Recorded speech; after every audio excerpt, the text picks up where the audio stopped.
It is a clear and warm day. Pleasant birdsong can be heard around. A dark-haired guy, dressed in a patterned jacket with a hood, stretches lazily. Around his waist is tied a belt, the patterns of which are similar to the patterns on the jacket. The guy's name is Arata Todo. He is currently enjoying the good weather, which awakens very pleasant and warm feelings in him, and the anticipation of a sunny day also causes a pleasant thrill. Suddenly, a little girl with fluffy ears calls him. Her eyes are shining with joy. The girl is wearing a beautiful hunting dress, which also has patterns on it. She has 9 tails on her back. The girl herself resembles a cute fox. She is clearly not human, and so she asks the guy to look at something. As soon as he turns around, the following picture opens up before him, a fragile girl holding a huge bull above her.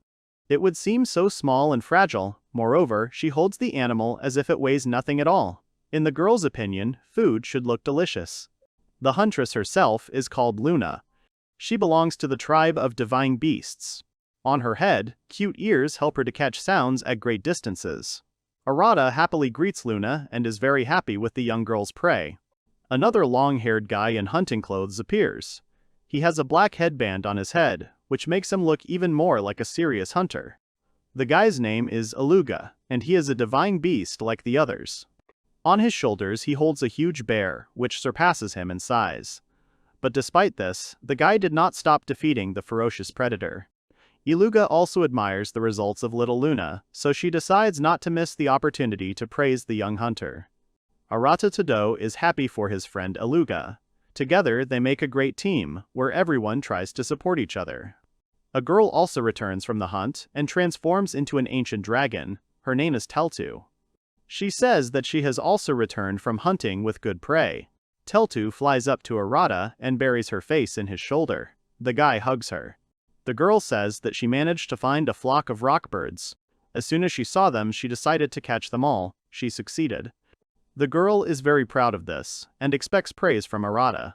The guy praises her too. He cannot help but note the contribution she made to them. Reina, the archmage girl, appears. She is happy that they caught so much, but will they be able to eat it all? The catch is very large, and will be enough to feed themselves for several months. And that is, if the guys do not deny themselves anything. The boys happily claim that they can handle any food. Reina thanks her breadwinners and asks the boys to wait while she goes to cook. They are ready to wait forever in anticipation of their friends' wonderful dishes. For a while, everyone does their own thing. Arata steps aside to enjoy the beautiful views and warm weather. The others chat happily among themselves and share their impressions of the hunt. Here they are: animals, a dragon, an archmage. The greatest creatures live on this island. Despite the fact that they are all different, this does not prevent them from getting along together. At first glance, one might say that Arata is one of these creatures, but it was not always so. Let's go back to the story of Arata Todo a month earlier. Once upon a time, the guy was a 30-year-old Japanese worker of a black company. He lived like everyone else. He was killing himself at his job and suffered from a lack of time. One day, a god spoke to him. It's hard to put the whole story into a few words, but if you try really hard, you can say this. Somehow, God accidentally caused Arata to die. At first glance, this may seem cruel from the god, but as it turned out, he did not want the boy to die at all. Therefore, realizing his mistake, in return, he promised to fulfill his wish and send him to another world. So the boy wished to live a peaceful life on an island where no one else lived. This wish was based on exhaustion. All the speaker dreamed of was simple peace. Once on the island, the first thing he did was sit down on the ground and look out at the sea. When Arata saw his reflection, he realized that he had a very young body here. He was already fed up with life in the real world, so this offer was like a ray of light that gives hope. In addition to this, Arata wished for a body that would not get injured or sick. To all this, he also added a skill that could copy the skills and magic of any creature he saw. It would seem that this is all he needs. However, the boy doubted whether this skill would be useful in that place because he was on an island where no one lived. But God assured that Arata's life would be more exciting from now on thanks to this skill. After some thought, Todo agreed. He was quite happy with the idea of not having to worry about illnesses or injuries. Almost everyone dreams of this, and here he was being offered to make it a reality. Then the young man turns back and freezes for a moment. Arata has no experience at all in survival, since in his past life he was a simple worker who never even really got out into nature. He rests his hand on his hip and thinks that it won't be difficult to survive here alone. He thinks about his daily routine at the office from morning until late at night, and then Todo hopes that it won't cause him any problems. After all, the guy thinks that it's pointless to think about it now.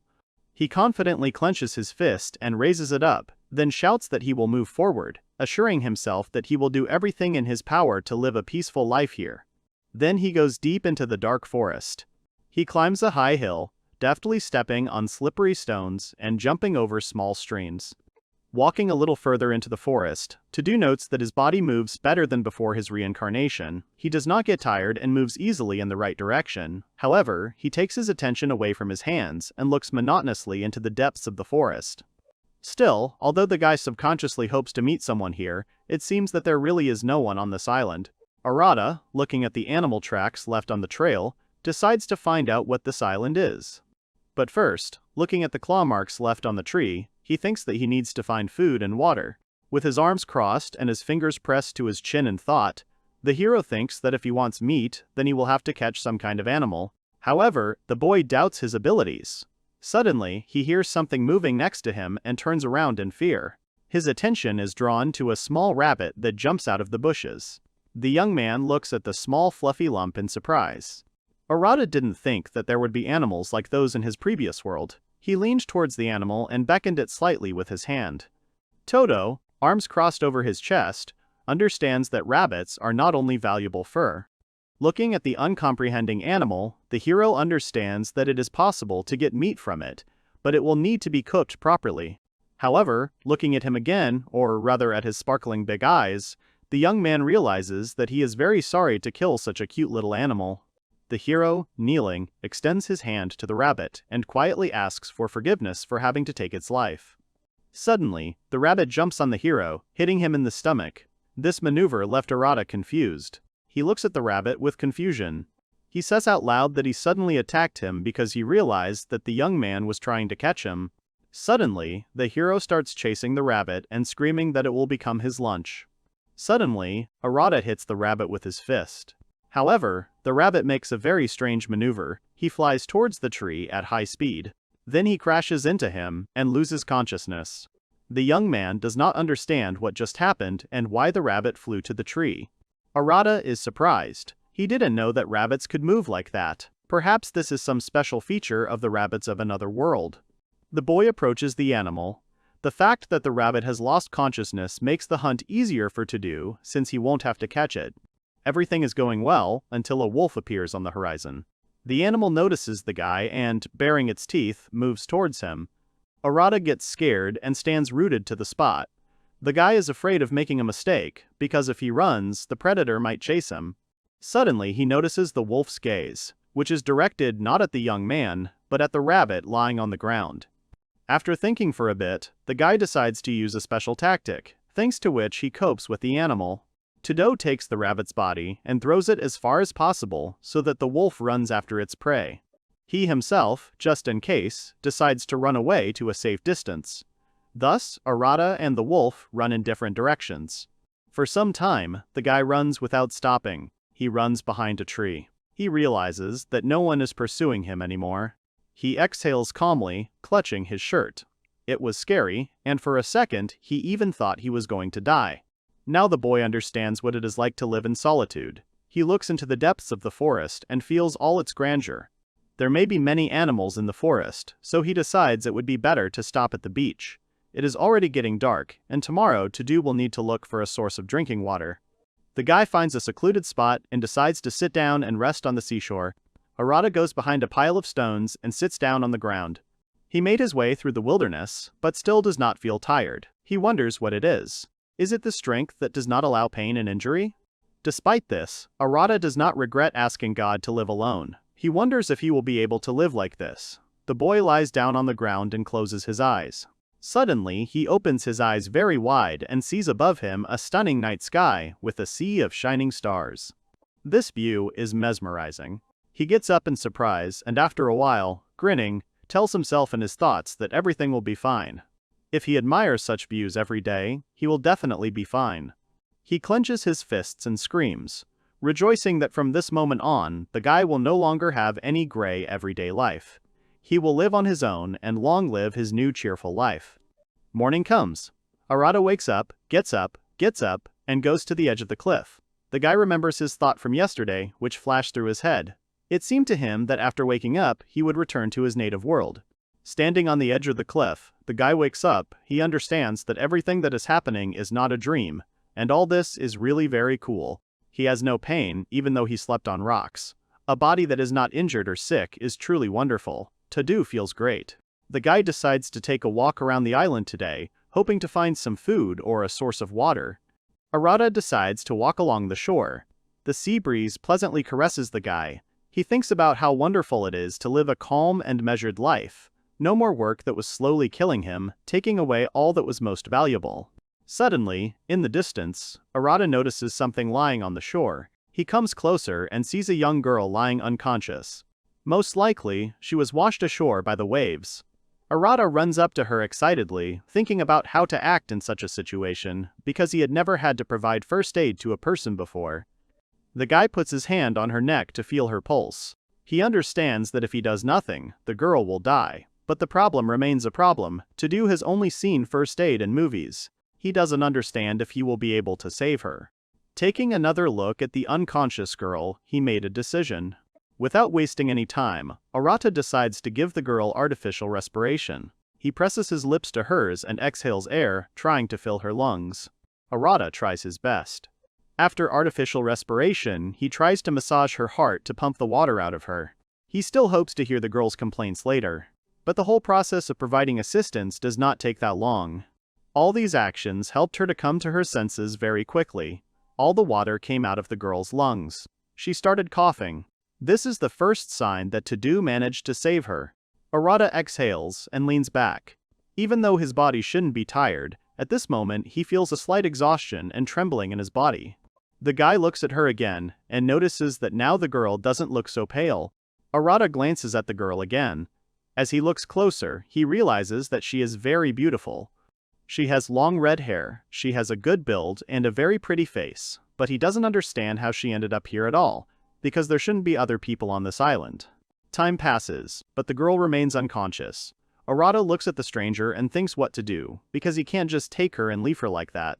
For a while, he simply admires her appearance, looking at her beautiful face. But after thinking for a while, Todo decides that she needs to get rid of the clothes that prevent her from breathing normally. He unbuttons the top of her dress, a little embarrassed. The guy understands that he has no right to take and undress her like that. However, in this case, it is a forced measure. Arata also justifies his actions by convincing himself that he is doing all this only to save her life. After removing all the girl's clothes, Todo carefully folds them and places them on the stone.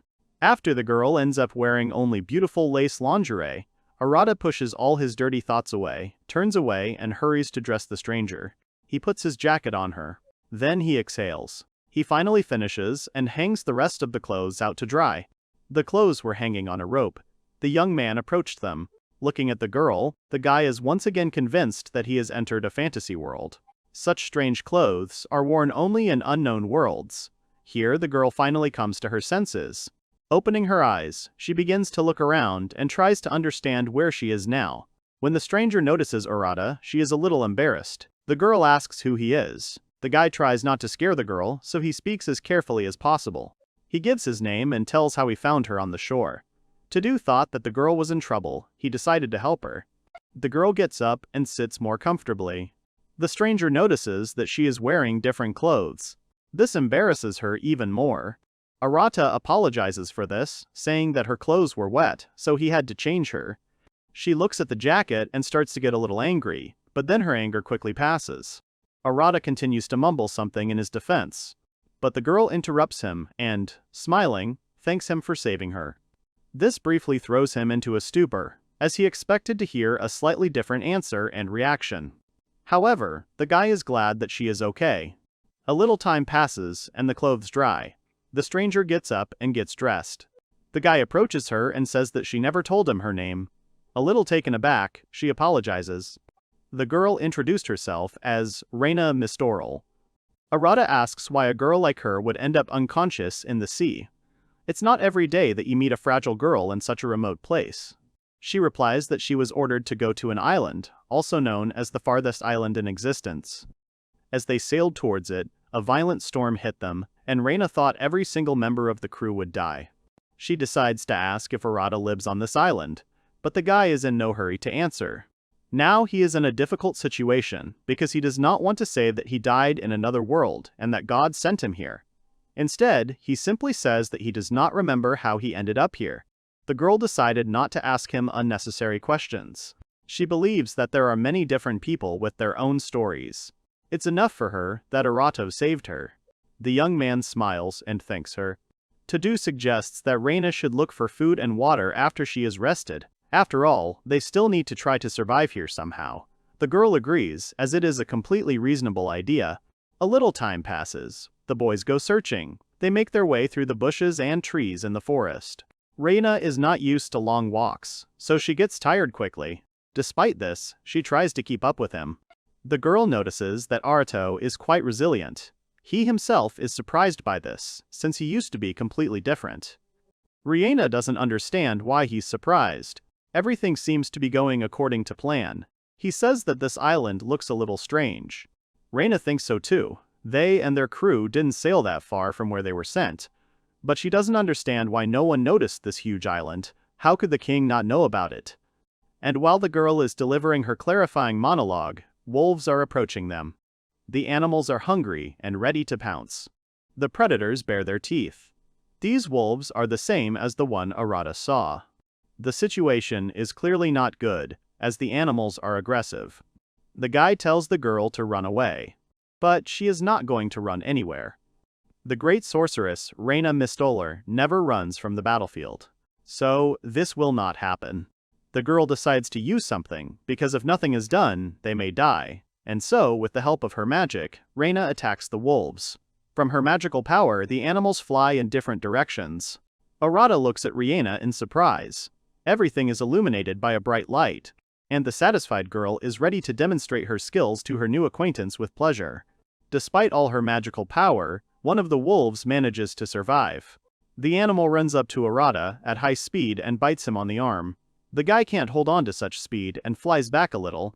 Since Reina is standing behind him at this moment, she gets a push and barely stays on her feet. The girl did not expect such a development of events at all. She starts screaming at him in fear and anxiety. She would not have been able to forgive herself for such a blunder for a long time if Arata had not said that he was fine and that he did not feel any pain.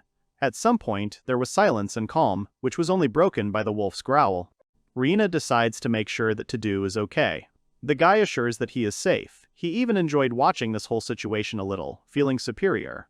Arata believes that the wolf is already weakened due to the previous use of Reina's magic. The girl, surprised by what is happening, simply agrees. She simply latched onto the predator hanging on her hand.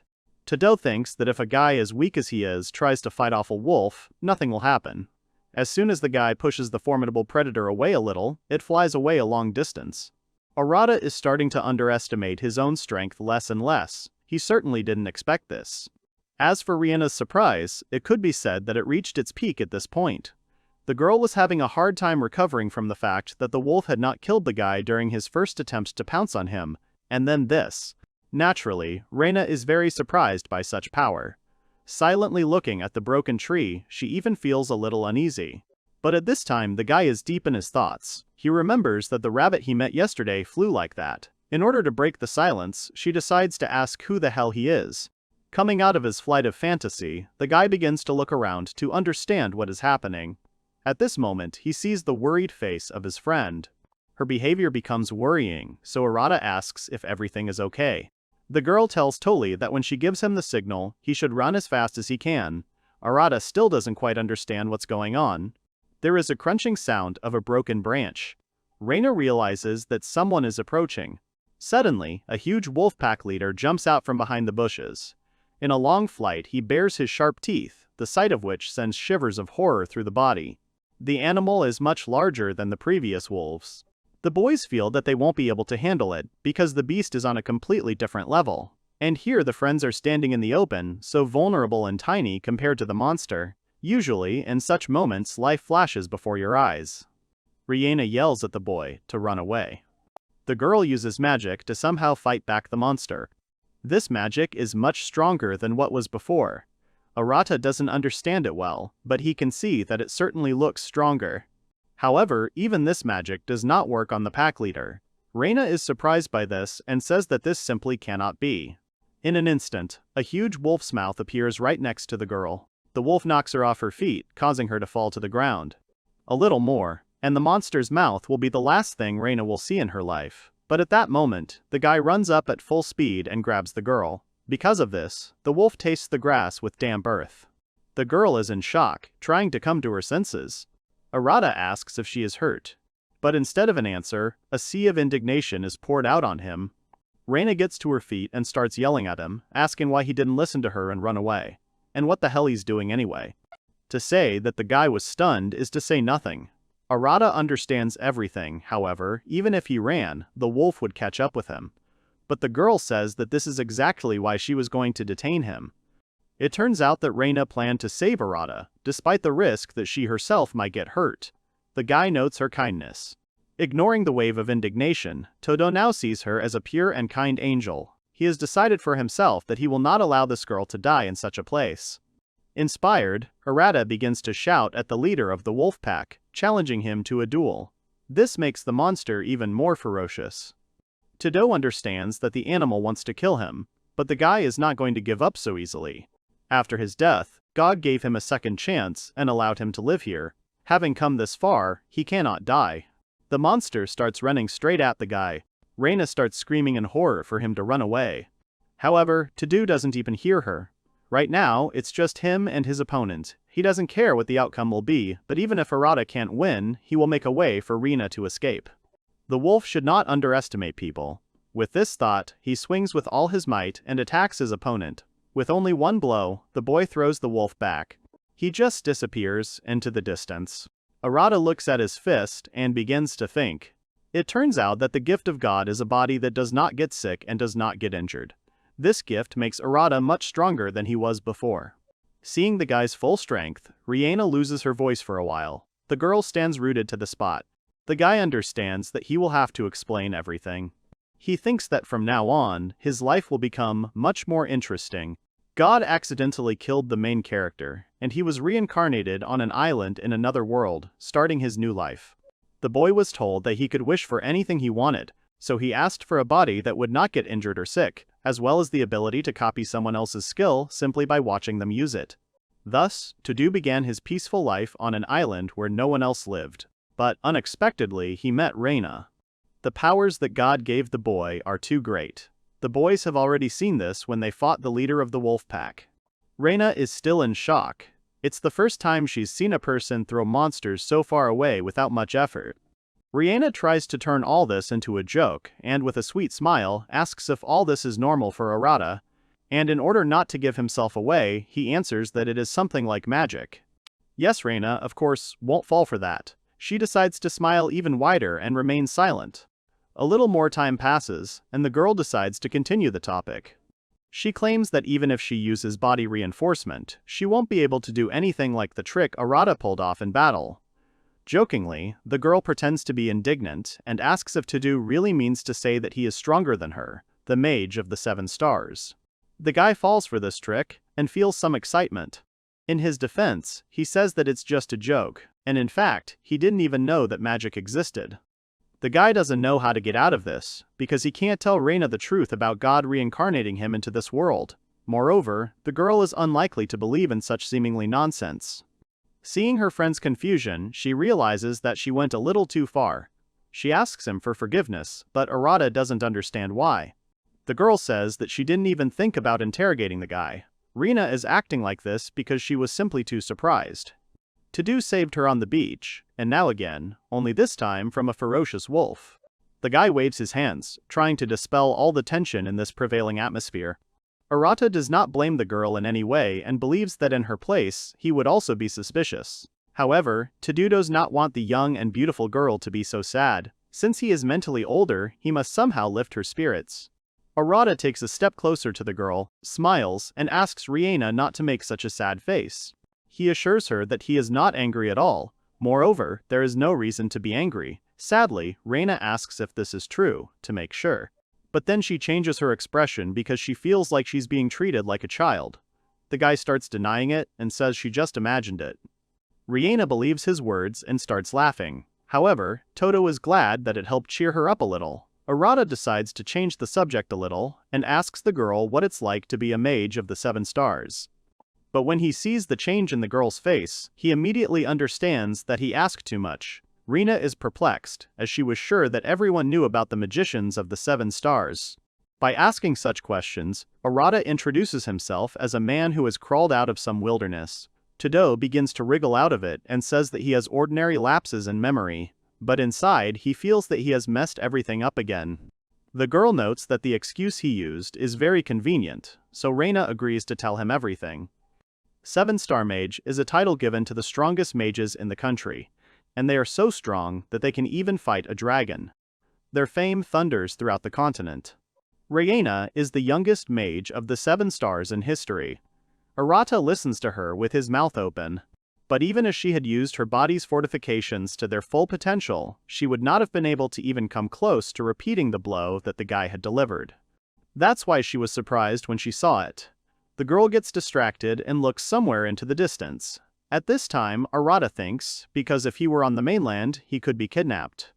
Reyna turns to him again and says that she has already gained strength, which means she is now ready to move out in search of a source of water. Todo remembers that this is what they went for. He puts his hand to his ear and listens. As soon as the boy hears the murmur of water, he chooses one of the paths. Todo points the way to Reyna, who looks in his direction, wondering why he chose this particular path. Arata replies that he thinks he hears the faint sound of running water there. The boys decide to go this way. Overcoming obstacles from stones, they make their way to their goal. The guy, like a gentleman, helps the girl climb over the stones. After walking a little further, they actually find a stream. The girl confirms that the guy was right. The boys have walked quite a long way. Rina is surprised that he heard the sound of water at such a distance. The guy feels that he has screwed up again. But the girl does not develop this topic. Now all they have to do is check if the water is drinkable. But another problem arises. Since Arata's body can't get sick, it's unlikely that anything will happen to him if he drinks dirty water. But Rina might have problems. The guy decides to give it a good try. Taking a sip, Todo feels the water is very refreshing. And it seems to him that the water is quite suitable for drinking. Arata tells this to his friend. But as soon as the guy turns to talk to the girl, he sees the following picture. Rina is standing at a wooden table and cooking something. Kitchen utensils are laid out in front of her. The girl cuts vegetables on a board and puts them in bowls. Reyna doesn't even pay attention to what's going on. The girl is so immersed in cooking that she doesn't even hear Arata. She is completely concentrated, and Arata notices her gaze, which looks like an expert's. He asks the girl where she got all these items, to which the girl notes that she uses storage magic, and then asks the boy if he has heard of her. From the expression on the young man's face, the young lady realized that he clearly didn't understand anything. Reyna explains to the boy that storage magic is when you can put away and take out anything, anytime, anywhere. She continues and says that the storage space varies depending on the user's magical power. Since Reyna is a great mage, she has about the same amount of storage space as a mansion.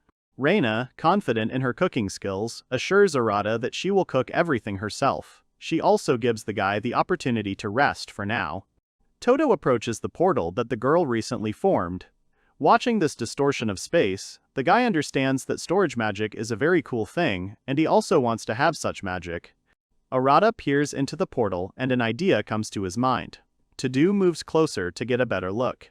Then, Arata puts his hand inside and realizes that he now has that magic. Thanks to the power that God gave the boy, he manages to use storage magic, even though he only saw it once. Reyna sees that the guy is carried away by something and does not pay attention to anything else. The girl decides to hint to him again that he can go and rest and not stand here over her soul. So, in order for the girl not to suspect anything, Arata hides his hand, after which the portal disappears. Surprisingly, Reyna does not notice anything at all. When she sees her friend's puzzled look, she decides to ask if everything is okay with him. Arata isn't ready to tell the girl everything yet. If she saw that he can also reconcile magic like Reyna, then maybe he'd have problems. Seeing that the guy has nothing to do, the girl decides to keep him busy, so she asks her friend to hold the pot while she sets the table. Arata gladly helps her, hoping that the girl really didn't notice anything. Since the boys are no longer in the ordinary world, the methods of serving food are also different here. For this, Reina uses magic, thanks to which a new table appears in an empty space. In principle, you don't even have to strain yourself, since after this all she has to do is get the dishes. It doesn't take a minute for everything to be ready. If it were like that in real life, people would live easier. Perhaps Arata wouldn't have to kill herself at work. Arata is delighted when he sees how everything is happening. As an S-rank adventurer, Reina is used to eating outdoors. Therefore, the girl usually finds different and interesting places for her to set the table there. The girl made tomato soup. It looks very appetizing. Just the sight of it made Arata's mouth water. The aroma is not even worth mentioning. This makes the guy's stomach make a telltale sound, indicating that it's time to put something in it and fight hunger. This makes Arata a little embarrassed and asks for forgiveness. Reina says that he is acting like a child, that he has nothing to worry about. After a moment of embarrassment, the guys finally decide to sit down at the table. Suddenly, a very interesting event occurs. Just as the guy is about to sit down on the chair, he notices that someone has already taken it. Taking a closer look, he realizes that it is a little girl who appeared out of nowhere. On her head are beautiful and fluffy white ears. Under her dress are 9 white and beautiful tails. Without asking anyone, the guest starts eating with great appetite. She feels at home, and the presence of the guys does not bother her at all. The little guest tries the prepared food and is delighted. She really likes the taste. This makes the girl jump up and down with joy, as if she had won the jackpot. She calls Reina sister, and says that she made an amazing dish. Arata stands there in confusion, not understanding where this girl came from. Reina sits silently opposite the guest and simply watches all of this. Todo understands that things won't progress this way, so he decides to ask his friend what this strange situation is going on now, and why she's acting as if she knows this girl. Reina starts to shudder. Out of nowhere, her whole body starts shaking. Arata starts to worry that something bad has happened to his friend. Todo decides to ask if everything is okay with her. The guy is surprised by this. Everything is fine. Obviously, if everything was fine, the girl wouldn't be shaking like she had some kind of fever. She still claims that she is fine. And the guy looks at the girl and understands that Reina already knows her. Besides, this little sly one has already emptied the entire bowl of soup, although not even 2 minutes have passed. And if you leave everything as is, she will eat not only his portion, but also her friend's portion. Therefore, Arata approaches the girl, pulls her out from behind the table, and tells the child that she cannot eat someone else's food without permission. Reina assures him that everything is fine. If the girl is hungry, then let her eat as much as she needs. But the guy insists that children need to be brought up properly. This is a habit he has retained, and he is convinced from his past life, since he saw what happens if you do not engage in raising children. Arata tries to take the girl away from the table, but his friend asks him to let her go. The guy does not understand why the girl encourages this self-will. But after a little hesitation, he decides to put the child in her place, saying that she can stop kicking. Putting her down on the ground, Arata asks her name. It turns out that this is little Luna. Taking on the responsibility of a parent, the boy decides to talk to Luna. Todo calls the girl by name, and says that they were about to have lunch, but she ate his soup. Adults don't do that. Arata hopes that he can carry out the educational operation smoothly. Luna is a little confused, and realizing that she acted rudely, she asks him for forgiveness. The guy strokes her head, and says that everything is fine and that he is grateful for her apology. This is exactly what he expected from the girl. So, not all is lost yet. Happy Moon already thought that she would be punished for such behavior, but the girl learned her lesson and decided that she would not do it again.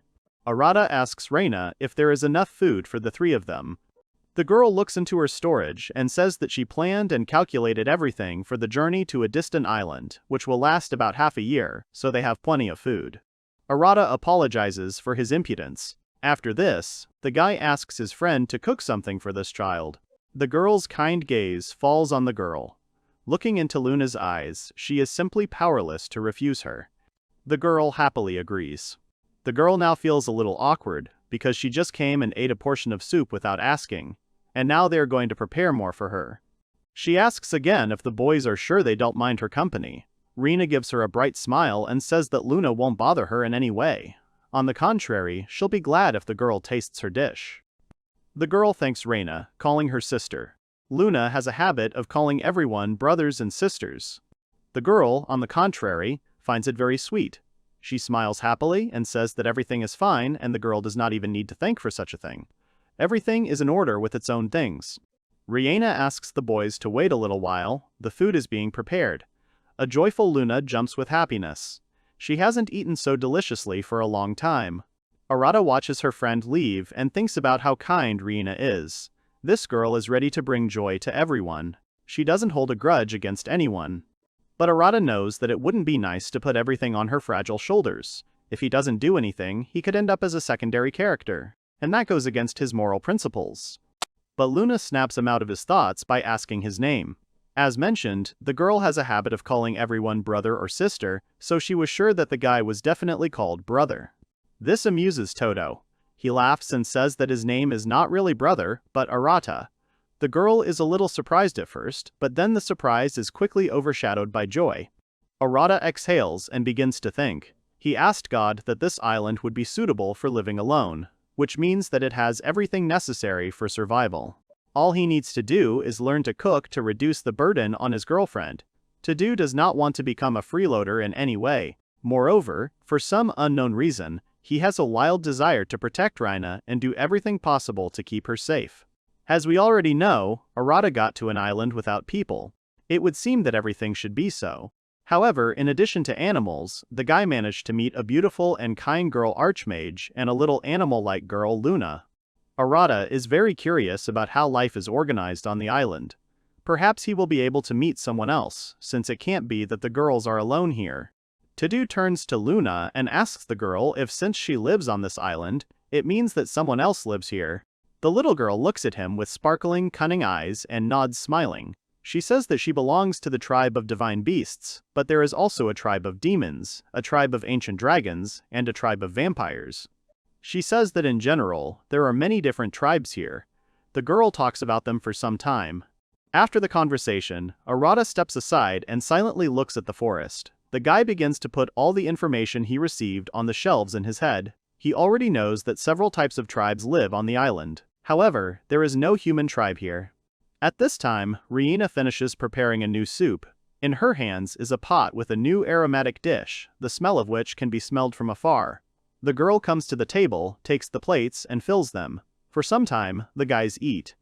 When the meal is over, the girl says that she needs to go home. She is very grateful to the guys for the warm welcome.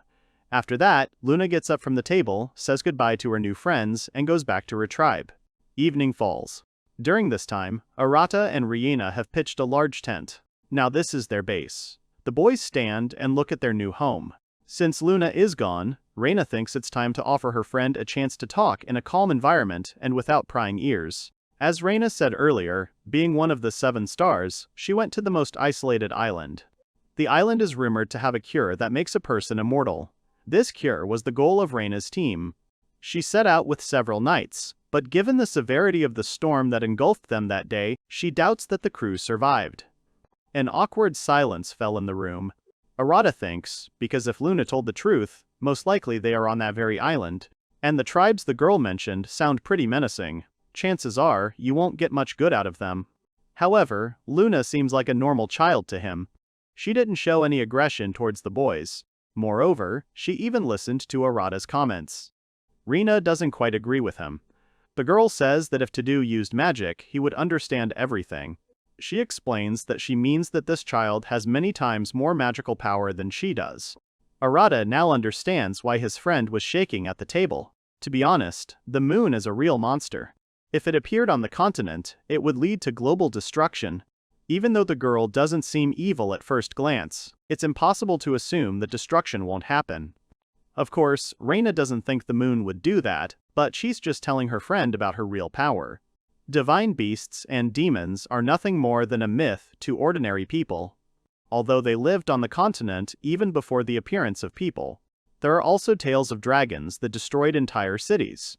Nowadays, no one believes in vampires anymore. So, when they called the girl a monster, they were not wrong. This island is by no means ordinary. It is home to many unknown creatures, so no one knows what powerful monsters they will encounter next. Reina says that until they have properly explored this island, It is better for them to stay out of sight of others. Because no matter how strong they are only people. We must be careful until they figure out a way to get off the island. Arata thought the girl was here to find a cure. The girl says it's okay. First of all, they weren't even sure if this island really existed. And now the entire expedition team has been wiped out. To properly assess the situation on this island, they will need real knights. But Todo has already decided to live on this island, so he does not want anyone else to come here. So he says that they will need a boat in order to leave this island. After thinking for a while, Rihanna supports the guy's idea. But her facial expression indicates that she has something in mind. After that, the girl says that the guy will have to work hard. It is not hard to guess that this idea did not please Todo very much, since he did not intend to become her personal slave. But then he changes his mind, because the guy also understands that, in order to live a peaceful life on this island, he simply cannot do without the help of his girlfriend. In some ways, it is much easier and safer for him to be here, because his body will not allow him to die. Moreover, he can use the skill that was given by God, with which Arata can copy the skills of other people with one glance. A pacified Arata looks at Reina and thinks that he still plans to live on this island for the rest of his life. However, his friend has a different view on this, so, until she leaves this island, he plans to work with her. They need to try hard to at least slightly ease the girl's burden. The next morning comes. The night was very restless for the guy, that is why the morning is no better. Arata wakes up with difficulty. The first thought that pops into his head is that he never expected to sleep in the same tent with a girl. Because of this, all sorts of thoughts flash through his head all night, preventing him from falling asleep. As soon as the root gets out of bed, he sees a cheerful girl who has already woken up before him. Rina is standing near the mirror and preening herself. The girl notices her friend's listless appearance and the dark circles under his eyes. She probably guesses what's going on, but for the sake of decency, she decides to ask if everything is okay. Arata stands up and smiles, waving his hand, saying that he is fine and that such an awakening is normal for him. Todo goes towards the exit and says that he will go to the shore to wash in the river. Rihanna accepts this information and asks him to be careful. Arati goes outside. The morning sun rays fall on his face, leaving a pleasant warmth on his face. Everything around is illuminated by the sun. Birds sing joyfully, from whose singing it becomes pleasant in the soul. Despite the difficult awakening, the guy enjoys the wonderful weather, which food did not let him down and gave him a good mood. Yes, a lot happened yesterday, but Arata hopes that today will be a quiet day. But all his hopes are dashed as soon as a familiar child's voice is heard behind him. "Hello, brother." Not so cheerfully, the boy greets the girl, but as soon as he turns in her direction, he sees that Luna has not come alone. Next to her stands a long-haired guy with a headband. He also has ears like the girl, but they are slightly different from each other. With his whole appearance, he shows that he does not trust Arata. Crossing his arms over his chest, the guy gives Todo a displeased look. Arata stands silently for a while. But when the boy realizes that the young man is not going to start a conversation, he starts the conversation first. Todo asks who the boy is. The stranger calls out to the boy and asks if he is the newcomer to the island. It seems that Luna told him a little about Arata. Todo closes his eyes and tries to cope with the growing tension. While he was thinking about how best to answer Aluga, the thought flashed through his head that this day would definitely not be calm now. Arata looks at this beastman, and from his posture alone he can tell that he is very strong. Next to him stands a worried Luna. From the girl's reaction, it can be said that she thought that Aluga would be more friendly towards the newcomer. Aluga himself, like Luna, is a representative of the tribe of divine beasts. In his dry tone, the guy asks what Arata's name is. The guy introduces himself in response, showing that he doesn't want any trouble. Aluga also dryly pretends to understand this. He then asks, what about the girl who is storing her magical power in the tent? The beastman's appearance hints that he is ready to fight at any moment. He is clearly not happy with the fact that a representative of the mages is using magic here. Otherwise, he advises the girl to stop doing it. As soon as Reina heard the voice, she began to listen carefully to the conversation. The girl hears Aluga addressing her, claiming that with such a level, Reina will not be able to do anything. She does not intend to tolerate being humiliated, so the girl decides to leave. As the girl pulls back the curtain and steps out, Arata notices that despite being a 7-star mage, she has no face.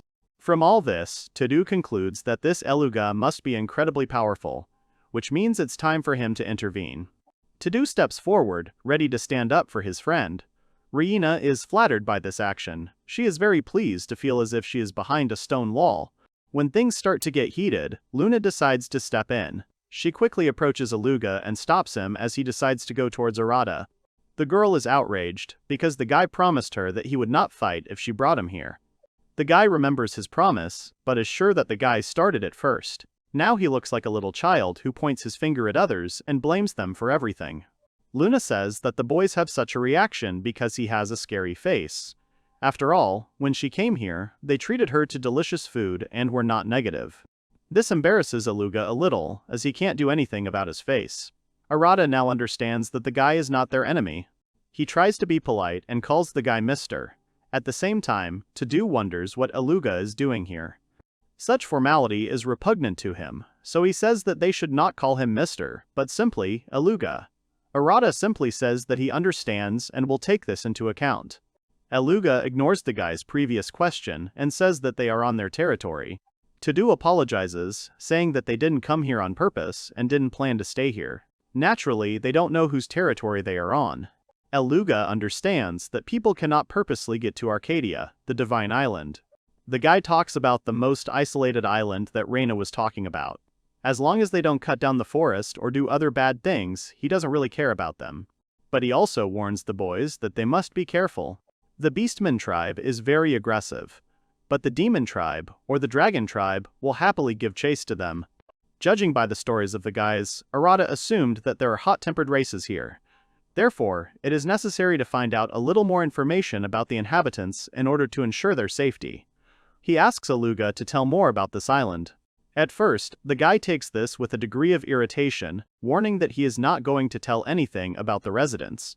But then, after thinking for a bit, he agrees. And since Aluga doesn't want the boys to wander around this island without any sense, the guy decides to bring them a map so that they can better navigate the area. The guy asks the guys to wait a little, and he himself runs away like a bullet after the map. Arata is surprised that the guy is trying so hard to get them a map and help them somehow.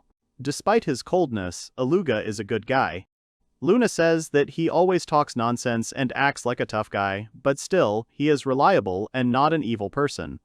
Arata thought so he was not angry at the guy in the first place. Suddenly Reina, who is standing near the tent, staggers and almost falls. In order to somehow hold on, the girl grabs the tent. An excited Arata runs up very quickly and manages to catch his friend.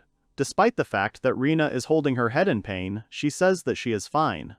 The girl says that she has this reaction after feeling a huge amount of concentrated magic. That's what happened this time. Unfortunately, she can't do anything about her body. Arata looks at the girl and feels sorry for her. It's very hard for mages. Just think, the girl got worse just from talking to a resident of this island. Luna looks at the girl with sad eyes. The girl guesses that such a reaction could have happened because of communicating with her. Because of this, the little girl feels guilty, but Reina tells her that no one is to blame. The girl strokes Luna's head and assures her that Aluga has nothing to do with it either. Her magic is too weak for them, so she's the only one to blame. Reina sees that the girl is very sad about this, so in order to cheer her up, she asks the girl not to be sad. She also changes the subject and suggests that the girl start preparing for breakfast. Despite the fact that the girl is the owner of such strong magic, she does not blame anyone and takes responsibility upon herself. Arata is surprised by his friend's behavior, because in fact, she is younger than him. Despite this, he involuntarily wants to follow her example. Some time passes. Aluga returns and tells Tom that he found the map. At this moment, the guys are eating. Satisfied, Luna savors every bite of food prepared by Reina. Arata also sits contentedly. After he tasted Reina's food, his mood immediately improved. When Aluga sees this, he gets furious, because he spent an hour preparing the map. He is very angry that the guys are enjoying the food, such is the injustice. In fact, Aluga, like a grown man, and for the second time he behaves like a child, building such grievances. Kind Reina notices the guy's indignation. Therefore, she decides to soften the situation and invite him to join.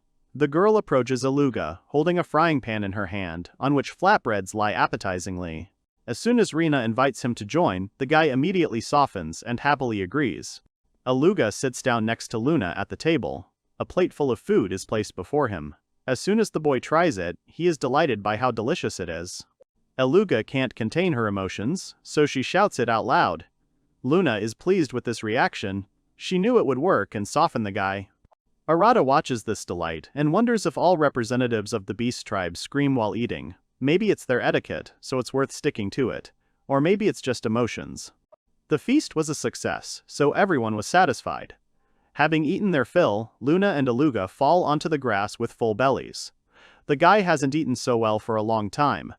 Luna is overeating for the second time. But eating food that Reina has prepared is a pleasure. Reina goes to wash the dishes. Todo and Rihanna are sitting on the shore and washing dishes. The guy does not miss the opportunity to help his friend. Besides that, Arata just watches the boys from afar. He wonders what kind of relationship the moon and Eluga have. The girl looks like a fox, and the boy looks like a wolf, so Todo doesn't think they are related by blood. However, they act like brother and sister.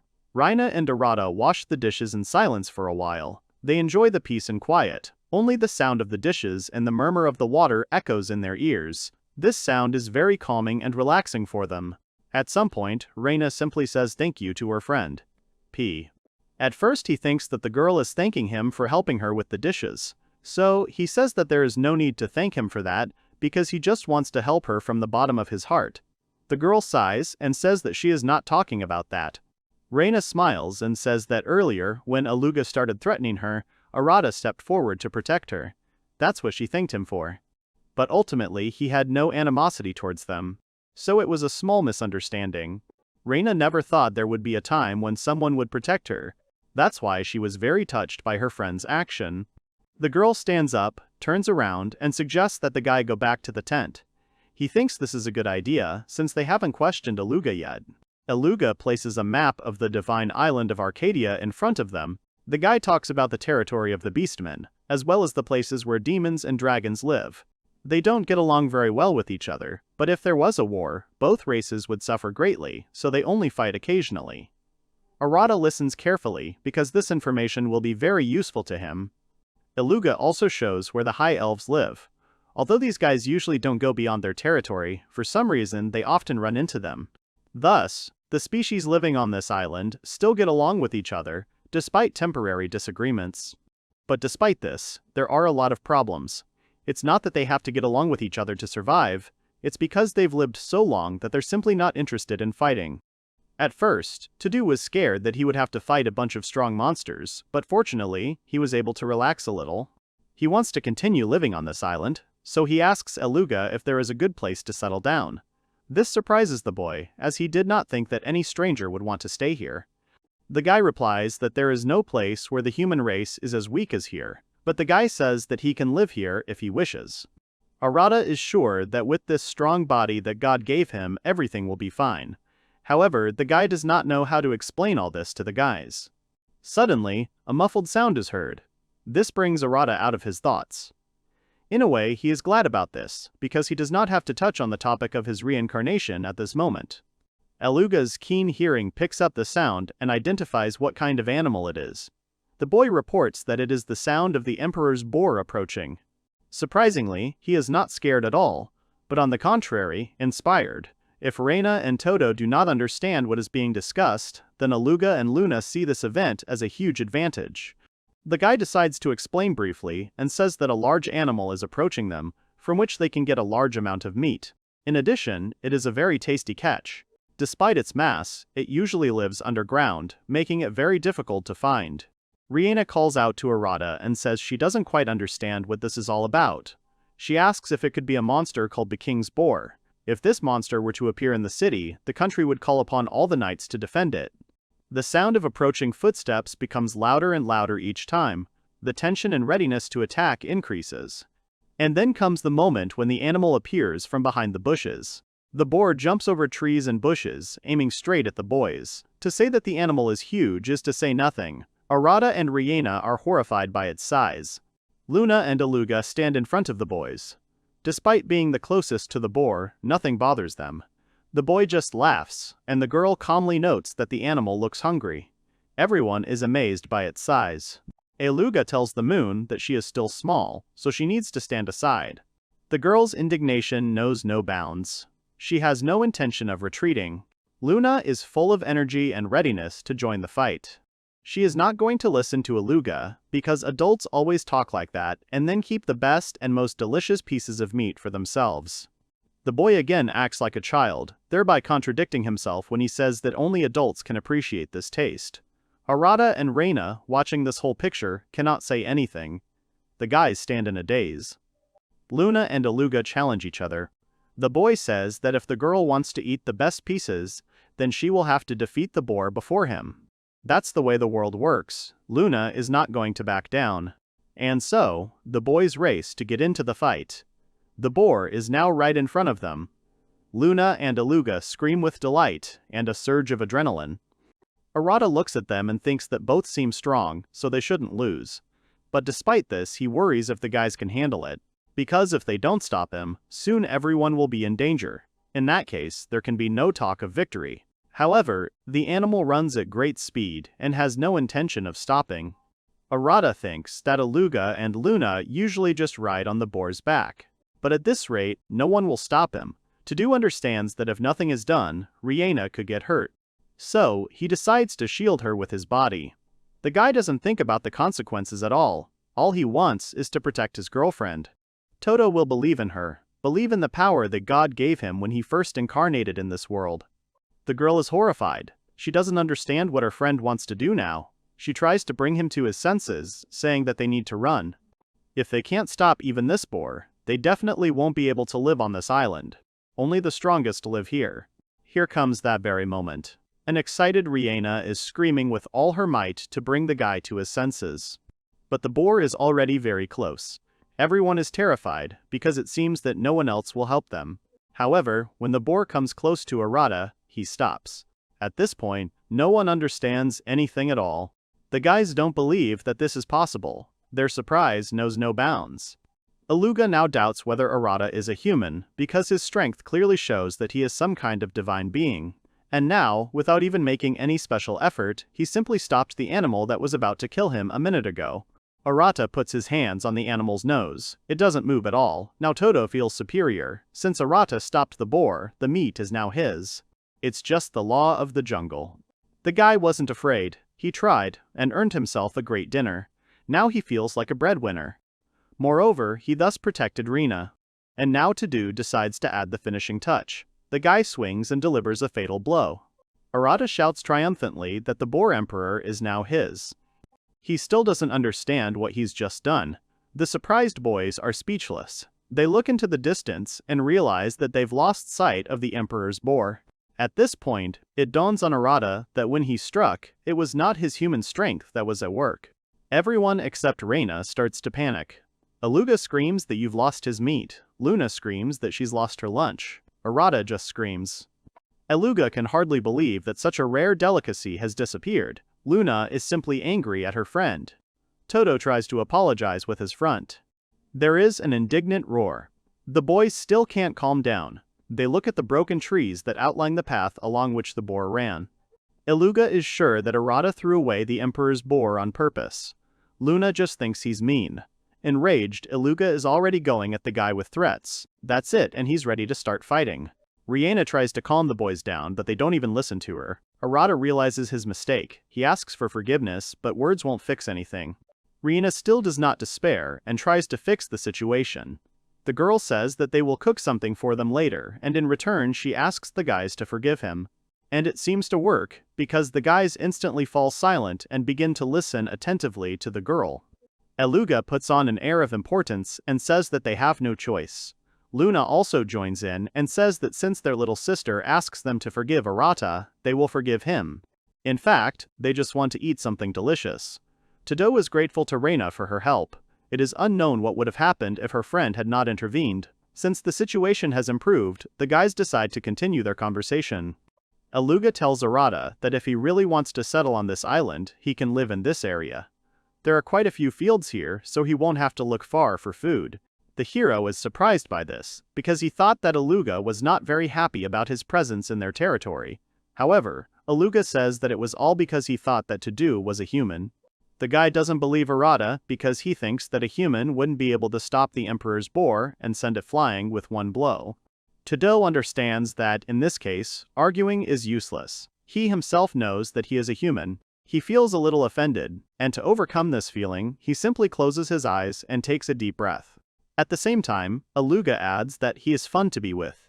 This sudden change of mood brings the guy out of his sadness. The friend also adds that it seems that the moon has liked Arata, and this affects many things. Arata can't contain his joy, so he thanks the guys.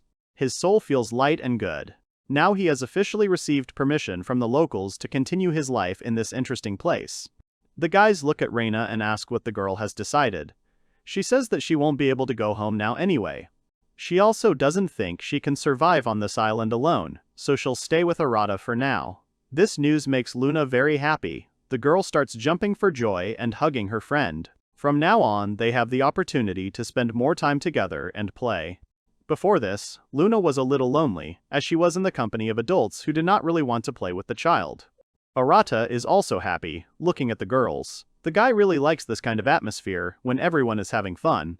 But suddenly, Arata feels that something is wrong. He raises his gaze to the sky and sees something flying there. Reina notices her friend's anxiety. She also looks up at the sky and sees some kind of silhouette. Todo asks Luna what is flying there. But the girl doesn't have time to answer, as Aluga's surprise and indignation interrupts her. At first, the boy doesn't believe it, but then he realizes that the silhouette of a huge dragon is emerging in the sky. Now Reina also notices the creature's huge wings.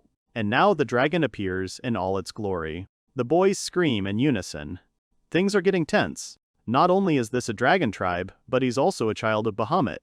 The dragon itself is small in size, compared to the animal that holds it in its paws, the emperor boar. Just recently, Arata sent this boar to the sky. And now, at this moment, the dragon flies closer and hangs right over the boys. Now they are covered by a huge shadow. They do not know what to expect. Everyone freezes in one place, raising their heads upward. At this point, Arata realizes what's about to happen. The boy shouts for everyone to duck as the dragon drops a carcass that flies straight at the boys. The thought is spinning in his head that this game was as if it were specially created by God. At this moment, Todo easily catches a huge boar, thereby saving his friends. Todo asks his friends if everything is okay. Reina gives a sign that everything is fine. Luna says that her brother never ceases to amaze her, and Aluga is now convinced that Arata is clearly not human. The boy looks out from under the boar and sees that a dragon is now flying straight at them. The boys don't have much time. Todo yells again for everyone to duck. He starts thinking, and an idea comes to mind, to throw the enemy's boars to delay him a little. Aluga asks if the boy can stop the dragon. Arata is almost certain that he can stop his opponent. The guy asks him to hold back the dragon and takes care of the rest. And now comes the moment that anticipates the fight.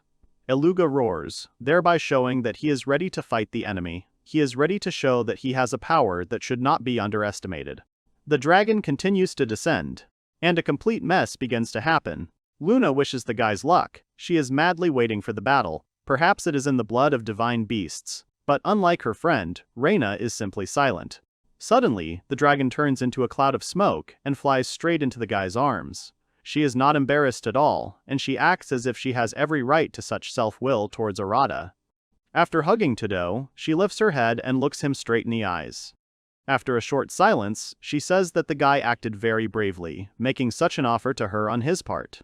Arata and the boys open their mouths in surprise. At first, they thought they had misheard the girl. However, they then realized that all three of them couldn't be imagining things.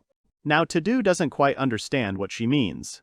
The girl is not at all embarrassed by this, and she hugs him again, saying that her husband's body is quite strong and perfect for hugging. Arata doesn't even know what he should say in this situation.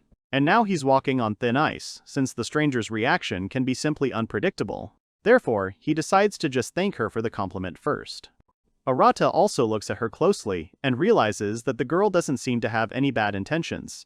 Todo turns to Rain, smiling, asking what they should do about this problem. Before the girl can answer, she feels sick again. Luna runs up to the girl and tries to understand what is happening to her. The frightened Arata breaks away from the dark-haired girl's embrace and writes to his friend. Reina says she's fine, she's just feeling a lot of magical power again. Arata realizes that this is not normal at all. The magical power of Aluga and this girl is probably too much for the girl. They need to move away. Todo picks up her friend in his arms and tries to carry her to a safer place, where she will be away from the magical energy of other creatures, which has such a detrimental effect on her. Finding herself in Arata's arms, the girl was about to say something, but the guy interrupts her, saying that she will complain later. Now they need to get as far away from here as possible, so Todo runs as fast as he can into the forest. Todo runs as fast as he can. He is worried about Rihanna, so he tries his best. The girl screams from the pain that pierces her entire body. Arata decides to stop. He puts the girl down near a tree and asks how she feels. The guy hugs the girl and asks her to calm down. Arata advises her to take a slow, deep breath. So, Renee breathes deeply for a few minutes and it helps her. At this moment, the girl is very happy that she met such a wonderful friend. Todo notices that Rihanna looks very tired. The girl closes her eyes and, out of helplessness, falls into a short sleep. Arata sits her down more comfortably so that the girl leans on her back. A lot has happened today, so it is not surprising that she needs some sleep. Suddenly, the moon appears. The girl modestly looks out from behind the bushes, afraid to come closer so as not to harm her friend. From her worried expression, it can be seen that she is worried about Reina. Arata calls the girl, thereby allowing her to approach. Todo asks her to move very slowly and carefully so that the magic does not start to cause discomfort to the girl again. Luna approaches her sleeping friend. The girl watches her with sad eyes. Her fluffy ears rise and fall with excitement. Luna is old enough to know that when the girl and the other boys get too close, Reina gets sick. Arata encourages the girl and strokes her head. He says that there is nothing to worry about. The guy also notices that Reina likes spending time with Luna, so, most likely, if the girl says that they need to stay away from each other, she might get upset. Arata tells Luna that if she is truly that worried about her friend, then she should try to suppress her magical power whenever possible when she is around. This is enough for the girl to be completely fine. A wide and joyful smile appears on the girl's face. She is glad that she will not have to part and limit herself in communication with Reina.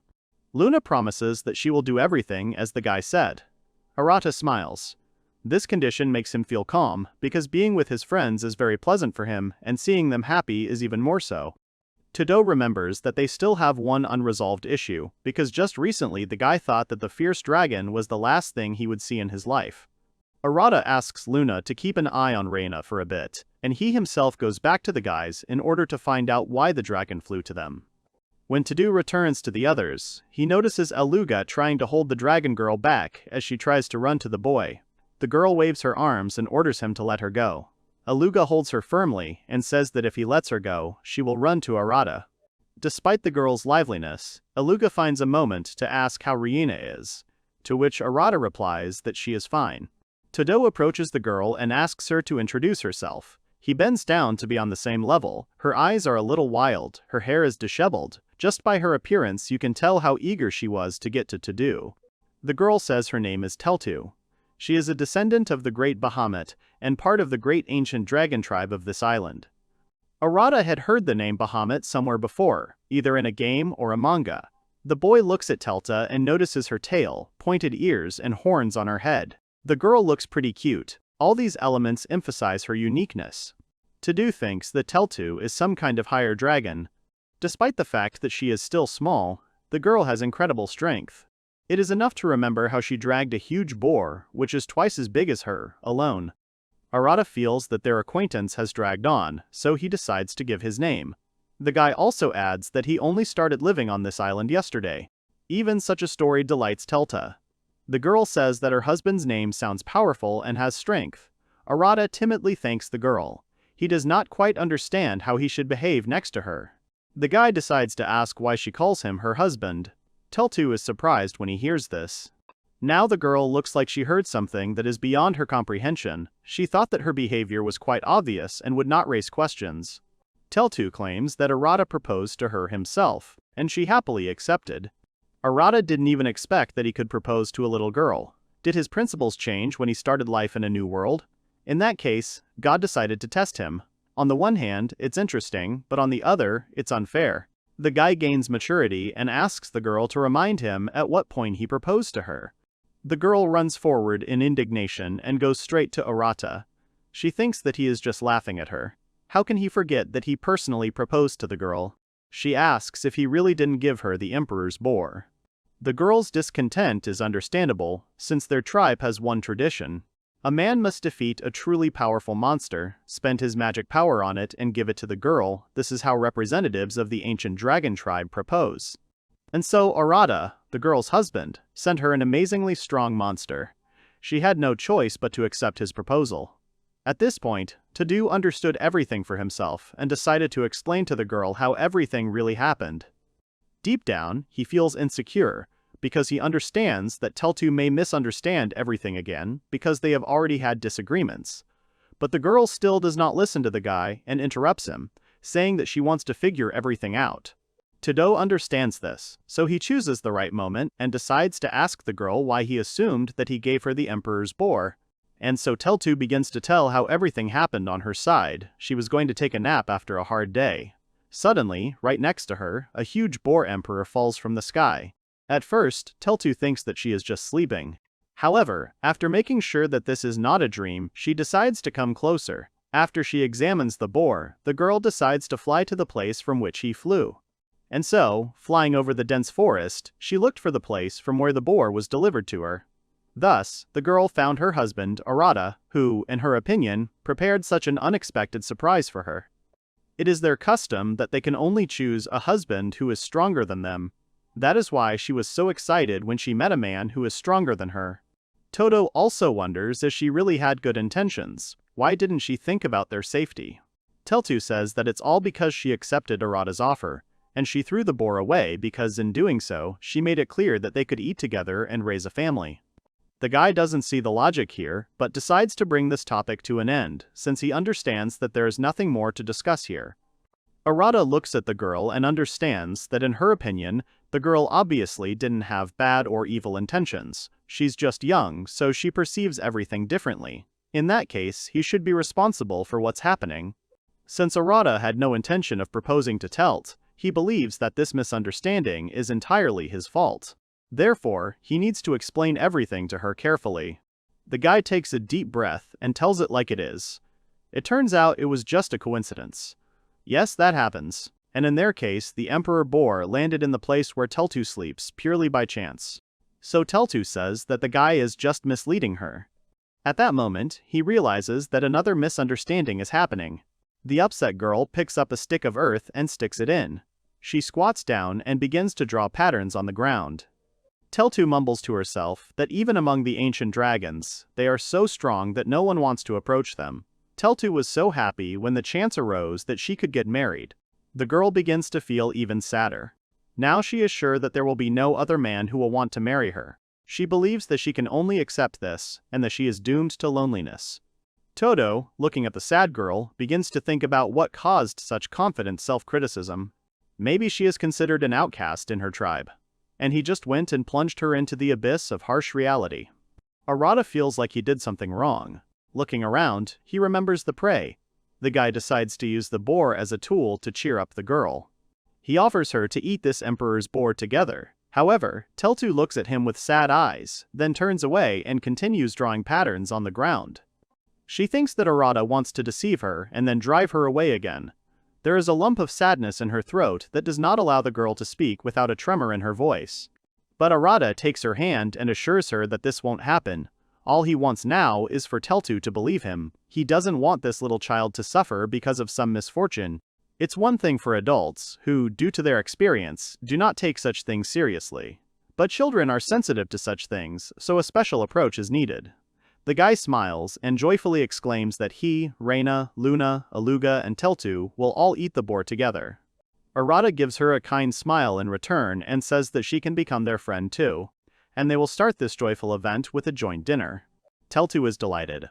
All her sadness has been replaced by joy and happiness. She realizes that everything she thought about was just her thoughts. The girl no longer feels lonely. She accepts the invitation and says that she can cook the food herself. To convince his friends of this, Teltu demonstrates his fire skills.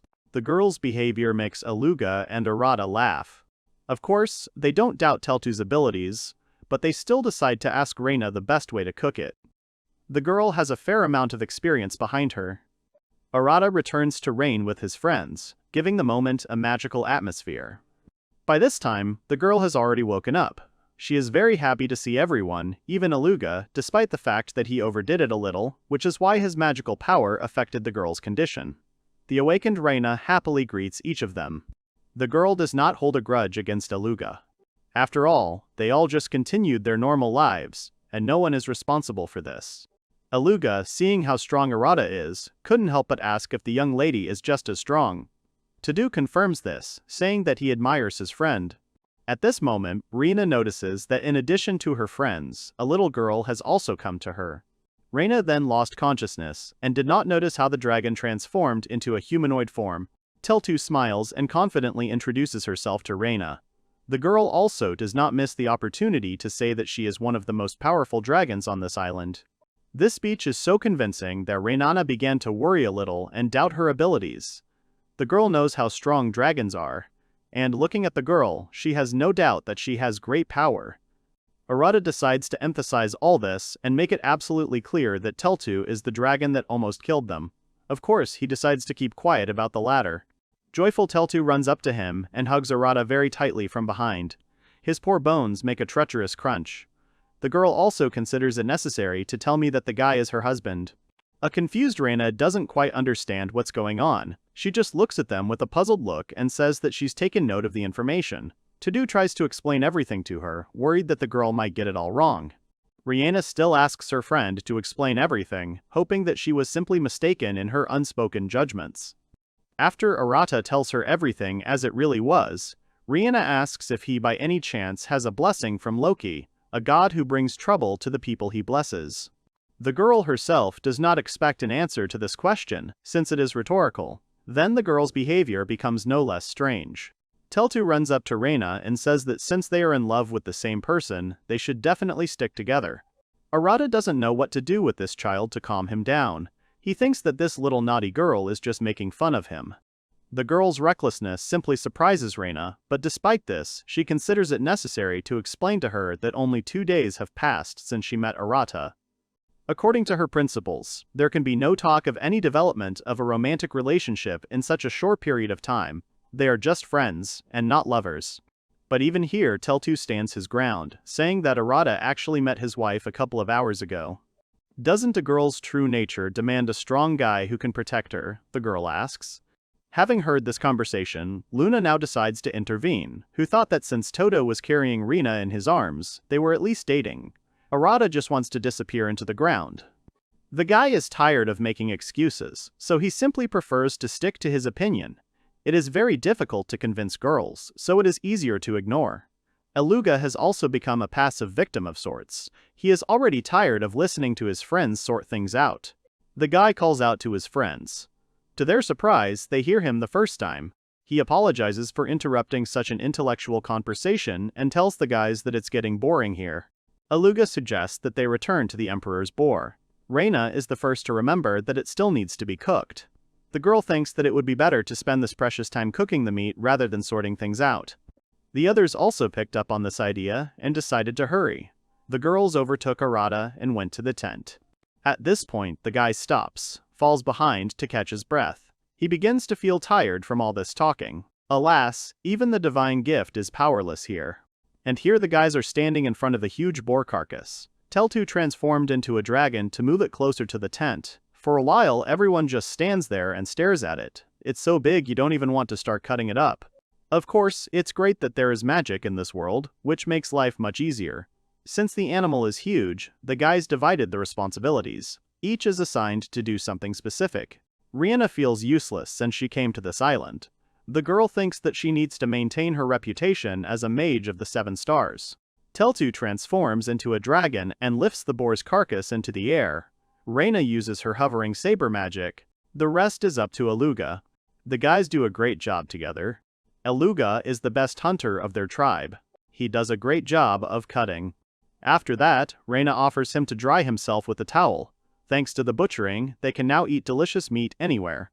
The question remains, where to put such a huge amount of meat? They clearly won't be able to eat it all.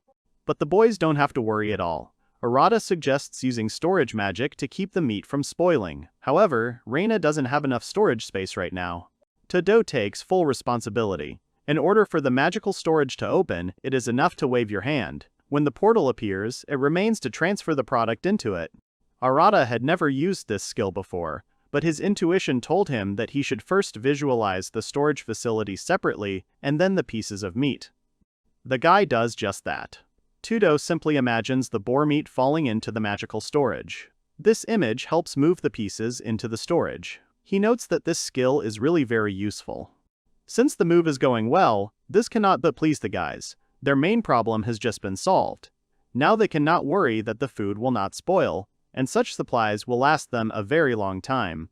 While everyone is rejoicing, Reina stands silently behind and watches Arata. It is clear from the girl's face that she is unhappy about something. In order not to waste time, Reina calls out to him and asks, since when can he use storage magic, since only a girl had this skill. Besides, not even every 7-star mage has his storage capacity. The guy rubs the back of his head in embarrassment and understands that the day will be long.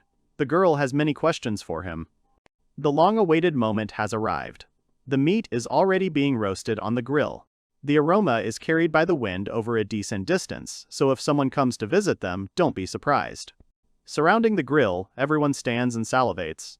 The meat turned out simply magnificent. A pleased Reina reports that the meat is completely cooked. The girl puts it on a plate and serves it. They greedily pounce on the dish and begin to devour it. Their appetites are seriously aroused after everything that happened to them. The girl doesn't feel sorry at all, but she asks them to take their time, to at least somehow make the meal safer. Sometimes it seems that hunting is less dangerous, compared to eating hungry hunters. Even at this point, a small rivalry has arisen between Arata and Aluga, as the boys aim for the same piece of meat. Aluga looks his rival in the eye and says that he is not bad. Arata does not lose his head and replies that his friend has a keen eye too. Reina has prepared a sweet sauce for the meat, which perfectly complements the taste of the dish. Luna and Teltu dip their pieces in it. Reina also reminds the kids that in addition to meat, they also have vegetables that they need to eat. At this point, she fries the fillet, the best part of the fatty pork. It is the softest part of the boar, and the most delicious. It should melt in your mouth. Todo's eye falls on a fillet of the highest quality. The guy snatches it with great speed and, while the guys don't understand what's happening, takes it for himself. Rega laughs and says that they should share. Arata doesn't argue with the girl. Whether he wants it or not, you can't fool around with Reina. The boys are eating, and it seems like each of them is in their own universe. Some time passes, and everyone lies down on the grass to ensure comfortable digestion of food. And then they go home. Night falls. Everyone has already gone to bed. Only Arata and Reina are awake. The boy and girl are sitting in front of the fire and talking. The night is very warm and starry. The pleasant and calming crackle of the fire is heard. Reina starts the topic first. The girl says that today was a very hectic day. Remembering everything that happened to them, a smile appears on her face. Arata laughs and says that he would have called yesterday a hectic day, but today they had complete madness. But now it's all over, so the guys laugh, remembering all this. But then, for a while, they fall silent and just look at the fire. Everyone understands that this silence is a transitional bridge to that very important conversation. Reina starts by saying that Arata saved her again. She says all this for a reason. The girl is really very grateful to the guy. Arata turns his head and looks at Reina. He understands that they are talking about the moment when Teltu arrived. Arata is sure that this is partly his fault, because if he had not released the boar, the dragon would not have arrived. It is important for him to provide his girlfriend with the most comfortable and safe conditions. Moreover, Arata is sure that he should thank her for everything she has done for him.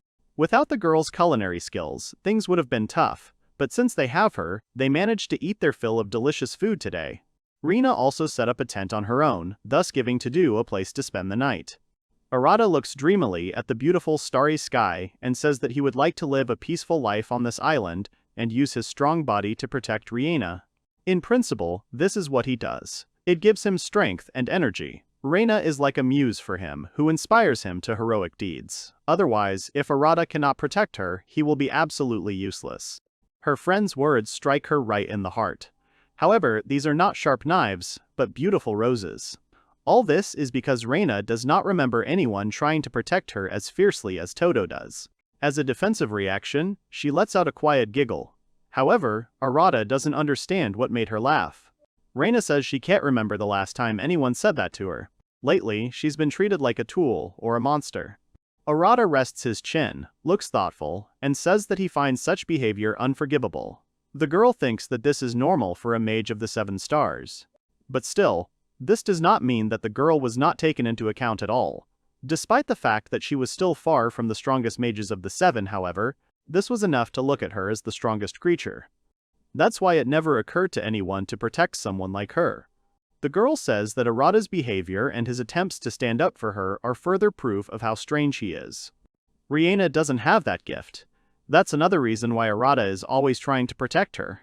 Rihanna says that if Aluga, Luna, and Teltu were to end up on the continent, it would lead to a series of disasters, especially if the guys somehow didn't get along. But Arata is on the same level as them, maybe even stronger, and no human could do what the guy does. Todo realizes that the girl has come close to their main topic. The girl confessed that at first she didn't want to get involved in her friend's personal affairs, but since there were already key moments, it would be stupid to leave them closed.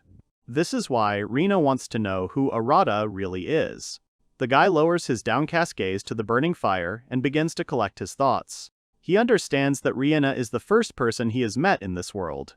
They have known each other for only 2 days, but he is almost sure that the girl is a reliable person. And yet, he doesn't know if it's wise to tell her about his reincarnation. The girl might think he's crazy, or that it's just a stupid joke. If she doesn't believe it, her trust in the guy will be greatly reduced. Arata is silent for a while, and then decides to tell everything. Even if his friend doesn't believe him, he will simply return to his loneliness. Besides, he doesn't want to lie to this girl. The guy leans back on the chair and inhales the blue air. And he begins to say that he was born in another world. Todo tells how he once died in his homeworld. Then he met a god who transported him to this island. That's when he received this power. The guy told everything as it is. Even if Reina wants to leave because of this, he will understand everything. The girl is silent for a while, and then says that it makes sense. Arata is surprised. He thought the girl would react differently. She says it's hard to believe that her friend met God, but ever since she got to this island, crazy things have been happening. She asks if he understands that normal people can't throw huge monsters into the sky. Looking at all this, the girl can believe that the guy is from another world. Now she understands the situation, and his efforts cannot leave her indifferent. She stood in front of the guy and smiled. Therefore, she is looking forward to their adventures together. In truth, Arata hadn't expected Rina to say something like that. He thought she would only partially believe it if she did. He thanked the girl, and he says that he is also looking forward to it. Todo is very glad that he met her first. A week has passed since Arata arrived on this island. And it seems he is starting to get used to this life. He doesn't have to worry about survival. Thanks to Rina, he can live comfortably in nature. Recently, she even taught him magic, and thanks to the copying skill, he mastered various types of magic. Sometimes the boy wonders if he relies on Reina too much, and he wants to make sure he doesn't bother her more than necessary. Arata stands there, lost in his thoughts. Suddenly, a familiar sound is heard. Todo tries to remember where he has heard it before. The boy leaves the tent and moves towards the sound. Mixed feelings fill him inside. Since Todo has a keen sense of hearing, he can detect it at fairly large distances. Thus, the sound leads him to the forest. There, Arata discovers a small rabbit, which looks at the boy with its small black eyes. This little one is the same species as the rabbit he met when he got to the island. At first glance, the rabbit seems very cute.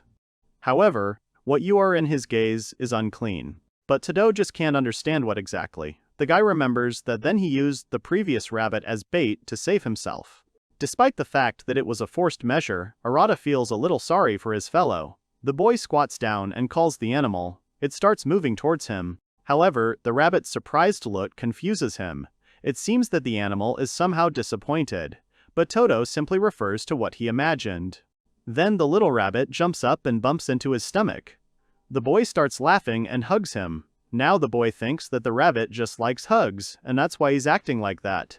Arata picks him up and strokes his head. The guy returns to the tent. At this time, a sleepy Rihanna comes out. The girl notices her friend and approaches him. She did not expect him to wake up so early today.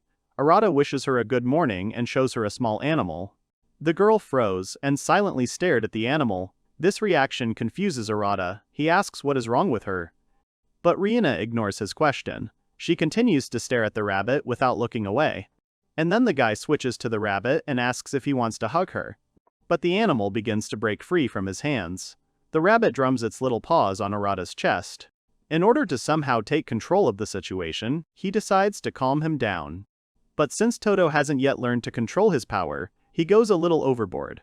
The guy asks his friend what to do about it. The girl silently watches his behavior. Reina asked if Arata knew anything about this creature, but it turns out that the guy really doesn't know anything. He says that it seems to be an ordinary rabbit and that there were similar ones in his world. Reina takes into account her friend's lack of awareness and decides to warn him that this is a disaster-class monster. At first, Arata thinks that the girl is just making fun of him. However, when he notices that her serious expression does not change, he realizes that her friend is serious. The catastrophe class includes monsters that are much stronger than humans, despite what their appearance might suggest. If such a rabbit appears on the continent, then one 7-star mage may not be enough. You will have to call a hero and a saint, who will be able to defeat it if they fight to the death. Arata can hardly even believe it. He looks sadly at the rabbit and tells it that it won't work as a pet. It looks like we'll have to forget a lot of the stereotypes from the past world. Common sense doesn't work on this island. Now he understands why the rabbits gave him such strange looks when their blows had no effect. In an instant, Teltu appears, who still perceives the guy as her husband. She hugs him. Despite all the force the girl applied to her hug, Arata does not move. This amazes her even more. Reina asks the girl what she plans to do today. She answers something like, she wants to play with her husband. She notices a rabbit in the guy's hands. And then he says that the rabbits are so fast that it is difficult for them to catch them. And they are small in size. If they run away, you will not find them. Besides, they are very strong. Suddenly, the moon appears and hugs Arata just as tightly. Vidya Teltu starts to get jealous, but doesn't say anything. She hides behind the guy's back. He asks her what happened.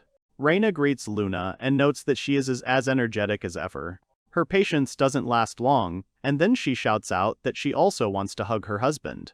The girl smiles, and Reina and Arata look at her with kind expressions on their faces. A little later, the boys are going to make a competition out of today's hunt.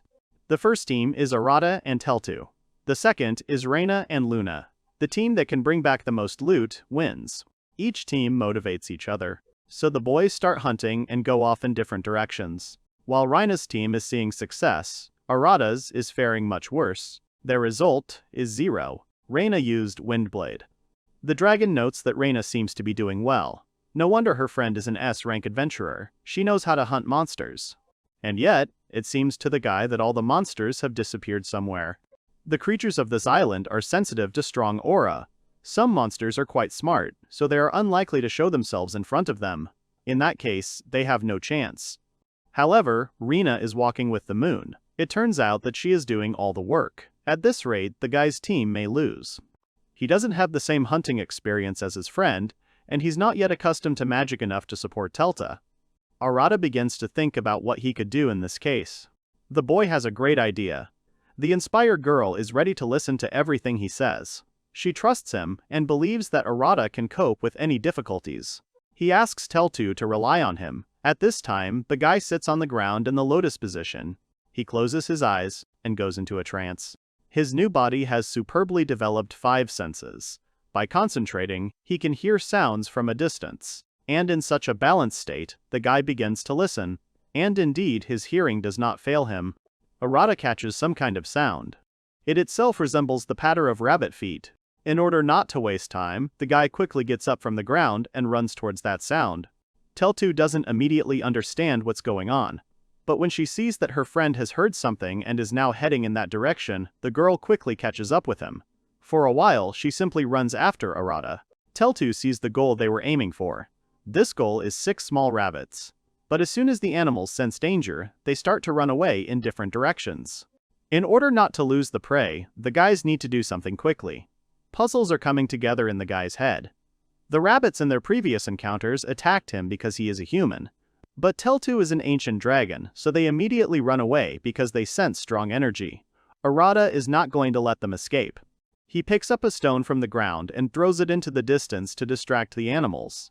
Telta takes advantage of the moment and runs after the rabbits.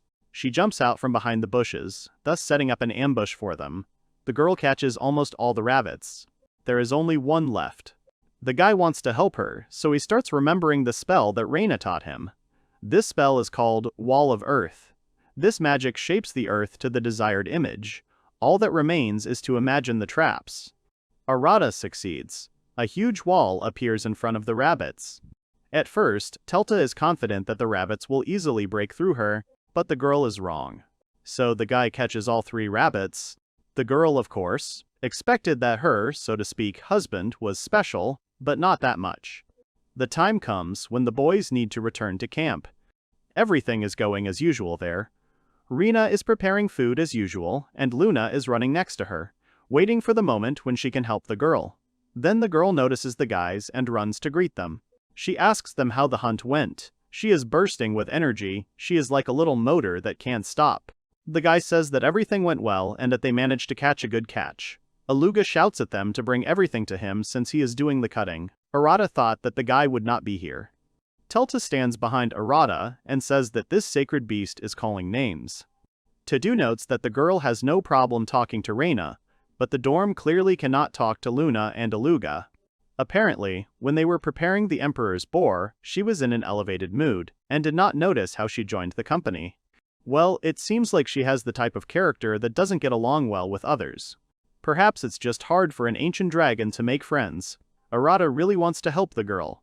Luna can talk whenever she wants. She asks the boys again how their hunt went. Todo decides to involve Teltu in the conversation, asking her how their hunt went. The girl says that they caught 3 rabbits. Luna is sincerely happy for her friends. She shakes Teltu's hand and asks how they were able to do that, since rabbits are quite strong and it is very difficult to catch them, since they run so fast. Arata takes advantage of the moment and leaves. He tells her if she can take a step forward, she won't be teased anymore. Luna asks the girl to show her how to hunt rabbits. Teltu was embarrassed. So the girls decide to practice hunting together. Luna agreed and they smiled. Arata mentally supports the girl. Besides this, they also decide to go play while dinner is being prepared. By this time, they should definitely have worked up an appetite. Time flies very quickly on this island, and now a month has passed since Arata found himself here. Everything continues to go on as usual. The guys are standing around the table, on which lies a map of this island. Aluga is the best one to navigate here. He advises the boys not to go to the southern part of the island. They argue that the young representatives of the dragon and demon tribe are quite aggressive. Therefore, it is better not to disturb them unnecessarily. Aluga takes into account the fact that Arata will most likely not be harmed, but Reina remains vulnerable. Therefore, they need to choose their location carefully. Todo asks his friend what he can say about the High Elves. The guy says that the representatives of this race are a rather withdrawn people, so they are unlikely to attack out of the blue. They have a peculiar principle, according to which they prefer not to attack without reason, but if someone shows aggression towards them, they will defend themselves. Besides, Aluga doesn't know how elves react to people. There are spirits living near them. If you are careful, there shouldn't be any problems. Thus, Arata learns that it seems that each tribe has its own hierarchy. In the village of Alugi, live beastmen. By themselves, they are calm people. Elven villages are ruled by high elves, and spirits are ruled by high spirits. They are revered as gods. Since that's the case, the boys had better visit the village of the divine beast tribe first. Aluga asks permission to give advice. He says that in order to be greeted warmly, it is better to come not empty-handed, but, for example, with the meat of the Emperor's boar. Arata asks his friend if he knows how to leave the island. The guy doesn't answer that there is no way. The island is surrounded by a powerful barrier, so it is impossible to leave it. But it is easier to get there. You need to have strong magic. According to the elders, this island was created by God so that powerful beings would not interfere with other races. Arata himself can see who lives here. All the strongest beings are gathered here. This is the divine island of Arcadia. Once you get here, no one can get out. As long as everything is here, people can live peacefully. It is, in a way, a cradle of peace on one side, and on the other, the complete opposite, and you never know right away which side you are on. Todo understands that none of this has anything to do with Reina. When the boy came here, he was thinking about exploring the island, learning as much about us as possible, and eventually finding a safe place for himself where he could live permanently. Todo also understands that this is not the best option for the girl. She was always here taking care of him. And that's why he would like to help her leave this island. Arata wants to provide her with maximum safety while the girl achieves her goal. In the meantime, the guy has decided for himself that he will enjoy a quiet life on this island for the rest of his days. A quiet life is Arata's cherished dream. He couldn't even dream of such a thing in his previous life. There, he was accompanied only by murderous everyday life. Every time, Todo devotes his thoughts to thinking of plans that will help Reine return home safely. For this, Arata is willing to try his best. Night falls. The moon illuminates the mysterious island of Arcadia. The sky is strewn with many stars, giving it the appearance of endless eternity. The lights are on in the boys' tent as Arata and Reina have arranged a night tea party. Arata asks her to discuss plans. First, they need to talk to the divine beasts to get permission to live. Reina is hesitant, so she asks if her friend is sure that they really need this. The girl is a little nervous, as she doesn't know what to expect from the locals. But after all, the guys are on someone else's territory and using it without telling the owners. So the guy thinks it would be better if they get permission from the locals themselves. Since they have settled here, getting official permission from the locals is the best idea. It will, to some extent, protect them a little. In the end, the guys came to the conclusion that, in any case, since they live nearby, it is better to visit the locals, and start with the tribe of divine beasts. Reina agrees and says that she will keep him company. After the main issues are settled, Arata asks who will go to the bathhouse first. Reina asks to go early, as she had a pretty hard day today, so her friend gives her the opportunity. Although there are no bandits on this island, some monsters can be quite annoying. Reina can handle it herself if it is not a monster of the level of the Emperor's boar. But still, the guy decides to play it safe. Thanks to this amazing body, by concentrating, he can sense the approach of any monster. Suddenly, Arata feels something strange. It seems to him that there is something strange in the sky. Against the background of the round and bright moon, this silhouette does not bode well. At some point, an unknown creature begins to approach Todo directly. It says what interests her. A long-haired blonde girl in a black dress flies up to the guy. She assumes that he is the new guy on this island. The girl looks pretty weird.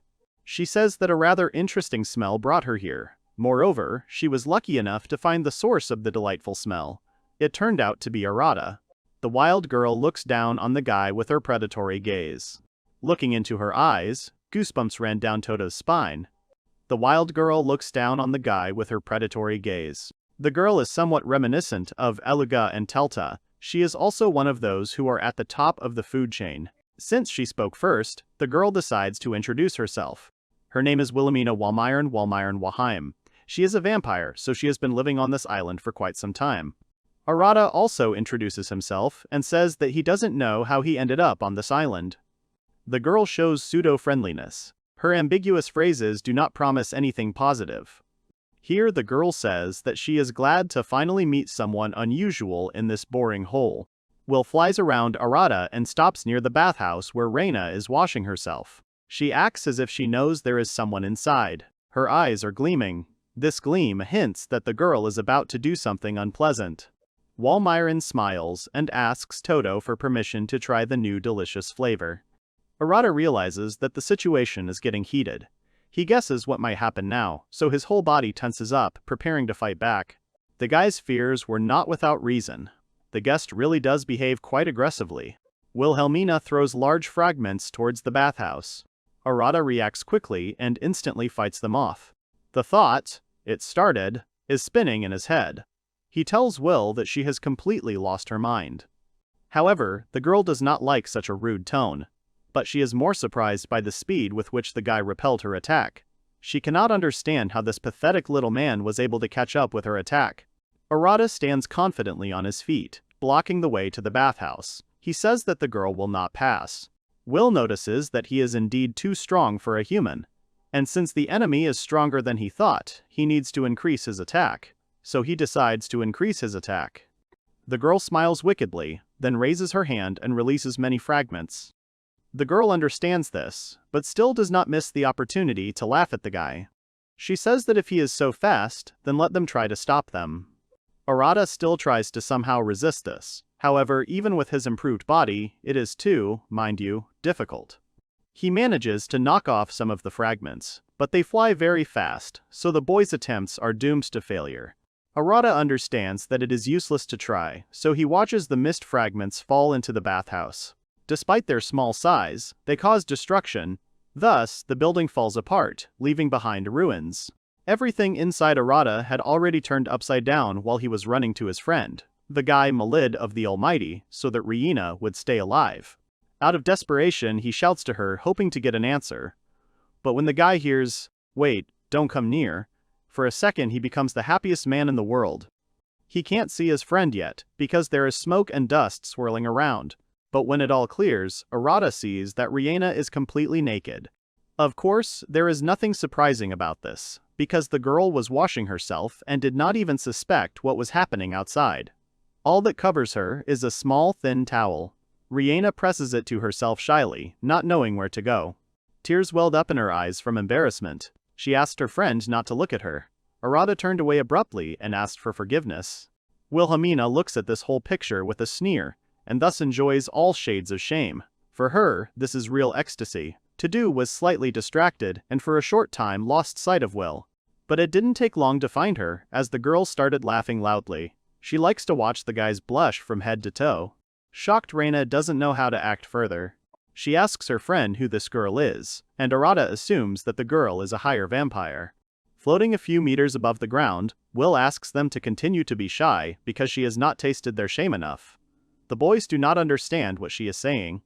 However, the girl immediately explains that ordinary vampires drink blood, but for higher vampires it is bad form. Instead of blood, they prefer to feed on emotions. A funny association comes to Arata's mind, and he says that his mother-in-law does the same. Of course, Wilhelmina in this world does not know what a mother-in-law is, but it is certain that both of them can be called energy vampires.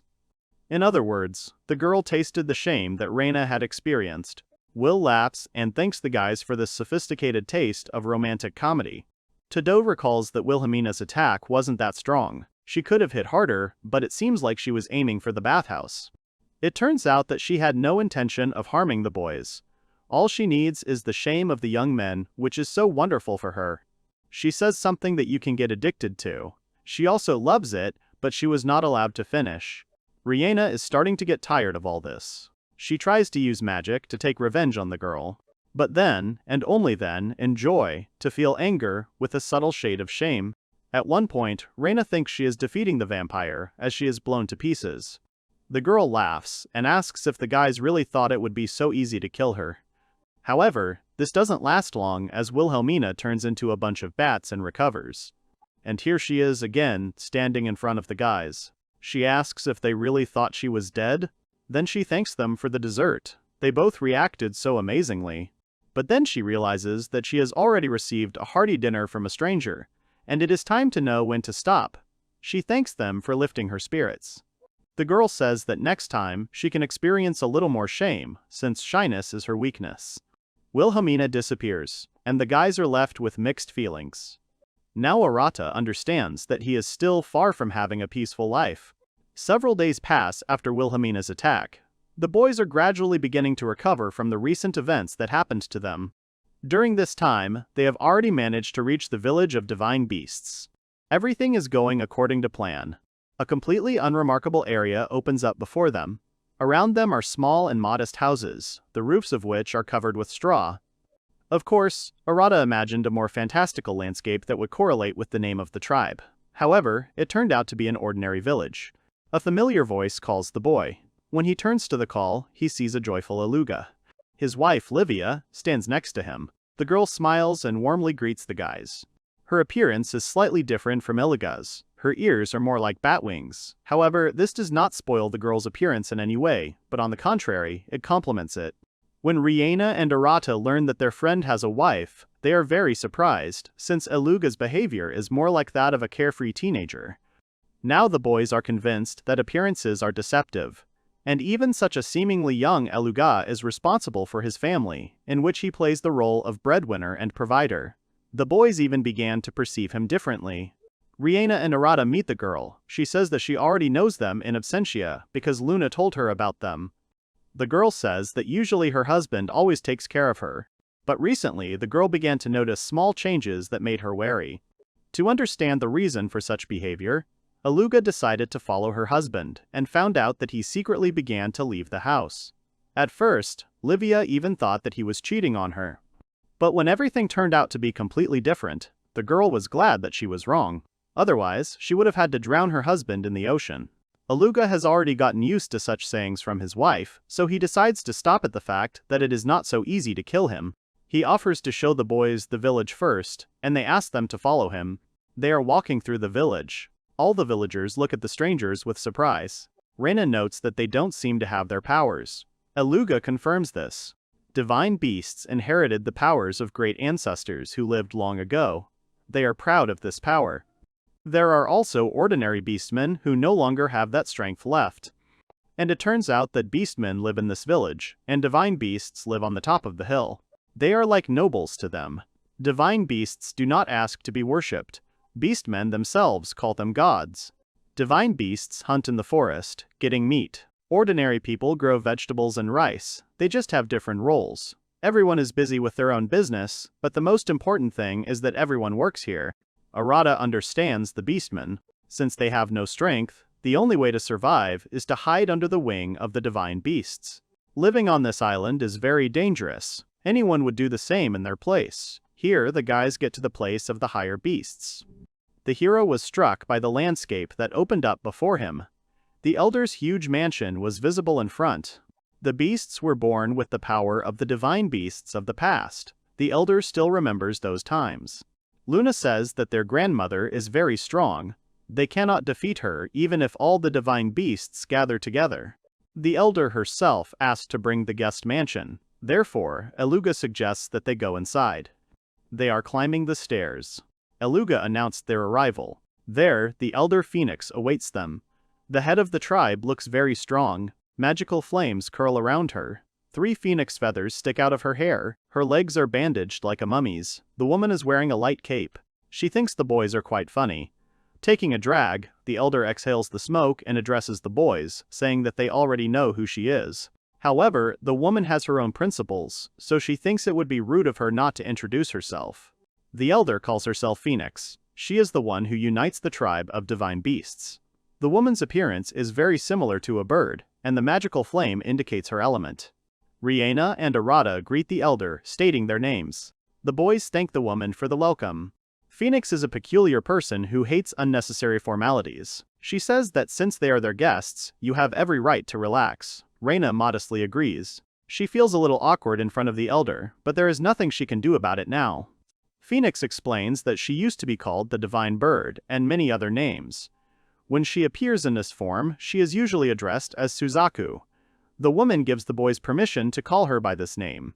She is a little annoyed by the way the elder sounds, as if she is some kind of old woman. Aluga shows his conservativeness and says that an elder is an elder. She was one even before he was born, so he does not accept objections. Phoenix grins back and says that the boy hasn't been able to watch his tongue since he was a child.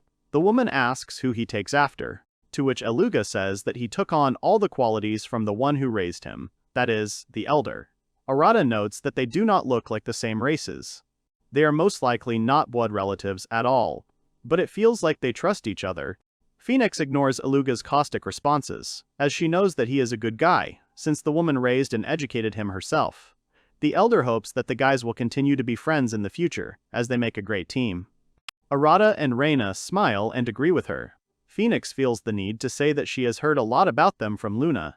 If the girl liked them, then they must be really good guys.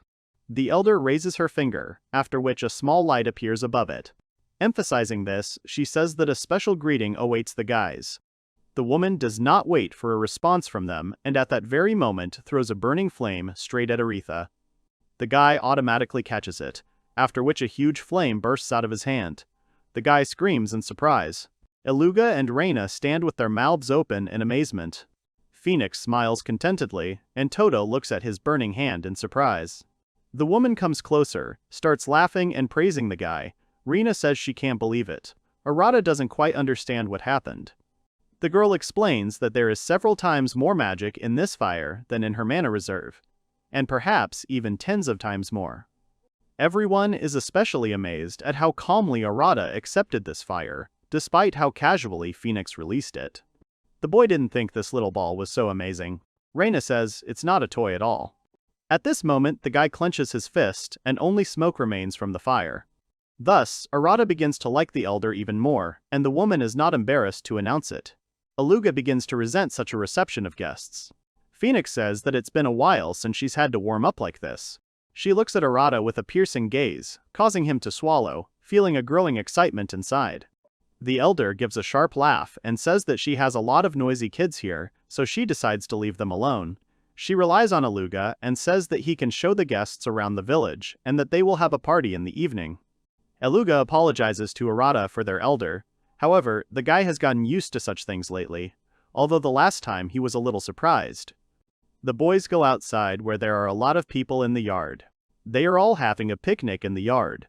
The residents are sitting around a large fire. Each family has a separate clearing set up.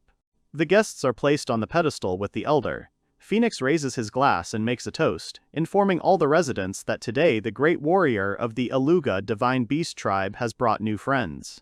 The elder doesn't miss the opportunity to mention that Arata isn't afraid of even her fire, which is why she calls the guy a monster in a good way. Phoenix asks the villagers to give the guests a warm welcome. To do feels a little awkward. A cheerful Luna appears, bringing the boys some delicious food on a separate plate. Smiling, Arata looks at Reina and remembers that he was worried because Reina might get sick. But for now, the girl is in a great mood and nothing seems to bother her. To-Do guesses that Iluga most likely asked the divine beasts to suppress their magic in advance.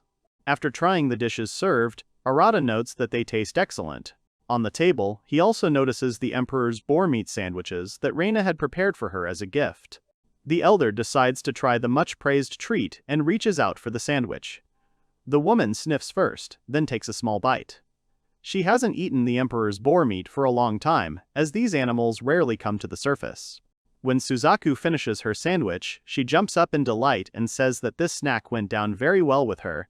She also notes that the taste is even better than the Emperor's boar meat compared to what she had tried before. The woman had heard, of course, that the girl was a good cook, but she hadn't thought that she was that good. Reina thanks her for the compliment. The calm atmosphere suddenly changes to some kind of turmoil. Something very large appears on the territory. Some creature is walking straight through a crowd of people, thereby throwing the inhabitants in different directions. The divine animals simply start flying from side to side. The elder says that it is just the young people making a bit of noise and asks the guests not to worry. The hero notices that they are already very close. Then she talks about some Gaius, a name that means nothing to the boys. From the rising pillar, the silhouette of a huge monster emerges. The elder says that this is the most ferocious of the tribe of divine beasts, then the ancestors were the divine beast hippopotamus. The beast approaches the boys and menacingly begins to ask who prepared the sandwiches. He then approaches Reina and asks if the girl cooked it. The frightened girl nods. By this thing he means Reina's sandwiches. He comes even closer to her, then points his finger at her. And he says that from now on, she will be his bride. The amazed Reina could never have imagined that after 5 seconds of meeting the monster, she would receive a proposal from him. There comes a time when Arata has to stand up for her friend again. He blocks Reina with his back, which makes the girl feel safe.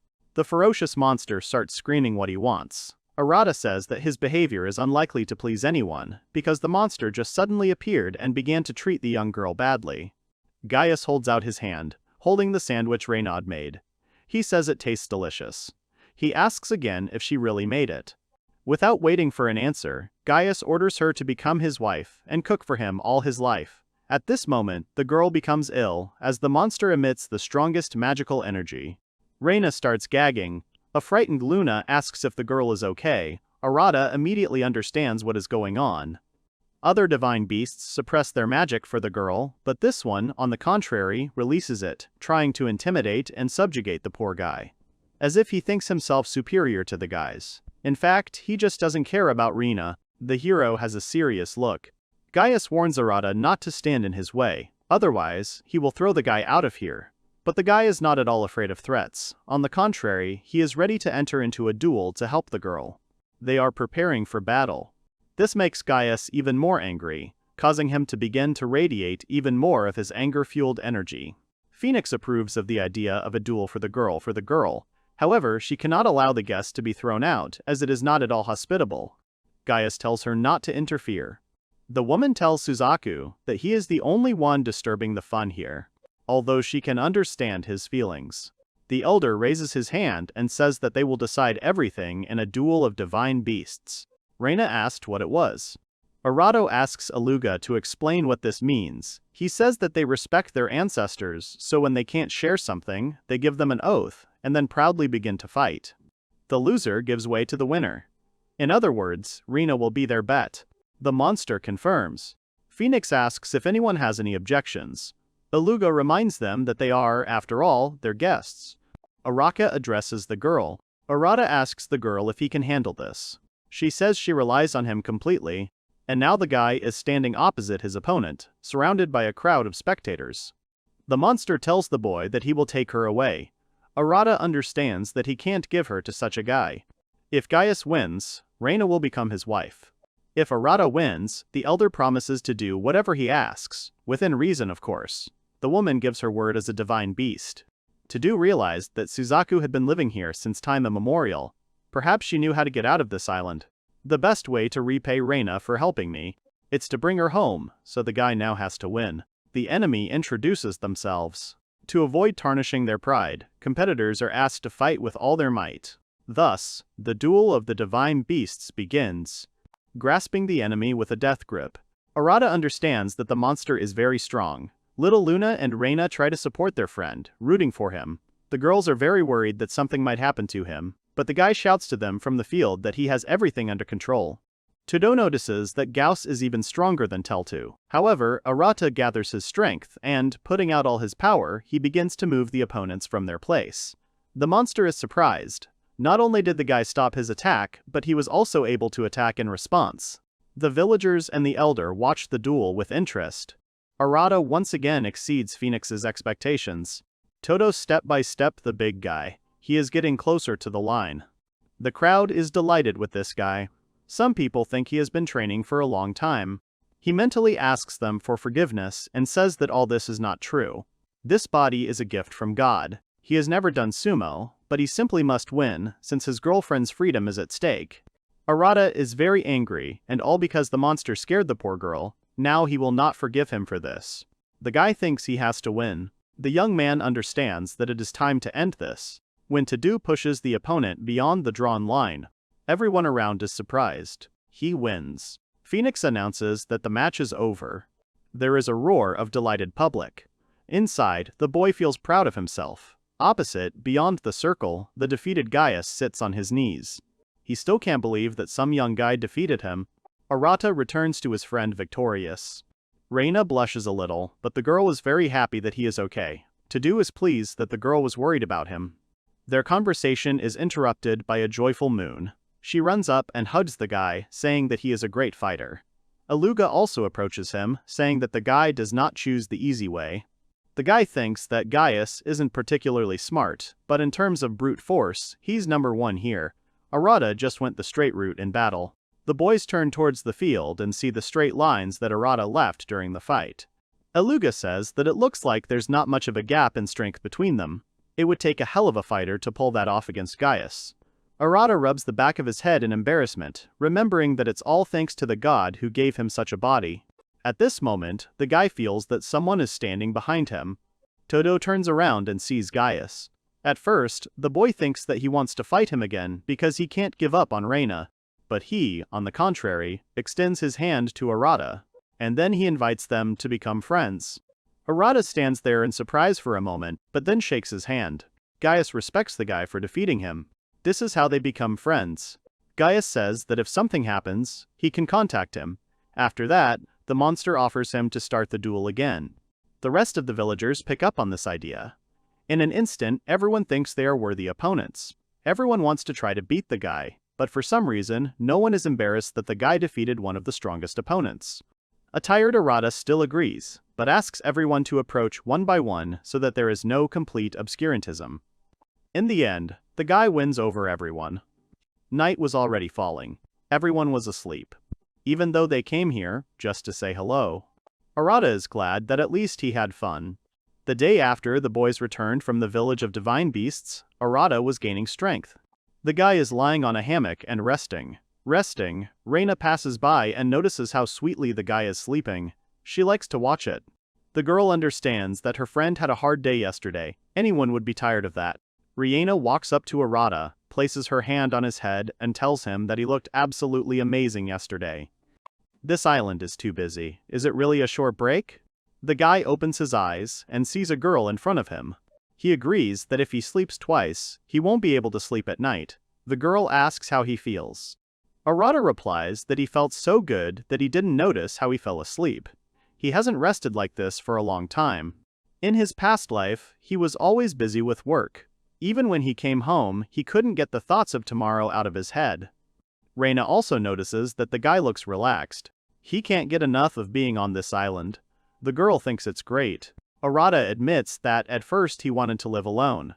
But now, she wants to learn more about this island and the species that inhabit it. It will be even more fun this way.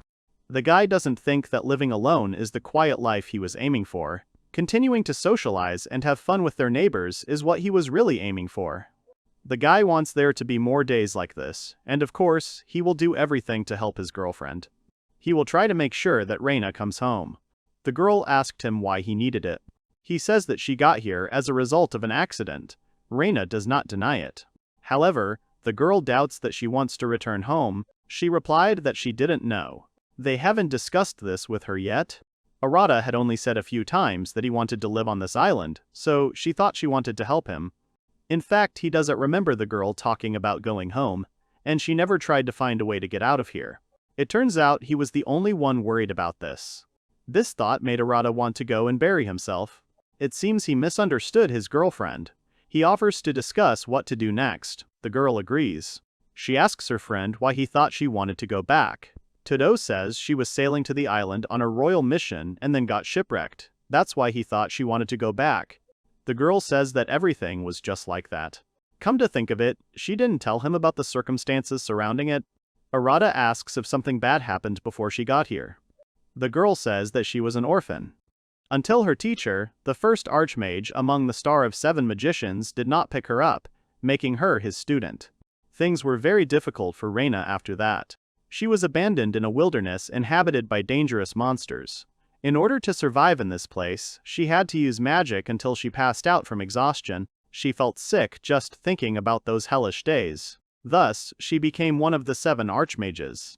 After her story, Reina falls silent. The girl looks into space with sad eyes. Arata notices this and asks what happened.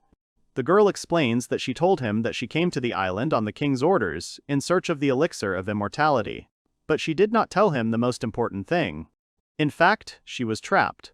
Shortly after she reached the rank of archmage, the duke of their kingdom asked her to become his court sorceress. However, one of the strongest mages on the continent was unable to serve a nobleman, so she refused. But as it turned out, the duke did not see her as a sorceress. He wanted to make her his woman. After her refusal, the duke began to persecute her, using all his power. Her native kingdom began to put pressure on her. They even wanted to touch the orphanage where she grew up. This created a situation where she could not say no. So Reina avoided by taking advantage of the royal decree that had been issued earlier to obtain the elixir of immortality, which was supposed to be on this island. After the shipwreck, they must decide that the girl is dead and finally leave the shelter. Besides, she was a little tired. The young man looked at his friend with sympathy. From an early age, the girl devoted all her time to magical practice, until one day she became one of the most powerful wizards. But despite her success, they saw nothing in her except a woman. This was very difficult to accept. Besides, no one on the island knows how difficult it is to achieve such a title. There is no one to reward her for all the hard work she has done. Arata tells her that the girl worked so hard to become an archmage. But in reality, she never really wanted to become a sorceress. The sisters at the orphanage were so kind, so the girl always wanted to be one of them. But the teacher said that being a sorceress, she would bring much more benefit to the orphanage. That's why she tried so hard. The young man understands her. Arata now understands that the girl does not want to return to the continent, but prefers to stay on the island. You ride quite comfortably. Reina says he shouldn't worry about it. Luna and Teltu are very nice and she has become friends with Aluga and the others. So instead of going back home, she would like to live a second life here. Arata is happy about this news, and he suggests that the girl live as before. It is unlikely that this has any hidden meaning, but a simple handshake will not prevent them from confirming that they remain equal friends. However, the guy thinks it is very important. He is also sure that they both think so. Several days pass. Arata wakes up and invites his friend to go for a walk. But she refuses, saying that she wanted to read the magical tome. This is the same book that Wilhelmina brought as an apology for laughing at them and breaking the pain, although outwardly she showed no signs of remorse. But it's so easy to give away something valuable to someone. Whatever you say, she's an extraordinary creature. The guy asks what's in the book. The girl says that this describes magic that was considered a myth. She is an archmage after all, so she is interested. Arata thought the girl didn't want to be a mage. She says you're different. The guy laughs and says if the book can help protect her, then it's useful. After that, he goes outside. The weather is wonderful outside. However, the guy immediately feels the ground tremble. One of the strongest creatures is approaching him. It turns out to be Aluga.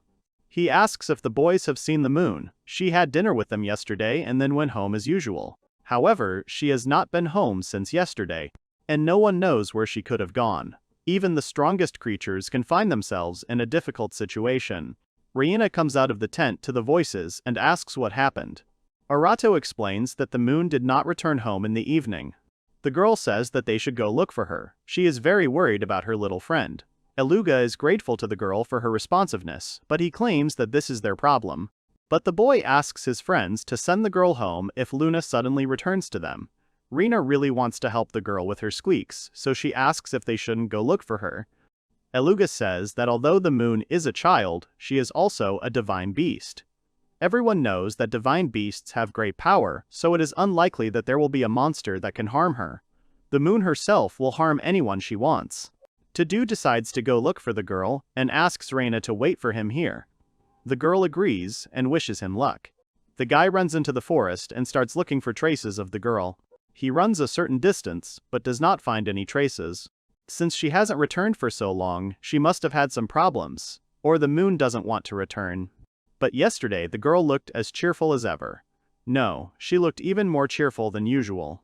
Then the boy remembers that tomorrow is Aluga and Livia's wedding anniversary. The girl told Arata yesterday that she was going to have a party for the three of them. The boy remembers that Luna is looking forward to this significant event. Besides all this, the girl said that she wanted to prepare a gift for them, so she left early yesterday. Perhaps this is true, and the girl is simply preparing a gift. However, Todo still feels a little worried about his little friend. Suddenly, Arata begins to feel the presence of the moon. It doesn't seem like the girl is weak. This immediately calms the guy down, but he doesn't understand why she didn't want to come back. After some time, the guy finds the girl. She is sitting on the ground near a tree. Luna looks a little puzzled. He asks her what she is doing. The girl is trying to hide someone, however. Arata looks behind her and sees little sleeping wolf cubs. This all explains the absence of the child at home. She simply could not leave the small and defenseless cubs alone without supervision. In order not to scare the girl, Arata slowly approaches her. The guy wants to show her that there is nothing to be afraid of. He carefully kneels down and asks her who she is hiding there. Little wolf cubs are hidden behind 9 fluffy tails. The girl looks away sadly. The fluffy ears on her head also involuntarily droop. A small tear runs down her cheek. When Luna realizes that no one will scold him, the girl decides to open up. She says that today is Aluga and Livia's wedding anniversary. And for her, this is also an important event, so the girl wants to please her friends. That is why she was going to give them something. Moreover, Livia once said that she wants a child. And since wolf cubs are babies, they can replace a child. Todo understands that the girl wanted to give him wolf cubs. While the girl was telling this touching story, Arata wondered where the wolf cubs were. But if they were to look for the wolf cubs, it could lead to big problems. After this question, she falls silent and looks somewhere far inside herself. Arata, trying to bring the girl back to reality, decides to ask again about whether the wolf cubs have parents. After this, Luna suddenly comes to life and in a raised voice says that she is sure that they no longer have parents. She knows she shouldn't raise her voice, because Todo doesn't want to hurt her. He just wants to figure things out. Luna lowers her sad gaze again and says that the thing is, when she got here, it was already too late. The girl clutches the hem of her dress in her little fist. This indicates that she is very worried. Arata notices this, so the boy takes a soft tactic. First, he calms the girl down and says that everything is fine. And then Todo smiles and assures her that no one blames her for anything. After that, the guy asks Luna to explain everything in order. Yes, she caught the moment when the wolf cubs were with their mother. And then a very unpleasant event happened. After a short silence, the girl nods and decides to tell everything that happened then. Luna says that on the day they said goodbye to each other, the girl went looking for a gift for their wedding anniversary. At the same time, she was looking for a wolf cub who had separated from the pack. She was overwhelmed with joy, as she really wanted to please her friends. The weather was great and the birds were singing pleasantly, and the girl was impatiently waiting for the moment when she would decide on a gift. Luna noticed the wolf cub she was looking for. The girl began to follow him and eventually he led her to his brothers and sisters. That's how she found the wolf cubs. Their mother was nearby. However, by the time the girl arrived, their mother had already been attacked by another monster. As much as Luna wanted to save her, she couldn't turn back time. Despite this, the girl drove the monster away, and thus managed to save at least the cubs. However, difficulties arose. Their mother was already mortally wounded and died soon after. All this time, the cubs did not leave her side for a single step. The mother defended her children with all her might. Despite the fact that the monster was much larger than her, she militantly defended the cubs. Yes, she died, but she managed to buy time, thanks to which the cubs remained alive. Arata listens attentively to the girl. He understands how difficult it is for her to tell all this. All this time, Luna kept an eye on them because she believed that if she did nothing, other monsters would attack the cubs, and since they were completely defenseless, they would definitely not be able to last long. That is why the girl decided to intervene. At first, she wanted to take them with her. However, the wolf cubs did not agree to leave. Perhaps they wanted to go with the girl, but, as already mentioned, they could not leave their mother, no matter what. The cubs simply lay next to her. Occasionally they gently pushed her with their paws, hoping that their mother would wake up and everything would be as before. Perhaps the cubs were waiting for her to recover, get up, and they would all continue to live together, protecting each other. Luna tried to influence this somehow. The girl told them that their mother had died, but they did not understand, or they simply did not want to leave. When the girl realized that talking wouldn't help, she decided to think about what else to do. Then the moon buried their mother and tried to take the animals home again. But even then, they still didn't want to leave. Tears flow from Luna's eyes. The girl clutches the hem of her dress even tighter, trying to fight off all this sadness that has settled in her. The main character listens to her attentively. A little more time passed. Luna began to fear that the cubs would die without her help. So, all this time, Luna protected them, trying to fill the void in their hearts from the recent loss. After hearing all this, the guy's heart just sank with sadness. He was very sad that everything turned out this way. However, Arata decides to praise the girl. The guy says that she did a great job. Not everyone can do that. Todo smiles and pats her head in praise. Others would have been scared long ago and saved themselves. But Luna showed great courage and care. Todo asks her what the girl will do now. After thinking for a while, the girl decides to try her luck again. She wants to try to talk to them again, but only when they wake up. The cubs are fast asleep, cuddled up to each other. After the loss they suffered, they are now the closest to each other. Surely, when they grow up, they will protect their pack just as their mother once protected them. Arata becomes curious about whether the wolf cubs understand the girl. However, Luna does not know this. After this, the boy decides to find out a little more about them, because the wolf cubs in this world are also monsters. The girl says that these cubs are blood wolves. When they grow up, they become very strong. They are serious opponents for many forest dwellers. Arata thinks that if the wolf cubs become very strong, even by the standards of the moon, one day these cubs will be dangerous. They can be dangerous for everyone. Of course, the guy understands that they won't harm him, but Reina could be in danger. After all, the girl doesn't have a gift that doesn't allow them to harm her body. Todo starts thinking ahead again. After thinking for a while, he comes to the conclusion that the wolf cubs should be taken as far away as possible so that they cannot harm anyone. But at the same moment, Arata understands that Luna might not like this at all, especially since she put a lot of effort and energy into trying to protect them. All his thoughts are interrupted when the blood wolf cubs open their eyes and wake up. The animals yawn and stretch. Joyful Moon cannot contain her delight as she watches them. The young man is surprised. The sleepy wolf cubs direct their gaze towards the guy. If they are already used to the girl and know that she does not wish them any harm, then they see Arata for the first time, so they try to understand whether there is danger coming from him. One of the wolf cubs starts looking intently somewhere to the side. In an instant he breaks away from his place and runs somewhere. Luna and Arata look after them, surprised. The girl tries to call out to them, but they don't even hear her. The guy asks what happened. The girl understands where exactly they are running, but she points in that direction and is silent for a while. The cubs run up to the place where their mother is buried. The cubs trample on the spot and sniff the ground. Todo watches their actions. He feels a little sorry for the wolf cubs, because these cubs will never see their mother again. The animals lie down on this spot.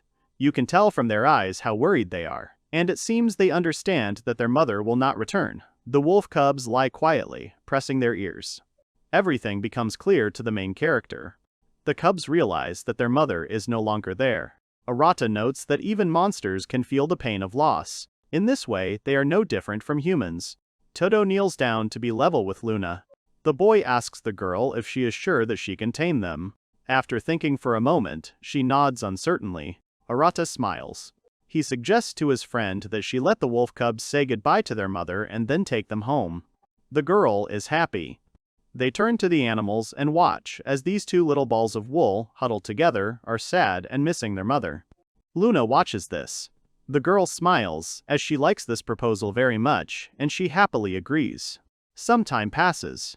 Arata and Luna are still in the forest. While they wait for the right moment, they have time to watch the clouds floating across the sky, like cotton wool. Since Tolo was delayed in the forest, Aluga decided to visit him and at the same time find out how the search was progressing. When the boy comes to his friend, he notices that he has already found the girl. This event cannot but please Aluga, since the boy has been worried about the little girl all this time. Although she is strong, danger still lurks around her at almost every step, therefore everyone needs to be more attentive and careful.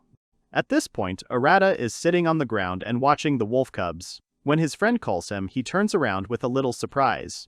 The guy apologizes for not calling Aluga earlier. But his friend doesn't hold a grudge and waves him off, saying that nothing terrible happened. Aluga looks down and sees that the wolf cubs and Luna are nestled in her friend's lap, sleeping soundly. The guy understands that for this reason, Arata could not leave and report the whole situation to him. Aluga is not angry at all. His soul became calm when he learned that everything was okay with the guys. He sits down on the ground next to Todo and says that he will tell him everything later, what's what. There is no point in rushing things anymore. Moreover, he does not want to disturb the peace of the moon and the animals. Aluga asks Arata if the girl has caused him any trouble. On Todo's face, and he says that everything is fine. The guy doesn't think the girl is causing him any trouble.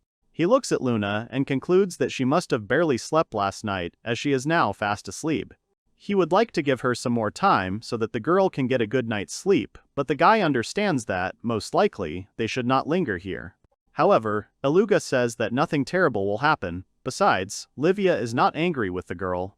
But instead, she is angry with her husband, because he, an adult, could not keep an eye on little Luna and lost sight of her for some time.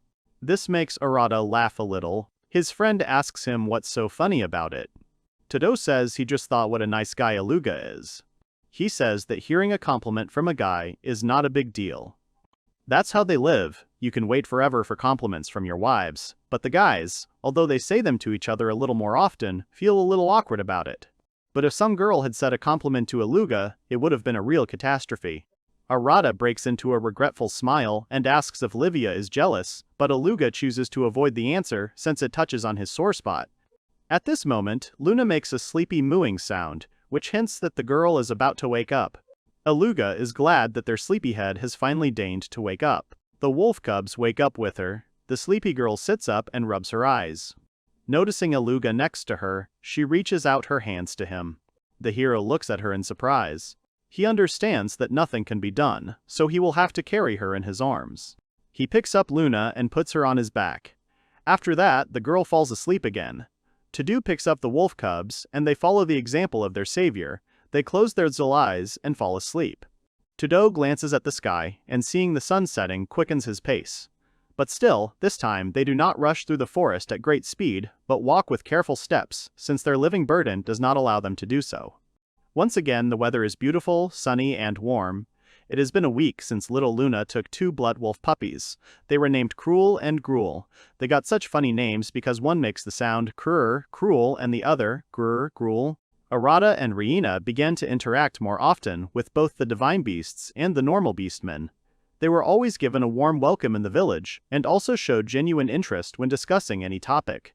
Recently, they offered them many things that could make life much easier, since things are gradually starting to go well for the guys, and, moreover, some stability has appeared. Todo decides to offer his friend to build a house. Overwhelmed with emotion, he actively gesticulates, thus expressing the joy caused by the idea that has just visited his head. Reina smiles shyly and collects her thoughts. She asks why they need a house, since they seem to get along well in a tent. Then Todo explains to her, reminding her that he is, after all, a guy, and she is a girl. Since they are constantly in the same room together, he is not entirely comfortable with this. No matter how well they communicate, they have to maintain the boundaries they have set so that no one feels bad. For some time, the girl still does not understand, and says that she is ready to put up with it if it concerns Arata, but then it suddenly dawns on Reina what her friend means. The girl covers her face with her hand, embarrassed. Now she finds it strange that she didn't think of it before. Reina raises her hand and confidently clenches her fist. After which she declares that they should build a house where everyone will have a separate room. Since the girl didn't listen to her friend until the end, she didn't know that he was planning to build 2 houses. Arata feels awkward, but decides to tell Reina anyway. Her face distorts from this whole situation, expressing even more embarrassment. She says that in that case, they will have to prepare a lot. Todo remains standing there with his hands outstretched and his eyes closed. He no longer knows how to continue this conversation. Here comes the next day. The children tell their friends that they are going to build a new house, or maybe 2. So far they have not decided. Having learned about this, little Luna is very happy and does not hide her delight. The girl's eyes are shining with happiness, and her ears become even sharper. Teltu stands next to her. The girl, as usual, is not very pleased. She crosses her arms over her chest, and her face turns into a displeased expression. Teltu addresses Arata personally, calling him her hubby again. She asks if they want to build a house where they can live together. But Teltu immediately, without waiting for an answer, adds that she is not against this idea, but in that case, she also wants a room in this house. Arata sometimes forgets that next to his friend he is overwhelmed by a wave of jealousy, baseless reproaches, and demands. The girl believes that Todo owes her everything, especially to unquestioningly fulfill her demands. He exhales and is already mentally prepared to listen to all the discontent that will now pour out on him. Teltu points his finger at the guy with displeasure and begins by saying that he considers it outrageous to build a house for 2. It's like creating a love nest. Arata has to duck to avoid getting punched in the eye from such active, disgruntled gesticulation. But to tell the truth, Todo bravely endures the first attack, remaining emotionally unshaken. Teltu continues to scream indignantly, saying that she considers this an unfair decision towards her. Then she suddenly changes her anger to mercy, after which she hugs Arata and says that she also wants to live next to her, so to speak, husband. The guy, however, understands without any emotion that he is in trouble. Most likely, he will have to meet her halfway, so as not to listen to more reproaches. Reina, shocked by the girl's behavior, holds a drawing of their future home in her hands and says that if Teltu is so eager for it, they can make another room for her. The girl unfolds the existing house plan and places it on the wooden table. She says that Lady Suzaku has given them free reign over the land, so they can build a bigger house. Luna chimes in and says she wants a room for herself. Reina doesn't see any problem with that, so she happily agrees. Even before they have built their house, the girls begin to imagine what their rooms will look like. They take the blueprint from Reina, unfold it, and begin to energetically describe their future rooms, showing where and what should be located. Teltu wants a high ceiling in her room, and Luna wants a soft bed. Arata promises to do everything in his power, so a week passes. The guys build a house quite quickly and easily. Reina and Arata smile silently and watch the girls. Todo promises them that he will do everything in his power. A week passes.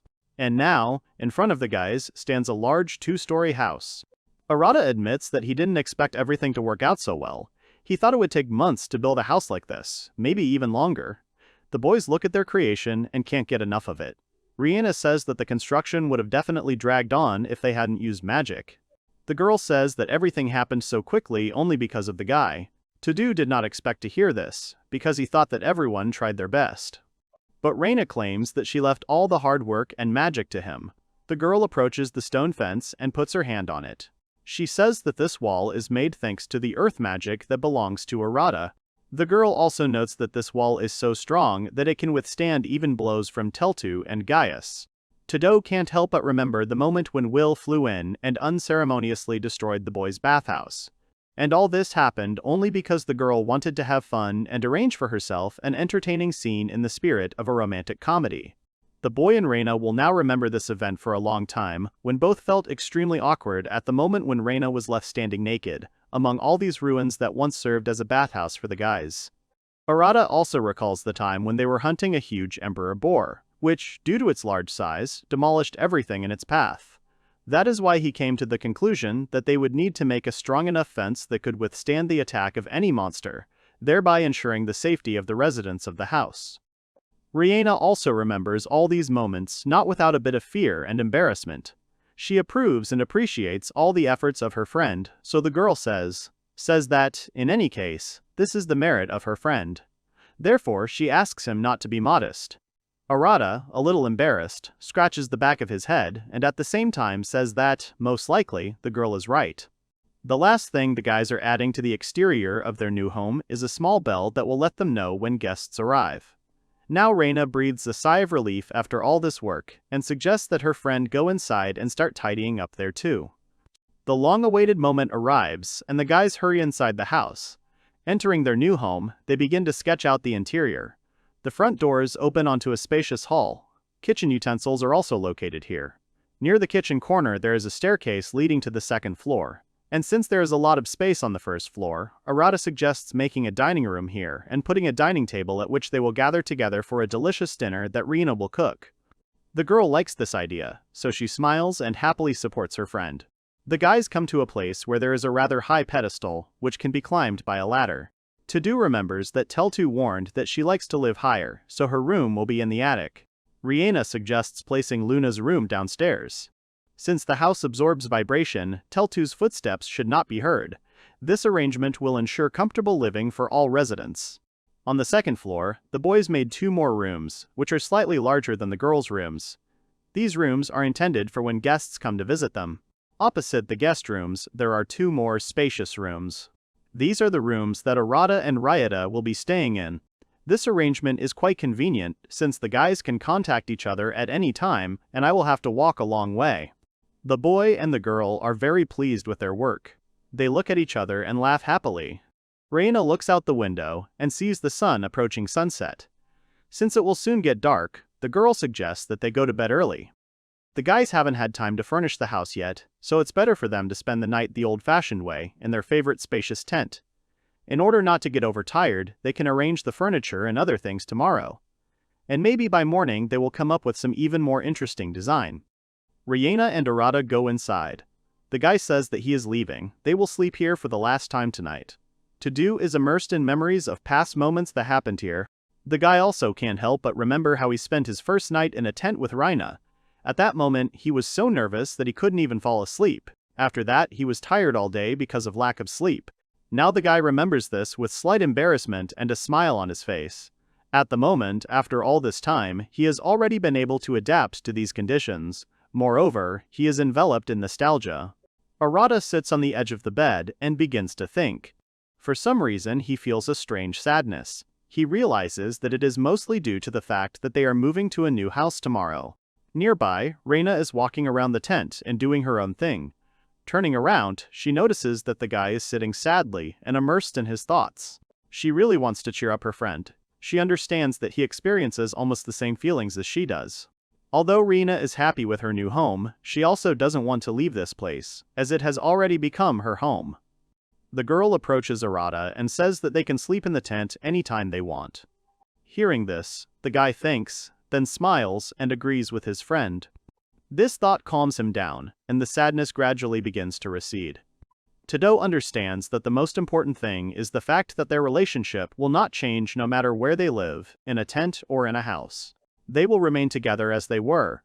All that will change is their place of residence. To some extent, this will even benefit them.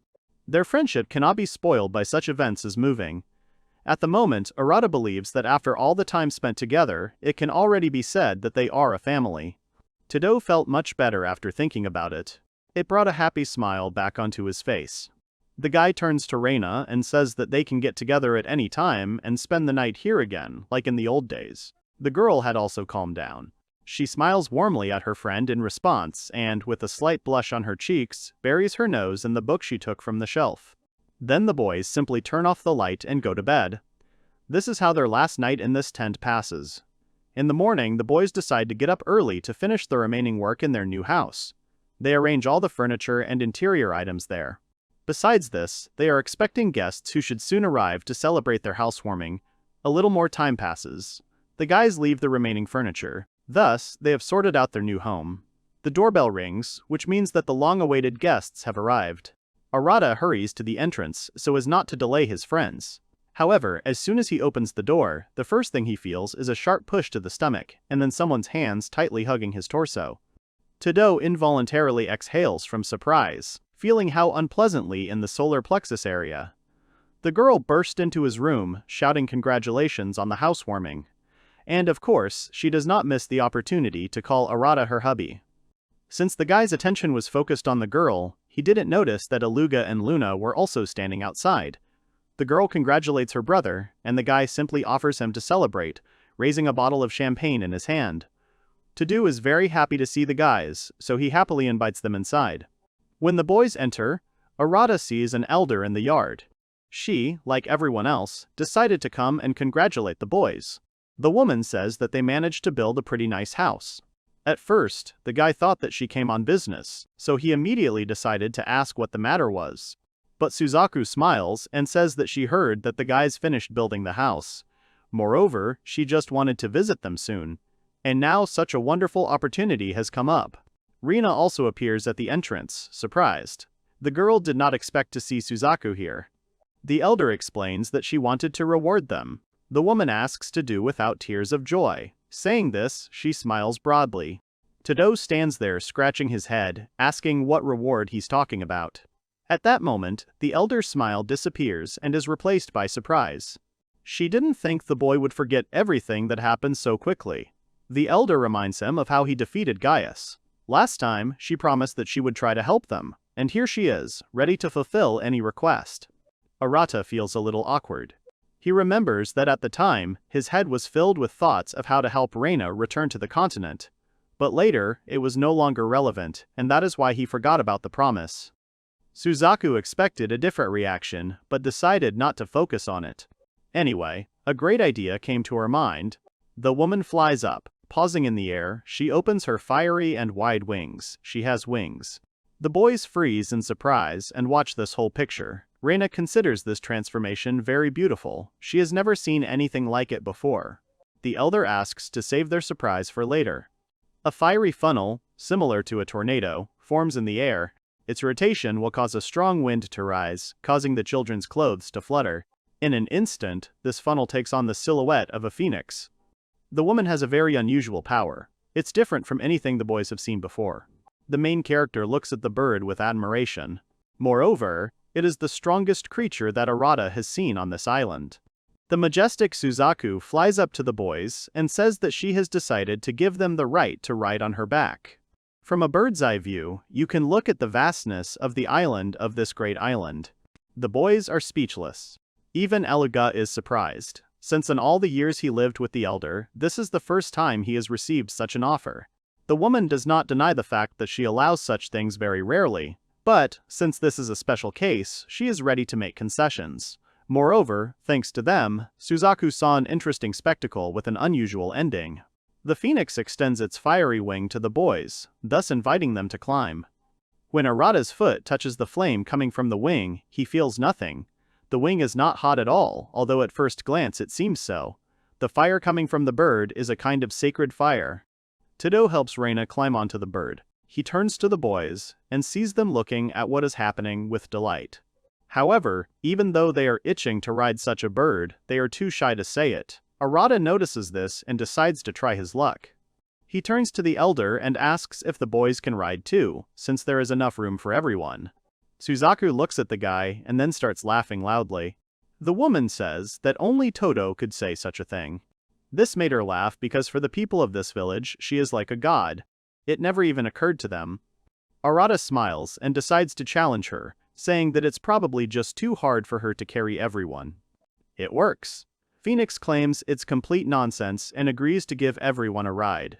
She asks everyone to hurry up, as she is not at all used to waiting, but the guys do not go right away. Aluga asks what she is doing. Luna stands next to him, amazed, but the girl prefers to remain silent. The woman replies that she promised Arata to do everything she could for him as a reward. For little Luna, this explanation is quite enough, so the joyful girl climbs onto the bird, spreading her arms out to the side cheerfully. Aluga at first wanted to stop her, but it was useless, since the girl did not hear him at all. He was worried that this could have a negative effect on the sacred animals, but when the boy saw that Luna was okay, he was happy about it. Teltu stands next to Aluga and asks if she can do the same. Aluga decides to hurry up and takes the girl with her. And when all the boys climbed onto the bird, the phoenix asked if everyone was ready to fly. When she receives an affirmative answer, she flaps her wings and rises into the air. In an instant, their faces are blown by a strong wind, which makes it difficult to even open their eyes. Arata and Reina cover their faces with their hands. The guy asks the girl if she's okay. She screams that she's fine. At first, it seems impossible to hold on. Their hands slip off the feathers. It takes their breath away, but the elder tells them to relax. As Arata follows her advice and relaxes, an island of incredible beauty comes into view. Opening his eyes, it seems to him as if all this is happening in a dream. All the guys are incredibly delighted. Phoenix asks how they look. The heroes respond that it is amazing. The island itself is located within bright and endless azure water. It has a unique nature and incredible atmosphere. From above, you can see many different races and cultures. There are also a lot of unexplored places on the island. Arcadia is covered with dense tropical vegetation, which is permeated with colorful flowers, unique leaves, and unusual trees. Exotic plants coexist peacefully here, creating a mesmerizing view of freshness and picturesqueness. The air is filled with the aromas of wild flowers, and every breath of air brings a feeling of complete relaxation. The coastline of the island is framed by snow-white sand. The seawater is crystal clear. It reflects all the beauty of the island. The multitude of reefs creates an incredible underwater atmosphere that cannot fail to amaze. Todo sees the island from above for the first time. Suzaku asks how the boys feel after this. Arata replies that it's simply amazing. He didn't know Arcadia was that big. The guy looks at his friends. Warm feelings overwhelm him inside. Now he can confidently say that he is only happy to be here. Todo is very happy that he was reincarnated in this world. The guy is no longer afraid to move on the bird's back. He sits down next to Reina and expresses his confidence that there are many more fun days ahead of them. The girl agrees with him. The heroes admire and enjoy the flight. Arata intends to continue living a happy life on this island where the strongest creatures live. He turns to God and says that if he hears him, then let him continue to watch over him further. The events take place somewhere on the continent. A meeting of the Star of the Seven Archmages is taking place. In a dark room, there is a round table at which people in robes are sitting. Their faces are not visible because of the hoods. Apart from the round table, there is no other furniture in the room. From all this, it is clear that the meeting has been called to discuss the situation of the missing girl. One of the council members asks if everyone is sure that Reina is dead. Someone answers that this is beyond any doubt. The man expresses such confidence based on the fact that their ship was caught in a storm. The natural elements were so powerful that it was simply impossible to survive in it. It was as if Reina simply did not have a chance. Despite being the youngest of them all, the girl still remains one of the 7 archmages. Those gathered believe that the kingdom is doing wrong. They think it uses archmages as its pawns. Some advocate clearing up this misunderstanding. Some say that there is nothing to worry about, since the loss of a young and not so experienced archmage is not really a big problem for everyone. However, there is one problem. The task that was ordered to be carried out remained unfulfilled. As everyone already knows, not carrying out orders can lead to a fall in their reputation. One man hatches a plan. He wants to take advantage of the situation and independently find the lost island, where the elixir of life is lost somewhere. Confident that he will succeed, the man volunteers to go to the island. He promises to find him and get the elixir of life. Since he volunteered himself, no one suspects his plans, so they give him consent. They ask him to take care of it and carry out the task. The man is also asked not to bring shame on the name of their organization. He grins. There is also a girl in the room who is against the man going to the island alone because he makes her uneasy. For some reason, it seems like he will definitely ruin everything. That is why she wants to keep him company. Lately, she has been terribly fed up with these boring requests and men. Another one begins to be indignant at what she imagines. The girl says that one head is good, but two are even better. After thinking for a bit, the man agrees, since together they really do have a better chance.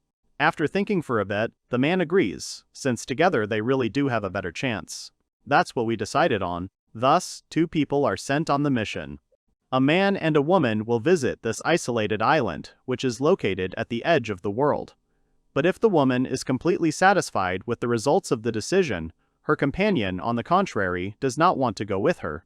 But he has no choice, since the majority decided that it would be better for them to go together. 2 weeks have passed since the boys flew on Suzaku's back. A lot has happened during this time.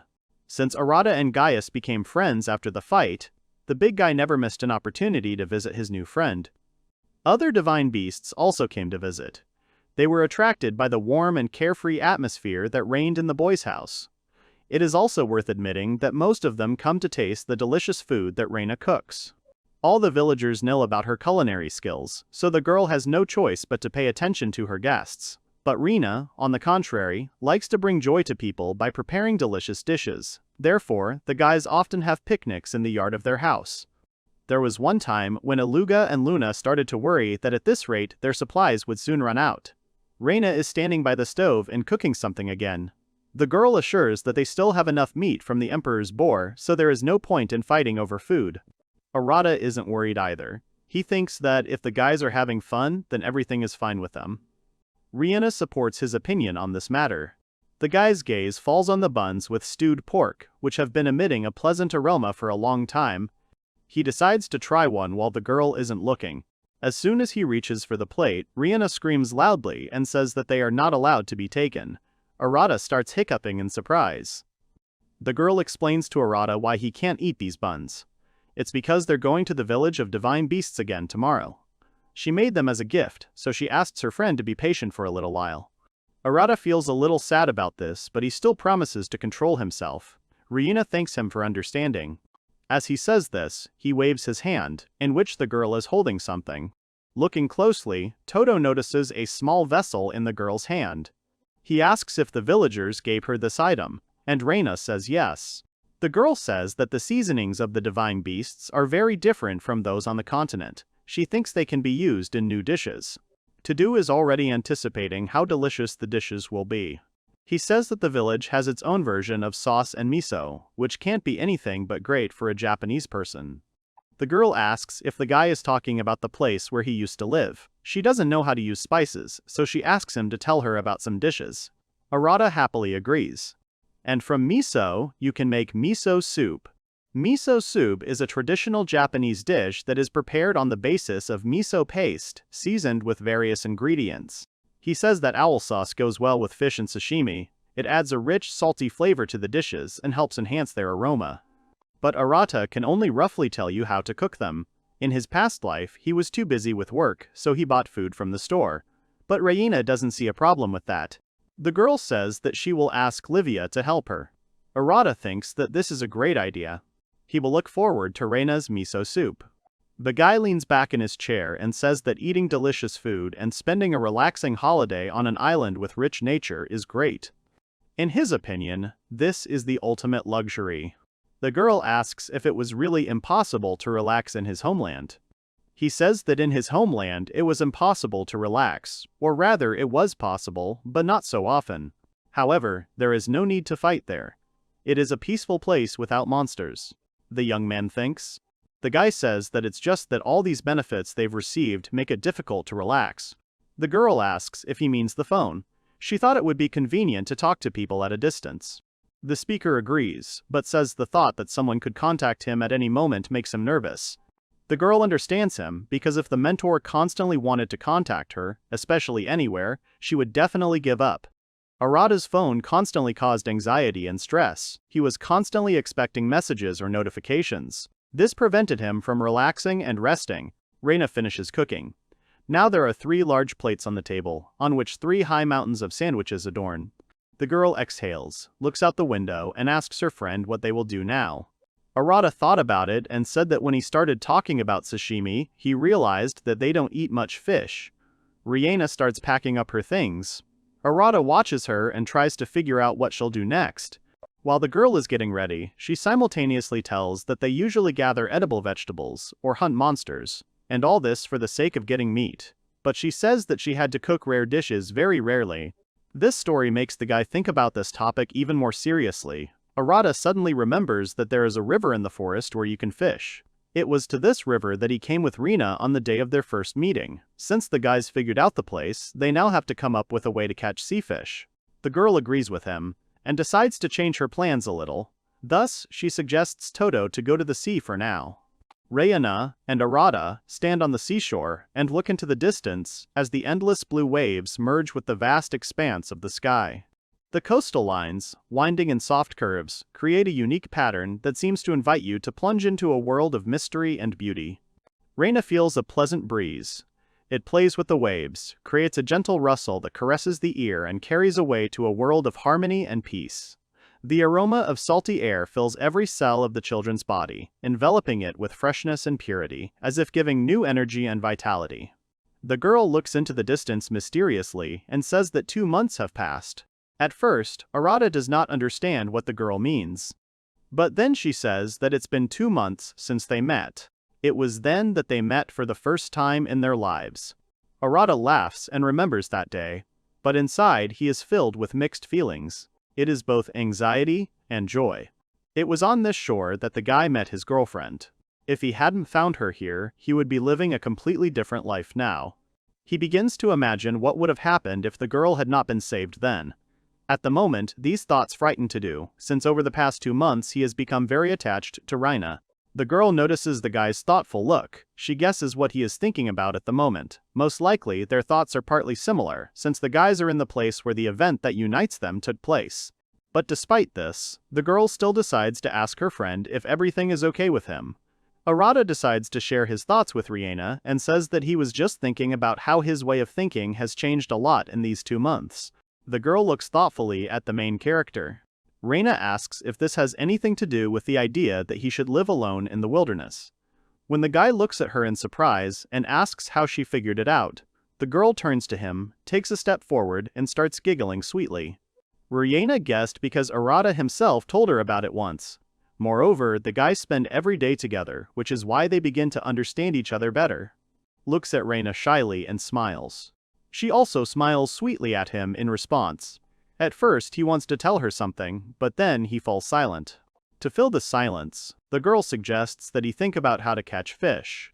Todo says that the first thing they need to do is make a fishing rod. To do this, they will need to find a straight and strong branch that will serve as a fishing rod. Arata knows that there are different materials that can be used as bait in nature. And as soon as the guy turns to the side to go in search of suitable materials, he notices the bodies of some people lying on the shore in the distance. He immediately warns Reina about this, and quickly runs up to them to find out if they are alive. When the guy almost reaches their location, he starts screaming and asking if they are okay. He would really like to hear something in response, but instead he gets only silence. Todo runs up, sits down, and watches their breathing, but a little later the guy realizes that people are not breathing.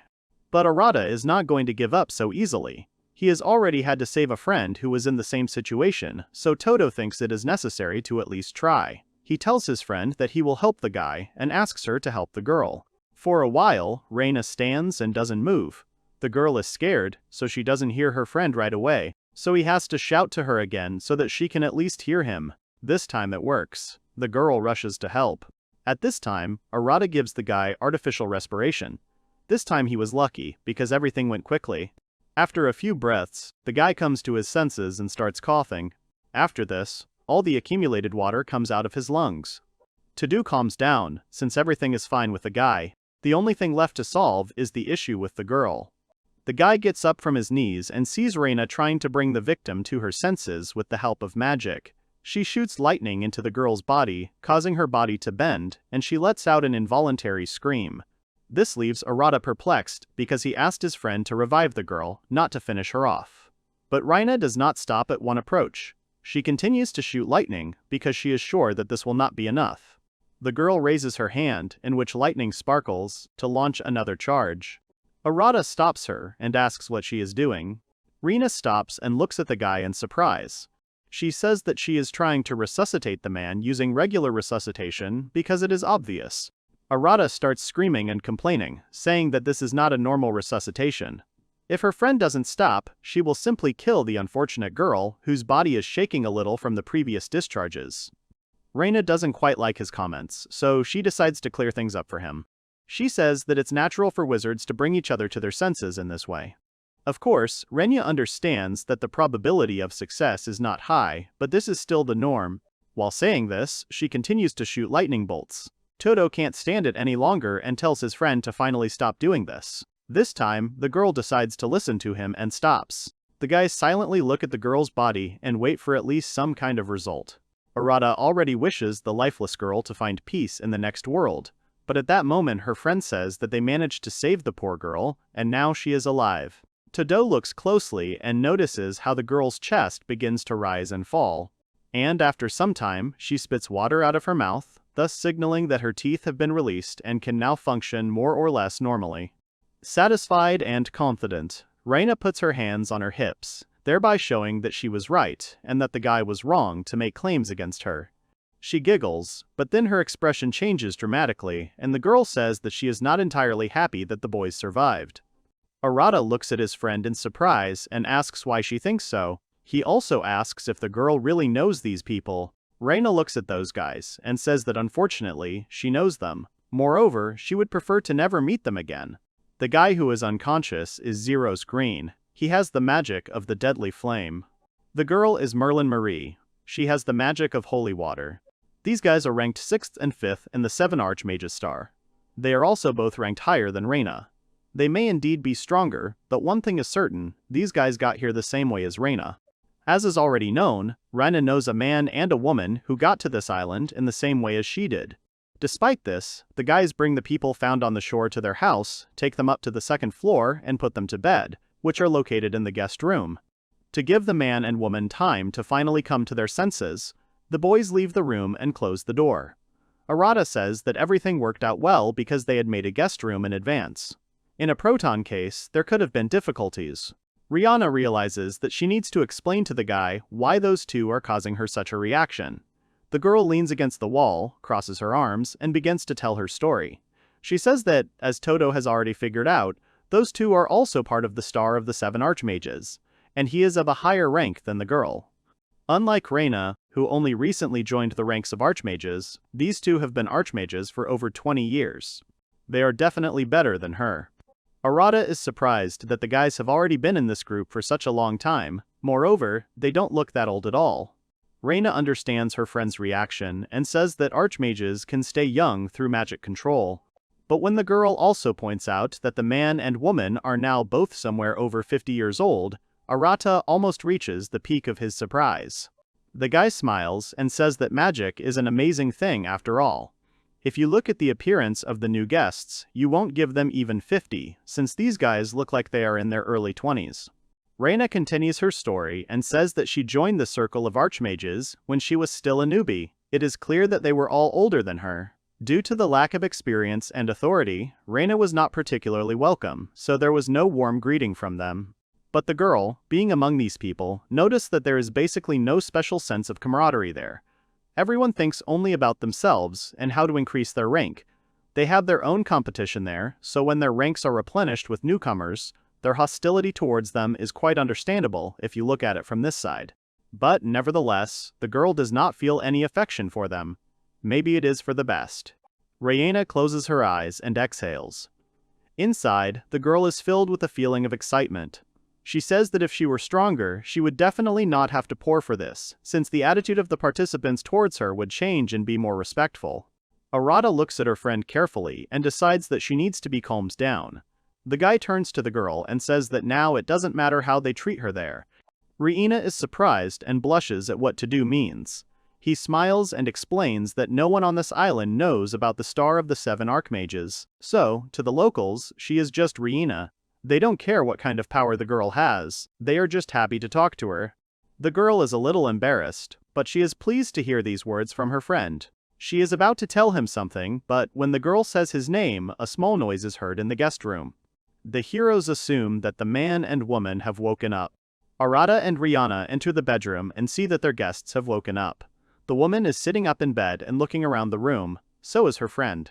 Arata walks a little further, stands in front of them, and asks how they feel. The man and woman look at the boy with apprehension. There are hints of discontent and contempt in their gaze. Their gazes make Todo feel tense and awkward. However, the boy understands that in their place he would most likely be wary too. But when the man sees Reina, he is very surprised and screams. The girl stands in bewilderment, crossing her arms and looking at him. The woman is also surprised, because they thought the girl was dead. Reina's look shows that she doesn't want to talk to them at all, but she has no choice. She says as a greeting, "Long time no see, Zeros, Merlin."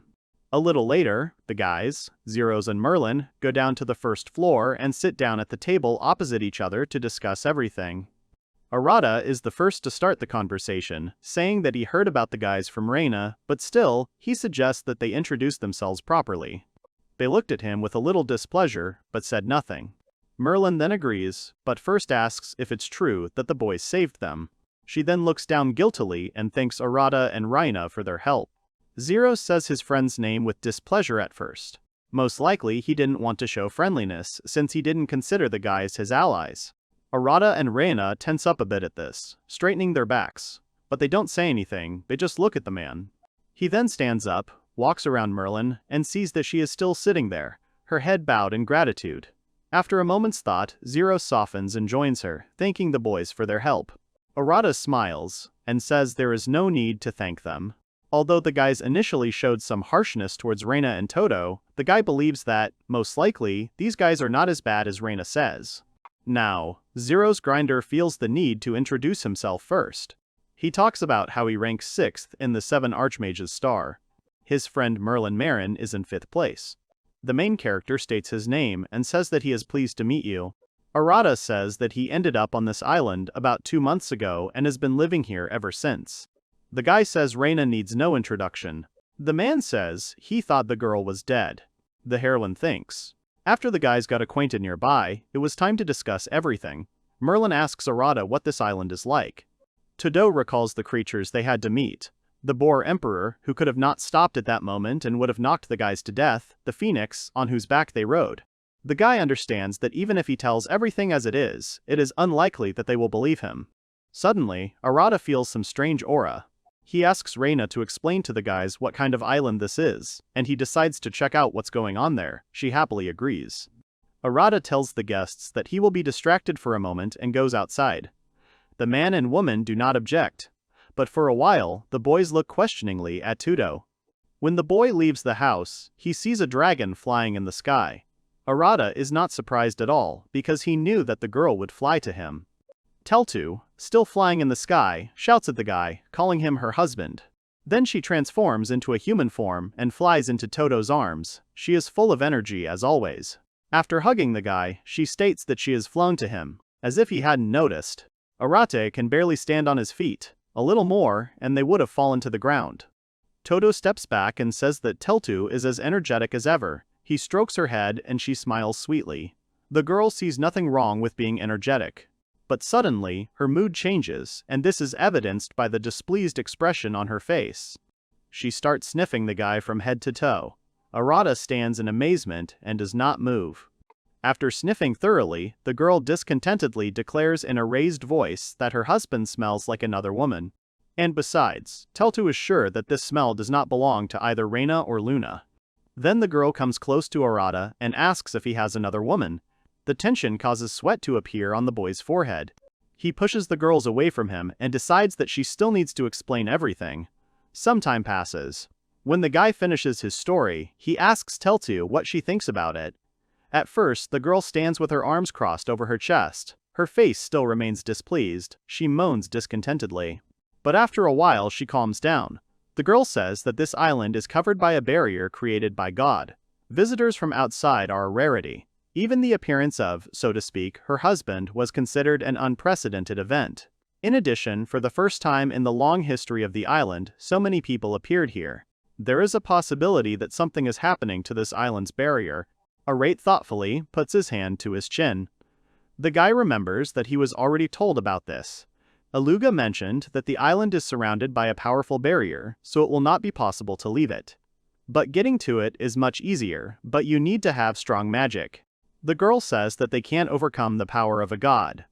Judging from what Aluga told the boy, it's not the god who reincarnated him. Even will-rank creatures are safely locked here. It's a very powerful barrier.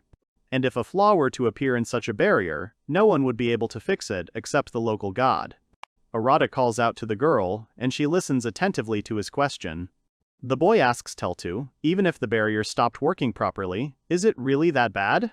The girl puts her hand to her chin and thinks. And then she says that it's not that bad after all. Teltu tells the boy that she has no interest in the outside world. Arata says that of course there will definitely be some rowdy kids here who want to do something naughty. The boy says that he will try to do everything to stop them if the situation gets out of control. There is no point in racking their brains over the barrier now anyway. He says that it is time for them to return home and therefore decides to offer Telt to have dinner with them. The girl happily jumps on Todo from this offer, saying that of course she would be happy to eat meat. Zero standing on the porch. Merlin comes out to him. The girl sees Todo and Telta, but for some reason they look tense. Arata, as if nothing had happened, asks the guys if they are done talking. Zero scratches his head and says that you can say that. A curious Teltu peeks out from behind the boy and asks if these are the people he recently told her about. As soon as Zeros and Merlin take a closer look at the girl, they notice that she is not human at all. This frightens them very much. They assume the pose they usually take before a fight, but for some reason they are still shaking. Arata doesn't understand what caused them to react like that. The guy asks the guests what's wrong. Zeros, tense, asks what kind of monster it is. They had fought against similar things before. However, the Hellfire Dragon that the three of them defeated was like a baby compared to the girl. She had an incredible amount of magic power. Zeros tells his friend that things are really bad. Teltu, hanging like a monkey on Arata's back. She looks at the man and woman with bewilderment, not understanding why they are reacting like that. Arata decides to intervene. He smiles and tries to calm them down, saying that Teltu is not a bad girl. Now she understands the reason for such a reaction and decides to play a joke on them. Suddenly, wings begin to appear behind her back. Zeros and Merlin are nearly blown away by the force of the wind. They notice how ominous the force is. They are afraid to imagine how much energy this monster has. Arata turns to the girl and asks her what she is doing. But Telt just wants to have fun. The girl pretends to be a sinister creature. Then he shouts that the ancient dragon has finally become feared and respected. Zeros and Merlin watch in horror. The woman covers herself with her hand in fear, standing behind her friend. Teltu laughs ominously, which makes the boys even more terrified. Todo decides to intervene and use a trick. The guy turns to his friend and says that he can't stand girls who behave like that. This immediately cools the girl's ardor, because upon hearing this, she quickly comes to her senses and begins to pretend to be a nice and friendly girl. The girl runs up to the guests and, smiling, begins to shake their hands. Teltu kindly says that she is glad to see them on this modest island. She asks the guests for forgiveness. In this way, Teltu tries to show Arata that she gets along well with the guests and that she is not at all like the guy imagined her. Arata asks Telta to try to befriend the guests, as they are Riena's acquaintances. In return, the boy asks the girl to come to him for a hug. Joyful Teltu runs to him, then cuddles up and smiles. Arata pats her head for her good behavior. Zeros and Merlin are still in shock. They rarely saw such a sight. They think the guy is a monster too. Suddenly, Riena appears. She understands that now the man and woman have seen everything with their own eyes. The girl approaches Arata and apologizes for the fact that the Chilean was unable to convince them. Despite this, she tried to explain to Zeros and Merlin about the island, but they did not believe her. Zeros claims that no one will believe it. Arata understands this, so he doesn't raise his voice. He asks them what they plan to do next. Zeros says that they would like to set up a base and gradually explore everything, but if this island is really like that, they should be more careful. Arata asks his friend if they can help them somehow. The girl smirks and says that he is too kind. However, she says that she has a small supply that should last for a week and a tent that she can lend to friends. But the girl says that after that they will be left to their own devices. The man and woman thank the girl by bowing. Rihanna explains her kindness by saying that she can't sleep if she knows that someone she knows might die somewhere out in the open, but that's all. Todo smiles. He knows Rihanna well enough to be concerned about this. Arata is sure that the girl is much kinder than she seems. After the guests took the tent, they went into the forest to settle down for the night. Arata noticed that the two decided to settle down a little to the side. The guy thought that they would settle down closer. Rihanna says that most likely they are just upset that she brought them mercy since the girl is of lower rank. Todo looks at the girl and asks if she's on an island that's cut off from the outside world. Is it really that hard to just start living differently? They could throw all that away and think more carefree. But the girl says that Arata is the only one on this island who can afford to think like that. The guy says that the arrival of new neighbors is a little exciting. But the girl also thinks that only he treats archmages this way. However, at this moment the girl's look becomes thoughtful. And this is all because a memory flashes through her mind of how Arata once told her that, in the end, no one on this island knows about their star. Here she is simply Rihanna, who can free herself from the past that once brought her not very pleasant feelings and memories. The girl agrees with him. This thought gives her confidence and calm. Therefore, the girl smiles peacefully, closing her eyes, and agrees with what Todo said. Having cheered up, the girl says that the title of one of the Star of the Seven Archmages on this island means nothing. After these words, Arata gives her a warm smile in response. Suddenly, Teltu approaches the boy. She again addresses him as if he were her husband and suggests that they go into the forest and hunt before dinner. Reina also supports the idea of hunting and asks them to bring good ingredients so that she can cook something delicious. The guys happily promise the girl that they won't let her down and will try to catch something big. Todo steps forward and tells Reina that they are leaving. The girl smiles, waves, and wishes them luck on their hunt. So Arata and Teltu go hunting, and Reina starts preparing for dinner, and so it all goes back to the daily routine. Night falls that same day. Arata says that when they were hunting in the forest, he did not sense Zeros and Merlin anywhere. Todo wonders where they went. Reina takes the plates from him, turns them around, and says that after she gave them the tents, the boys went to the river. Arata is surprised and asks why they went there, since it's dangerous and if it rains, the tent might get flooded. Todo points out that Reina herself said so when they were choosing a place for the tent together. The girl turns to the sink. Todo asks if the man and woman will be okay, to which Reina asks what could happen to them, since Merlin is there. Arata asks if she is only good. Reina clutches her plate to her chest and answers dryly, yes. Merlin is a great sorceress who ranks 5th in the Archmage star. He is undoubtedly the best water mage on the continent. Reina wipes the plate and says that she thinks they are well aware of the dangers that can be encountered while staying on this island. Considering Merlin's specialty, the girl has chosen a rather convenient place. Reina turns to Arata and says that he knows only one mage who could defeat her at the river. Todo looks at his friend in surprise. She repeats only one. The guy is confused by the look with which she says this, so he decides to ask what kind of look she has. The girl says that his power is beyond common sense. Arata is shocked by what he hears, as the guy is used to considering the seed an outcast of human society. Noticing that her friend is embarrassed, the girl decides to change the subject. Reina lifts her dirty lock of hair and says that she is going to take a bath. The guy smiles sweetly and waves his hand, letting the girl know that he has nothing against it. The guy remembers how Reina used her magic, releasing magical clots of energy. It looked very impressive. He always thought the girl was an amazing sorceress. But now his friend says that Merlin is much stronger than her. She is a water mage. If you think about it, Zeros is also almost on the same level as the woman. Arata walks up to the front door that leads to the backyard and opens it. Todo doesn't know what will happen next. The pleasant and fresh air hits his face. The guy looks at the starry sky and thinks about Zeros and Merlin. Arata really hopes that they will all get along with each other. Suddenly, a hoo-hoo-hoo sound is heard. A girl in a tall black hat appears. She smiles widely. She floats in the air and says that it seems like they are having fun again. The girl herself lights up with a bright glow. Arata looks at her in bewilderment. He recognizes that same Wilhelmina Walmiron Wahim, a girl who is a true vampire. She is dressed in a dark dress, and on her feet are small, neat shoes. In greeting, she lifts her hat. Will flies up to the stone fence and sits down on it.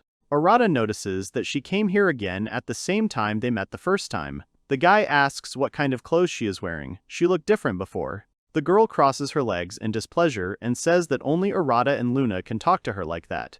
The girl then turns her gaze to the fence she is sitting on and asks why there is this stupid wall here. Todo frowns and says that it's probably to keep out people who want to break down the bathroom wall and have a romantic comedy. He also sarcastically addresses Will and says that it's a necessary countermeasure that can't be avoided. The girl decides to continue this topic and asks if she hasn't already gotten inside. Todo, with a little fatigue, answers that of course Will got inside because she can fly. But the guy also adds that he won't let her destroy the house or the wall this time. The girl, with a sly smile, waves her hand, in which appears a shard similar to those with which Will had destroyed the bathhouse. She says, "Oh really?" and suggests that he test it out. Will enlarges the crystal and launches it straight at the wall. It flies straight towards Silly and then hits the fence and destroys it. Smoke rises, and Arata just stands there in amazement. He doesn't immediately understand what happened. In front of Arata, there was a high wall from which small clouds of smoke were emanating. The vampire girl in the hat, Will looked away with displeasure. Arata raised his hand. He closed his eyes and smiled. He was pleased and was happy to himself. Will was on a high wall. She looked at Arata and started shouting in displeasure that she wondered how much magic he had put into that wall. Arata was standing on the ground. He put his hands on his waist and looked at Will with a smile on his face. Then Arata frowned and remembered Will's sudden appearance. At that moment she looked gloomy, and her face was completely hidden behind her hat and disheveled hair. He thought that Will was interested in Rain.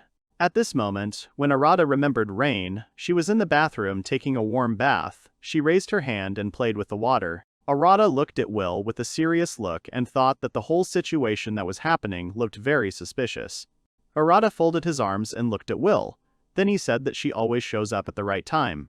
Arata put his hands on his waist and said with displeasure that Will had really installed a dryer in their house. Will continued to sit on the wall, her legs crossed, listening attentively to Arata. After hearing these words, Will's face changed. She was surprised by what she heard. Then she jumped to the ground and broke her silence. She said that she did not understand what Arata was talking about. Will raised her finger up and started smiling menacingly. Then she continued saying that she didn't understand why they would put a dryer in the boy's house if they could just use clairvoyance magic. Arata started pointing at Will and yelling angrily that he knew it. Now he understood why Will always came when Reina was taking a bath. Will stood not far from Arata and mockingly stuck her tongue out at him. The full moon illuminated the sky, where clouds floated and stars twinkled. Will asked if her actions weren't obvious. Will began to smile evilly and then said that she came here to embarrass Reina. There was an unusual and large amulet hanging on Will's hat. Will stood in front of Arata. She was smirking, her hands were on her hips. Arata put his fist in front of him and said that Will had a bad vampire hobby. Will stopped smiling, looked away, and said that if this were a normal situation, she would just knock down the wall in the bathroom where Reina showered. Clouds and stars were seen above the roof of the boy's house. Will moved her hand to the side. She stood in front of Arata. Then she said that today she felt that there was someone new on this island. Arata looked at Will in surprise. There was a high wall behind him. Will grinned angrily and said that this stranger could be from the race of guys. Arata looked calmly at Will and told her that nothing could be hidden from her. Before doing so, he thought of the two strangers they had met earlier. Will raised one hand, put the other on her belt, covered her face with her hat and said that before the guys showed up, something strange started happening with the barrier. Behind Will was the guy's house. Will imagined a small patch of land with sharp rocks sticking out and lots of vegetation. She started saying that she had felt the same thing recently, so she decided to visit the boys. Arata stood in front of Will. He placed his hand on his belt and calmly replied that he now understood the reason for her visit to them. Arata smiled and looked at Will calmly. He thought that maybe Will was showing concern for them in her own way. Will's face was almost invisible. She had pulled her hat down too tightly. Then Will opened her mouth. She wanted to say something. Will lifted her hat sharply and put her hand to her side. A frightening smile appeared on her face, and she asked if Arata thought there was something comedic in this story. Arata's face darkened and he thought he was taking it back. The moon was shining brightly, and gradually clouds began to envelop it. Because of the clouds, the stars were almost invisible. Arata and Will were sitting on the steps outside the house. Will took off her hat and said that meant people had broken in again. Will's face twisted and she began to smile evilly and said that it looked like she would soon have new toys. Will had an unusual design on her forehead. After her words, Arata tried to calm her down. Arata looked ahead and he said with displeasure that Will was thinking of something strange again. Will closed her eyes and displeasedly replied that Arata was wrong. Will crossed her legs and continued to say that she would have to come up with something interesting after all. Arata closed his eyes and turned away, thinking that he could actually hear everything Will said. Arata looked forward and said that Will shouldn't cause trouble for anyone. Will put her hand on her legs, he heard her fall into a stupor. After a moment, she looked at Arata, and, with an evil smile on her face, said that she had no intention of doing what Arata said. Arata looked sadly at the smiling Will, and sighed heavily. Arata remembered looking at Reina in a towel in the past, with a destroyed building around her. Arata thought that Will seemed to think that there was nothing wrong with embarrassing people. Arata remembered Will laughing evilly. Arata imagined Will's back in front of him and thought that Will's feelings seemed very different from theirs. Arata looked sadly at the smiling Will. She sat next to him with her eyes closed. A moment later, Arata closed his eyes and wanted to say something. The boys were sitting on the steps of the house, neither looking forward, Will's hat lying next to her. Arata broke the silence and said that Will's actions were part of her personality. Will made a strange sound. Arata looked at her, interested in her reaction. Will smiled and looked at Arata. Then she said that did Arata really think that he could understand her and her feelings? There were almost no clouds left in the sky. The moon and stars were shining brightly. Arata answered her question positively. Will continued to say that they were all different even though they may seem the same. Will introduced the various monsters. She was among them. She was surrounded by demons, divine beasts, ancient dragons, great spirits. Then she said that each race had its own way of life. Will began to speak with a serious expression, saying that it was a mistake to think that everyone could understand each other. Arata looked sadly at Will. Arata put his hands on his legs and said with a smile that Will was right. She sat next to him, crossing her legs. Arata imagined the planet surrounded by stars that twinkled in the black space. Arata thought that even one species on one planet could not live in peace, they all had different values. Arata imagined the piece of land that Will had spoken of earlier. He thought that the creatures living on the island were especially selfish, all thanks to their strength. Arata opened his mouth to break the silence. Arata looked at Will and said with a smile on his face that it didn't mean that everyone couldn't get along with each other. Will's eyes widened in surprise, her long blonde hair fluttering in the wind. Then, after thinking for a while, she grinned. Will stood up and put on her hat. Then she closed her eyes and said with an evil grin that Arata was right. They spoke the same language. Arata looked at Will with a smile on his face. More and more bright stars appeared in the night sky. Will continued to say that they could think about each other, suffer, and even accept each other. Will turned to Arata, then she extended her hand to him and said with a smile on her face that they could be friends even if they were different species. Will's hair fluttered in the wind. Arata looked at Will with a smile on his face. Then Will came close to Arata's face. She smiled evilly and said, that shouldn't Reina have come out of the bath by now? Sweat was running down Arata's face. Will stood next to Arata, she put her hands on her waist and laughed. Arata turned away and closed his eyes. Then he thought that he began to forget who to talk to. Will turns any topic into the channel of rom-com. Arata folded his arms across his chest, and without turning to Will said that he didn't know. Will stood on the ground in front of Arata. Will pulled her hat down over her face, and said with a smirk on her face that Arata really needed to stop pretending. Will leaned towards Arata, her face hidden by her hat. She put her hand to her face and said quietly that Arata could easily sense what was going on in the bathroom. Arata perked up at Will's words. Will came closer to Arata's face and continued to say with a smile that Arata just needed to concentrate and he could do it.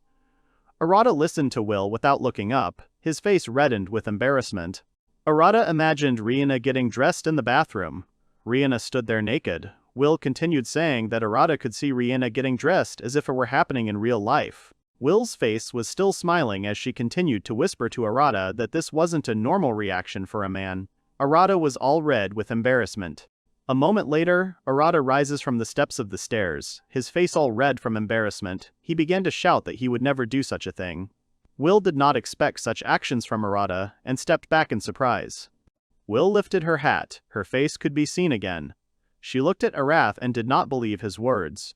As soon as Will showed her face, one could see that she was missing one eye. Arata jumped in fright when he felt someone standing behind him in the doorway. It was Rihanna, standing in her nightgown, saying that meant Arata wasn't denying that he could do what Will had said. Reina's face darkened, and a frightening aura appeared around her. Reina called out to Arata menacingly. He was shaking with fear and reluctantly turned to Reina. Rihanna stood in front of Arata.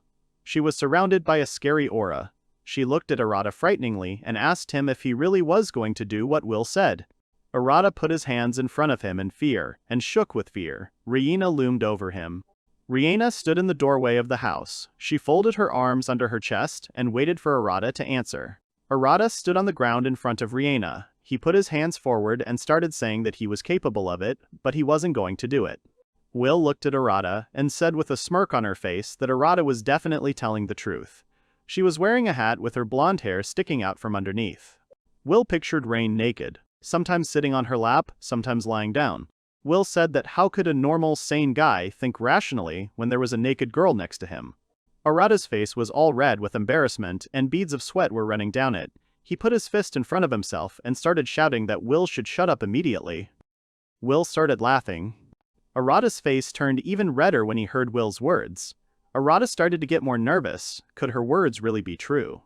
Arata clenched his fists and began to shout loudly that this Will was not just a thorn, but a real thorn in one place. Will in an instant turned into a bat and flew into the sky, which was strewn with stars. Rihanna stood on the steps at the entrance to the house. She called Arata's name again. Hearing this, Arata turned to her in fear, his body trembling. Rihanna was hovering over Arata. Her arms were folded under her chest, and there was a gloomy atmosphere around her. Rihanna said with an evil smile that she wanted to continue talking to Arata. Arata was scared, and beads of sweat were rolling down his face.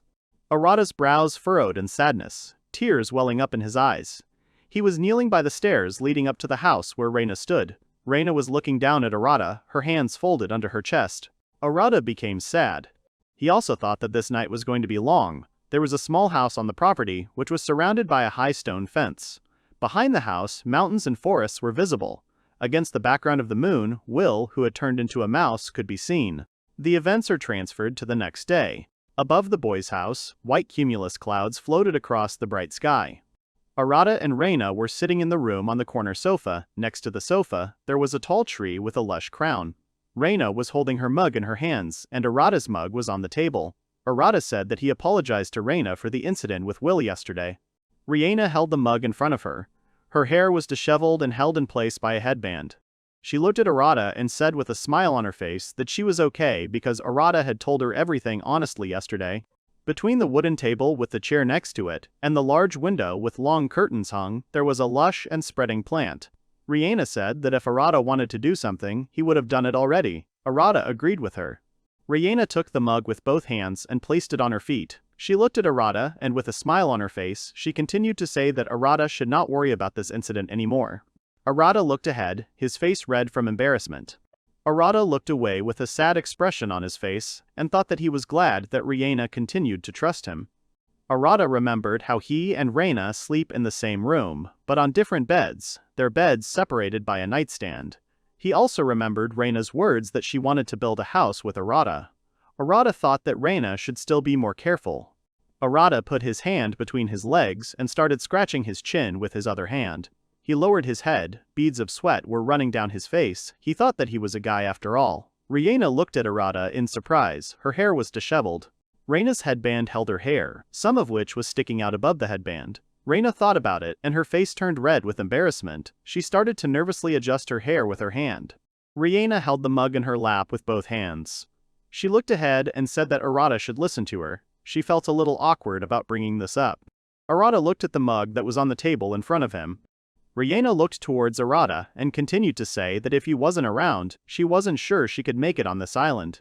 Arata looked at her in surprise. Behind Arata was a ladder, next to which was a shelf with dishes. Rihanna imagined their house, which was on the ground, surrounded by a high fence, and next to the house was a forest. Rihanna continued to say that at night she could set up a barrier, but that was not enough because higher monsters could cross that barrier. Reina's hair was sticking out from under the headband. She looked sadly at Arata and continued to say that as long as Arata stayed with her, the monsters would not come too close to their home. This is what she wanted to talk to him about. Rihanna held the mug in her hands and looked at Arata. He had one hand on the sofa, the other was on his leg. The boys were sitting on the sofa. Arata's mug was still standing untouched on the table. Behind Arata was a wooden door and a staircase. After Reina finished speaking, she looked ahead, her cheeks flushed. Reina raised her hand and clenched it into a fist. The silk sticking out from under the blindfold began to cover Reina's eyes. Rihanna held the mug in her lap with both hands. She looked at the mug and was silent. Arata sat silently and thought that now he understood everything. Opposite Arata, there was a large window with tulle and curtains hanging on it, and a flower table next to it. Arata imagined how their house, which was surrounded by a fence, could be seen from the forest. He thought that the monsters here really realized the difference in strength. They really stopped approaching Arata like they used to. Arata imagined a spiral that was smoking and repelling insects with its smell. A small insect was lying next to the spiral. Arata thought sadly that this spiral could be used to deal with him and the current situation with the monsters. A gloomy atmosphere appeared around Arata. He shrank back and thought that he felt like Rihanna didn't see him as a man, otherwise she wouldn't have slept in the same tent with him. Arata put his hand on his leg and clenched it into a fist. He thought that he agreed with her words. If his presence helped Rihanna get a good night's sleep, then he would be glad to comfort her. Rihanna held the mug in her lap with both hands and looked at Arata in surprise. He broke the silence and said that Rihanna had taken good care of him up until now. Arata's face lit up. A wide smile appeared on it, and he cheerfully said that Rihanna shouldn't worry, everything will be fine. Rina's face turned a little red. She also started to smile and calmly replied that she was very glad to hear these words from Arata. Rihanna and Arata were sitting on the corner sofa, looking at each other. There was a mug on the table in front of Arata. Next to the table with the mug was a window with curtains and a flower. Nearby was a dining table with several chairs pushed into it. It was quiet outside, and clouds were floating over the boys' house, which was surrounded by a high fence. Arata went outside and moved through the forest. He was surrounded by thick tree trunks, large rocks, and fluffy bushes. Arata started looking around. Then he thought about what Teltu said, that the monsters that inhabited this territory remembered Arata's scent, and because of this they wouldn't dare to come close to his home with Rihanna. Arata walked on the ground in boots and dark pants. He thought that he wanted to walk through the forest, to show the monsters that this was his territory. Arata turned to the side thoughtfully and opened his mouth slightly to say something. Arata found himself at a small pond with many rocks around it. The water flowed quickly along the ground and around the large rocks that were in its path. Arata stood on the large rock and said that he was wondering how Zeros and Merlin were doing. Arata remembered Reina saying that the boys had taken tents and were heading towards the river. Arata thought that Reina was talking about the boys who were supposed to be camping near the river. Arata's hair and clothes began to flutter in the wind. He looked to the side and thoughtfully said that the guys had only ended up at this river yesterday. He urgently needed to find them and check on them. Arata watched as the river twisted and turned around the rocks in its path. There were trees growing along the river, and the river eroded the rock in its path. Arata peered out from behind a large tree trunk and said that he felt the boys must be somewhere nearby. Arata stops and sees the guys in front of him. Arata and the guys are separated by a huge monster, which was completely made of water. Zeros and Merlin were standing sideways to Arata. They took fighting poses and were waiting for something. Arata fell into a stupor. Then he looked at the guys with his mouth wide open in surprise. The boys looked ahead. They raised their hands up. Fear was visible on their faces. The boys' clothes had an unusual diamond-shaped pattern. Zeros and Merlin were standing on the ground. Behind them was a forest with lush crowns. The boys took fighting poses. Their hands were clenched into fists, and their teeth were clenched tightly. Sweat was running down Arata's face. He was nervous and did not understand what the boys were going to do. Arata's hands were clenched into fists. He looked warily in the direction from which he heard someone calling him. There was a forest behind Arata. He was standing by a tree with a wide trunk. The man with big ears began to wave to Arata and greet him. Arata saw Luna and Aluga greeting him. Luna's face was red. She smiled widely and said that she and Aluga had come here to play. Luna had big animal ears and a tail. Aluga stood behind Luna and looked at Arata seriously. Arata stood there and didn't understand what was going on. Closer to the river stood the boys Zeros and Merlin and the big water monster. They were wary. And on the other side stood Luna and Aluga. Luna was cheerful and waving to Arata. Aluga stood behind her silently. Arat's face was dripping with sweat. he pointed to the side and asked Iluga if he could explain what was going on. Iluga put one hand on his belt and looked at Arata with a menacing expression. Behind Iluga was a large camp tent. Iluga thought for a moment, began to scratch the back of his head, he closed his eyes and opened his mouth to say something.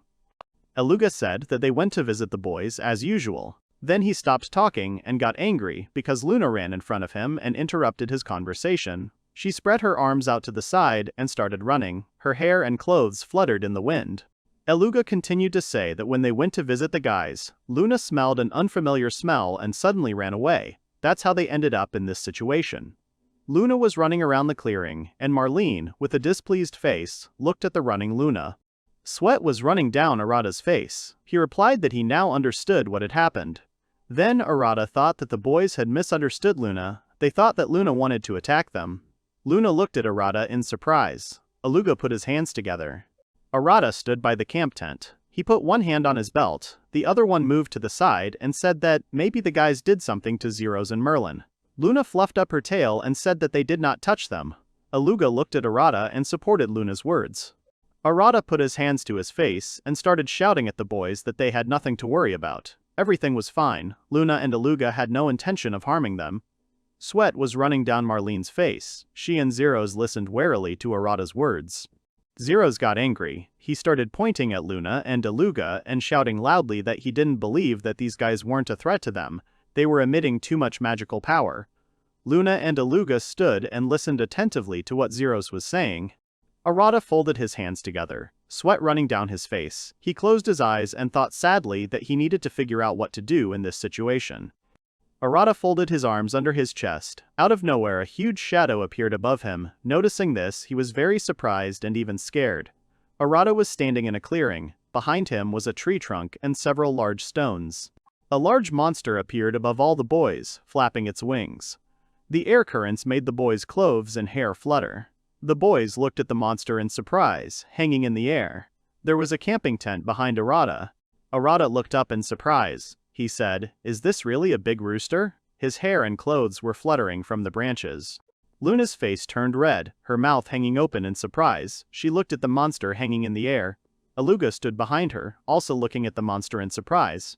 Zeros and Merlin were very scared. They frowned and opened their mouths wide in shock.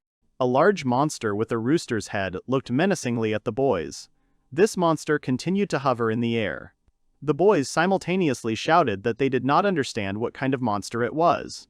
Zeros clenched his hands into a fist. He gritted his teeth and was ready to attack. Merlin put her hands aside. Tears appeared in her eyes. She began to scream loudly. "What kind of joke is this? The monsters here look fiercer than a hellfire dragon." Zeros and Merlin put his hand on his belt and raised the other one up. Then he asked Luna if she knew what kind of monster it was. Luna looked at Arata and with a smile on her face answered that she knew. It was the Shantak bird. Luna raised her hands up. Her face was red. She started to smile widely and closed her eyes. Arata looked at Luna and with a smile on his face thought that judging by Luna's reaction, this bird must have tasty meat. The monster hung in the air and looked menacingly at the boys. The bird began to examine the boys one by one. Arata was the first. He looked at the bird attentively. The bird analyzed that Arata was dangerous and that he was a monster. Then the bird looked at Luna and Iluga. Luna looked at the bird with admiration. Her face was red and her mouth was wide open. Iluga looked at the bird with his mouth open. The bird analyzed that they were also dangerous and that they were divine beasts. Then the bird turned its gaze to Marlene and Zeros. Marlene looked at the bird with fear. Beads of sweat were running down her face from fear. Zeros stood frowning. Sweat was running down his face too. The bird analyzed that the guys were people. There was little danger from them. The bird analyzed the whole situation. Its eyes lit up, and it rushed to attack the boys. Marlin and Zeros, and their water monster, were very scared when they saw the bird rushing towards them. The rest of the boys stood silently and watched what was happening. Marlene's face was covered with sweat. She was very scared. She began to cast a spell. Her hands were covered with water. Marlene began to shout that she was ranked 5th in the 7 Archmages star. Her magic power should not be underestimated. Zeros' face was covered in sweat from fear. He raised his hand up, on which a fire lit up. He began to shout loudly that he ranks 6th in the star of the 7 Archmages. The deadly flame of Zeros' grinder, he can easily burn the monster. Arata looked at the boys sadly. He closed his eyes and thought that Reina was the same. Is it really so important for archmages to always say their name? Merlin and Zeros were standing near the river. They were trying to cast a spell and shouting something. Arata noticed a bird monster rushing towards the boys. He thought that this could end badly. Arata couldn't stand it any longer. He ran forward. Sweat appeared on his face. As soon as he started running, he shouted that he simply couldn't stand and watch the situation that was happening now. Arata clenched his fists and ran towards where the boys were standing. Marlin and Zeros were standing on the ground, casting spells. A bird monster was rushing towards them. The lush crowns of trees were visible not far from the boys. Arata slowed down. His hand was in front of him. He saw how to the side of him, someone, very fast, appeared in the air. It was Luna. She clenched her teeth and screamed the word meat. The moon was in the air. Then it was above the bird. It landed on the bird's back. The moon's arms were spread out. Without reviving the attack, the bird let out a shrill scream. After the attack, clouds of dust and dirt rose into the air. Arata stood with his arms down and looked at the sky. In the sky was the moon riding a bird, a monster. Riding the bird, the moon looked at Arata and waved her hand. Arata thought that he did not see anything, but he was sure that the moon would eventually defeat this bird. After a while, a monster bird and the moon fall in front of Arata. After the fall, dust rose into the air. Arata looked ahead and wondered if they had really fallen. Luna stood up. She spread her arms out to the sides, then she smiled widely and said that this was her meat now. Behind her, trees with lush crowns were visible, and in front of her stood Marlin and Zeros, who were looking at her. Beads of sweat appeared on Zaros's face. He looked at Luna in surprise. Marlene also looked at Luna. They were both very surprised and at the same time said that they could not believe that Luna helped them. Marlin and Zeros fell to the ground. They put their hands on the ground to avoid falling completely to the ground. Then they made a loud, strange sound. Behind the boys there was a wide river, and behind it, a forest. Arata stood not far from them and watched what was happening. Arata turned to Aluga and said with a smile on his face that the boys were right. Luna helped them. They were lucky that everything ended well. Aluga stood and looked at Arata. He had doubts when he heard Arata's statements. Arata walked towards the guys. He put one hand to the side and asked if everything was okay. Zeros was sitting on the ground. He put his hands on his legs and answered that everything was okay. Marlene was sitting next to him, and without looking at Arata, she thanked the guys for saving her. Zeros was sitting on the ground, sweat running down his face, breathing heavily and trying to calm down. Marlene was sitting next to him. She had her hand on her face and was also trying to calm down. Arata looked at the boys and thought that Zeros and Merlin looked a little unwell. Arata remembered Reina, how she held her head with one hand and grabbed the curtain with the other to keep from falling. Arata thought that the symptoms of the boys were similar to those of Reina. Probably the boys got sick from the magic that Luna used. Arata knelt down in front of the boys and said that he intended to keep an eye on the surroundings and that the boys should take a rest in the tent. Zeros sat with his hand on his leg. Marlene sat next to him with her legs spread apart. Zeros lowered his head a little and with his eyes closed thanked Arata for the offer to rest. Marlene sat next to him. She put her hand on her head. Beads of sweat were running down her face. She also thanked Arata for his concern for their condition. Zeros headed towards the dark tent, and Marlene headed towards the light tent. Arata and the other boys watched Zeros and Marlene's actions carefully. Zeros's tent was closer to the forest, and smooth mountains were visible beyond the treetops. Aluga looked at Arata calmly and asked him that everything would definitely be okay with the guys. Arata was standing next to Aluga. He looked away. Arata looked at Aluga and replied that he thought that Reina had already gotten used to the magical sidle they were using, which meant that Zeros and Marlene would also get used to it and be completely fine. Aluga pointed his thumb towards the tent Zeros was in and said that he and Luna would try to be careful, but if the boys were that weak, maybe Arata and the others should think about protecting the boys. Arata put his hands together. He looked at Aluga and replied that Aluga was right. He would discuss this matter with Reina a little later. Aluga put his hand on his belt and looked at Arata. Then he said that Arata's idea. Aluga was wearing fur-lined boots. He stood on the ground and began to say that he really didn't care what happened to these guys. Aluga pointed at himself. Then he smiled broadly and cheerfully said that if Arata and Reina decided to take responsibility for the boys, then he and Luna would definitely help them. Aluga had a headband with a pattern on his head that held his hair. Arata looked at Aluga and replied that he agreed with him and was very grateful to Aluga for his words. Arata's shirt collar was slightly raised, and under the collar was a bandage that looked like a scarf. The water in the river was noisy and flowed around the rocks on its way. On one side of the river was a forest, and in front of the river were mountains. Arata asked if the boys would like to work while they were at the river. Eluga answered that Arata's idea was a good one. Luna also agreed to help. The fishing line with the float ended up in the water, and splashes of water flew in all directions. Arata was sitting on a large boulder, his legs dangling down. Arata was holding a fishing rod in his hands, and next to him on a nearby rock was a wooden bucket. Arata closed his eyes and laughed. Arata leaned back a little, his face flushed with pleasure. He closed his eyes and smiled. Then he said that the trees swaying in the wind, the sound of the river, how good it was to be in nature now. Arata sat on a large boulder with his legs down. He held his fishing rod with both hands. The float was visible on the surface of the water. Arata's wooden bucket stood nearby on a smaller stone. Arata said that he had reached the highest pleasure. Eluga opened his mouth wide, so much so that his white and sharp fangs could be clearly seen. Then he yawned loudly.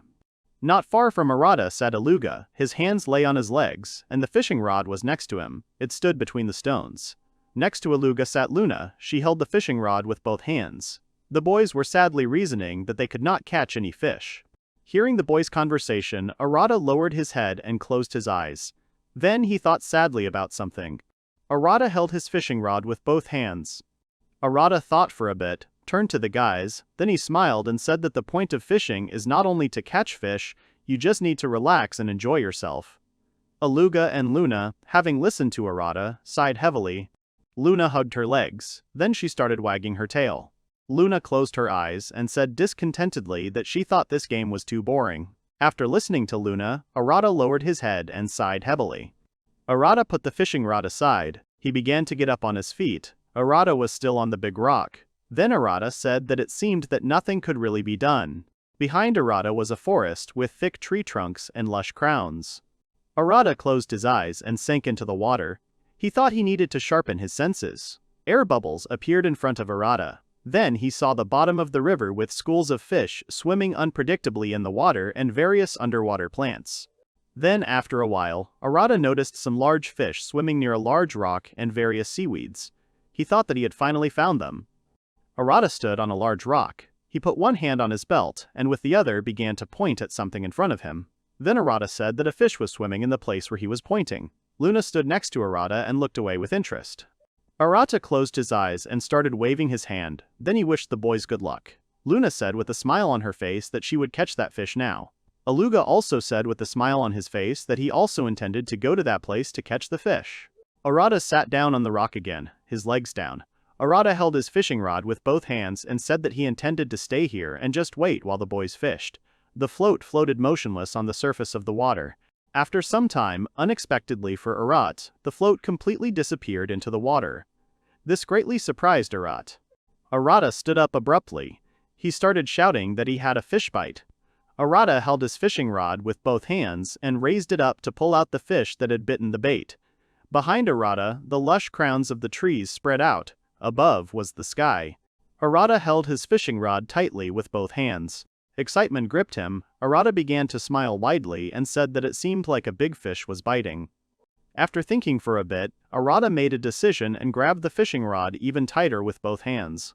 A moment later, Arata jerks the rod with all his might and starts shouting that he will never let such a fish go. After a powerful jerk, the hook of the rod appears above the water, caught on the belt of a stranger with long hair. Arata holds the fishing rod with both hands. His jerk was so strong that the stranger that Arata caught ended up in the air along with the hook. There were many drops of water in the air. Arata opened his mouth wide in surprise. A moment later, the captured stranger lands behind Arata. He landed next to a large tree trunk and rocks, and a loud bang was heard throughout the area as the stranger landed. Arata's eyes widened in surprise. Sweat was running down Arata's face. He turned around in hopes of seeing his caught catch. Turning around, Arata said that he really caught a fugu fish. Arata turned around and walked towards the stranger, who was lying on his stomach with his arms spread out. Arata began to say that there should be no fugu fish in this river. Arata walked closer to the stranger and lowered himself a little to get a better look. Arata's mouth dropped open in surprise, and he thought for a moment. Then he knelt down and began to examine his prey. Arata thought that it looked like it was really big, but it wasn't a fish at all. In front of Arata, a girl was lying on her back. In front of Arata lay a girl. She was all wet. Her arms were spread out to the side. She had two braided pigtails on her head. Her hair was light. The girl had pointed ears, like an elf, and her mouth was slightly open. The house of Arata and Reina was two-story, its roof was covered with dark tiles. Dark clouds floated above the house. Arata was kneeling in the house with Reina standing in front of him. She had her arms folded under her chest and was looking at Arata with a serious expression on her face. Reina folded her arms under her chest. She smiled widely and then asked Arata that she really wanted to ask Arata some questions, if she could do so. From under the bandage on Reina's head, hair stuck out and fell into her eyes. Arata lowered his head a little, sweat running down his face. Arata closed his eyes and said guiltily that Reina might ask him a question. Reina pointed her finger at the stairs that led to the stairs that led to the second floor, and said that Arata had just gone for a walk. The stairs that led to the second floor had a door on one side and a kitchen unit with a sink and faucet on the other. On the second floor, a girl with elf ears was lying on a bed. Her hair was disheveled, her head was on a pillow, and her body was covered with a blanket. Reina continued to say that she did not understand how they could have problems again. Aluga stood in the room on the second floor. His hands were folded together. He was carefully watching the sleeping girl. The girl was lying on the bed covered with a blanket. At the head of the bed there was a nightstand. In the opposite corner there was a table and chairs. Arata was kneeling in front of Reina. He lowered his head and started to say that Reina needed to listen to him. He was resting and leisurely fishing when suddenly it happened. Reina was standing in front of Arata. Her arms were folded. There was a ladder by her side. Sweat was running down Arata's face. He said guiltily without raising his head that he had suddenly caught this girl on his fishing rod. Arata had her arms folded under her chest. She was looking down at Arata menacingly. Her hair was sticking out from under the bandage. After thinking for a moment, Reina broke the silence. She closed her eyes and calmly replied that you would never get bored with Arata. Arata continued to sit on his knees. He had a guilty expression on his face, and droplets of tears appeared in his eyes. After thinking for a moment, Reina put her hands on her waist and looked out the window where the curtains and drapery were hanging. She opened her mouth to say something. Reina, without removing her hands from her waist, looked at Arata and said that she would think about her later, but now it was time to prepare dinner. Arata put his hands between his legs, then he raised his head and cheerfully said that Reina was right. Arata remembered how Luna landed with the monster bird on the ground and how the bird let out a shrill scream at that very moment. Arata said that they had fresh chicken meat just in time for dinner. As soon as Arata finished speaking, Luna crashed into him with a shrill scream. Arata's face was greatly distorted by Luna's unexpected action. Luna and Arata's hair fluttered in the air from the collision. Luna stood in front of Arata and started to stare at him. Then she opened her mouth wide and said that she hadn't shown this chicken to Teltu yet, so she wouldn't let him eat this bird. Arata stood in front of Luna. He began to scratch his head and asked her for forgiveness for the words he said. Luna fluffed up her tail and said that as soon as they showed this chicken to Teltu, after that it could be eaten right away. Reina stood nearby. There were several buckets of river water in the room, in which fish were swimming. Reina said with a smile on her face that the boys had caught a lot of fish today, in which case she would have to focus on fish dishes. Arata was pleasantly surprised by Reina's words. Luna stood with her hands down. She looked at the buckets full of water, in which the fish were swimming. One of Luna's ears tilted strangely to the side. She repeated Reina's words about the fish in surprise. Then Luna turned to Reina and called her. Her ears were slightly down and her tail was fluffed up. Reina looked at Luna. She waited for Luna to say next. One of Reina's hands was down, the other was slightly raised up. Luna looked ahead. She blushed a little and asked plaintively that they were really going to eat the fish she had caught today. Behind Luna stood a bucket of water in which several large and several small fish were swimming. Reina put her hands on her knees and crouched down a bit next to Luna. Then she said that Luna was right. She was here to cook. Luna looked at the buckets of fish, then she lowered her ears and said that she understood. Now they would eat her. After a moment, Luna lowered her ears and lowered her head a little. Luna began to feel sad. Arata noticed that Luna's face changed and called her by name. Arata then looked at the bucket of water with the fish swimming in it. Then he thought that he felt like Luna was too attached to the fish she caught, and that was why she was sad. Arata looked ahead. He smiled slightly and thought that this behavior of Luna was normal. Arata's bangs fell slightly over his eyes. Luna sat down next to the buckets where the fish were swimming. She lowered her ears and watched the fish. Arata watched what was happening and thought that Luna was still very young. For her this was a chance to realize the value of life. Arata felt a little downcast and thoughtful when he saw Luna sitting next to the buckets that held the fish. her face slightly red and drooling from her mouth, looking forward to eating the fish she had caught a little later. Arata thought he was taking his words back. The sun began to set gradually, and fluffy clouds continued to float across the darkening sky. It was quiet in the boys' house. The doors to the rooms on the second floor were closed. Eluga was sitting on a chair with fur upholstery. He sat with his hands together and his legs crossed. Next to him was a bed with a blonde girl sleeping on it. On the other side of the bed was a nightstand with a small window above it. Eluga turned his head warily towards the door, which began to open noisily. His hands were folded together. Eluga's light hair was held by a dark headband with an unusual pattern. Arata entered the room. One of his hands was down. His other hand was holding the door handle. Then Arata asked Eluga if everything was okay with the stranger. Eluga stood up. He looked away and answered Arata's question positively. The blonde girl continued to sleep, her hair lying on her face. Eluga said that he thought the girl was fine, she was just sleeping. Arata was happy with Eluga's answer and said that it was very good. Eluga looked away warily. He stood by the girl's bed. He pointed his finger to the side and said that from her appearance, he could conclude that she was Elf. Arata was surprised. He asked Eluga to tell him more about her. Arata had one hand down. He moved the other to the side and said that Eluga meant that the girl was an elf. Eluga put his hands on his belt. He looked at Arata and answered that Arata was right. Elves and elves are very similar. Eluga presented a waterfall that flowed from rock chips. It was surrounded by forest and high slopes of ancient rock. Arata said that these species now live in different parts of the island. They call them so as not to confuse them with elves. The blonde girl's eyes were closed. She continued to sleep, her mouth slightly open and drooling. Eluga continued to say that as Arata could see, elves are different and that their skin has a dark shade. Arata looked at Eluga in surprise and replied that he now understood the differences between the two species. The collar of Arata's shirt was slightly raised, and there was also a cloth wrapped around Arata's neck that looked like a scarf. Arata put his hand on his belt and looked at Eluga in surprise. Eluga folded his hands together and turned away from Arata a little. Eluga looked at Arata without turning and said that not only did they not only live separately, but they also believed in different spirits. Eluga placed a small pond, which was surrounded by many trees with lush crowns, then an area with high cliffs. Eluga said that elves prefer to settle in the forest. The Erlva are in areas with mountains. Arata looked at Eluga and said that he was curious to know what spirits these two species worshipped. Eluga had one hand on his waist and looked at Arata in surprise. Eluga's headband hung slightly over his eyes. Eluga presented several stone objects on which various ornaments were carved. Eluga said that the elves believe in the spirits of light, water, and wind. The Erlva are the spirits of darkness, fire, and earth.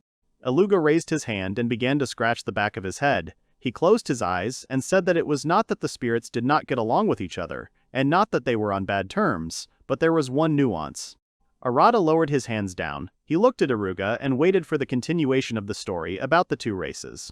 Eluga put his hands on his belt and refused to continue their conversation. The unknown girl continued to sleep in the bed, and the guy stood next to her.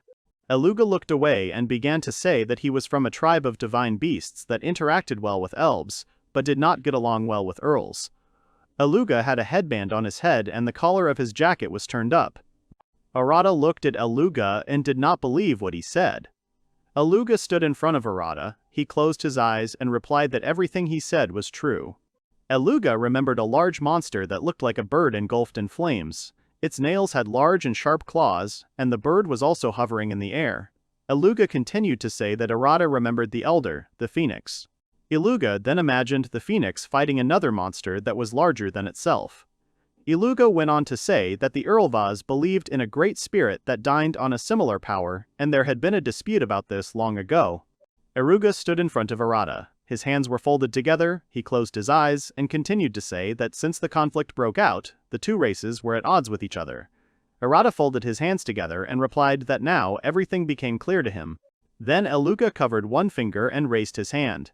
Then he said that this conflict happened 1,000 years ago, so perhaps this topic is no longer relevant. Arata held his hands together. He closed his eyes and played Eluga's words over and over in his head. The stranger who was sleeping on the bed began to move and made a strange sound. Arata held his hands together, then he heard the girl wake up and looked at her in surprise. Eluga also looked at the stranger in surprise. The girl was lying down, then she opened her eyes. The girl raised herself above the bed, she held the blanket with one hand and began to rub her eyes with the other hand. The girl's hair was disheveled, she was wearing a t-shirt with fur around her neck.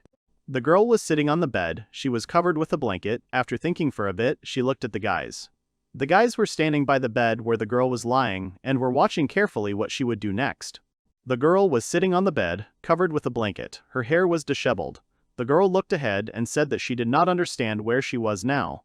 Arata stood at the head of the bed and watched the stranger's further actions. The girl was sitting in bed, one hand on her stomach.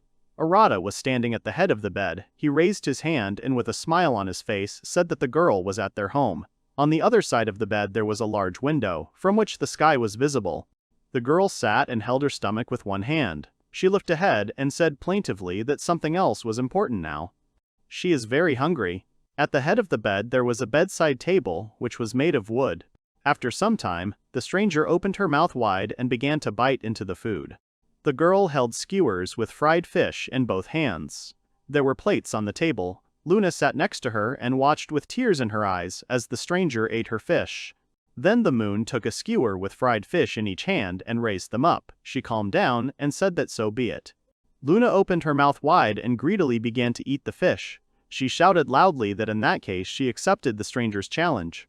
The stranger sat next to Luna and ate the fish. Her face was dirty and her hair was tied in ponytails. The dining table was outside. Luna and the stranger continued to eat fried fish. Reina stood aside from the table. She looked at the girls and wished them bon appétit. Reina stood by the lit fire and cooked the fish. Eluga stood nearby, his hands folded together. He looked at the girls who were sitting at the table and said that they had managed to eat their share. Arata stood nearby, one hand on his belt, and then he laughed a little at Eluga's words. Reina approached the boys and said that this girl's name was Katima. Eluga kept his hands folded and put them in front of him to look. Arata heard Reina's question. He looked at her and answered her question positively. Arata looked at the girl and said that she was from the Elves tribe, who lived in the mountains of the northern territories. Katima held a skewer with a stung fish in each hand and ate it greedily. Katima's face was covered in crumbs from the food and her hair was pulled back. Reina stood next to Arata. She folded her arms under her chest and said that he didn't know how the girl who lived in the mountains ended up in the river. Sweat was running down Arata's face. He thought for a while and wanted to start talking. Arata imagined Katima floating in the river, with many air bubbles forming around her. Arata fell ill and said with a smile that Katima was hungry, so she dove into the water to catch a fish, but her leg cramped. Reina stood in front of Arata, holding her hands under her chest, and said with displeasure that Katima was really that clumsy.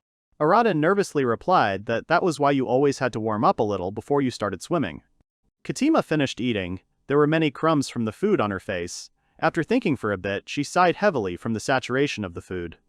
Katima was lying on the ground covered with grass. She spread her arms out to the side and with a happy expression on her face, said that she felt very good. Luna was lying next to her. She also spread her arms out to the side and said that Katima was right. It really was very good.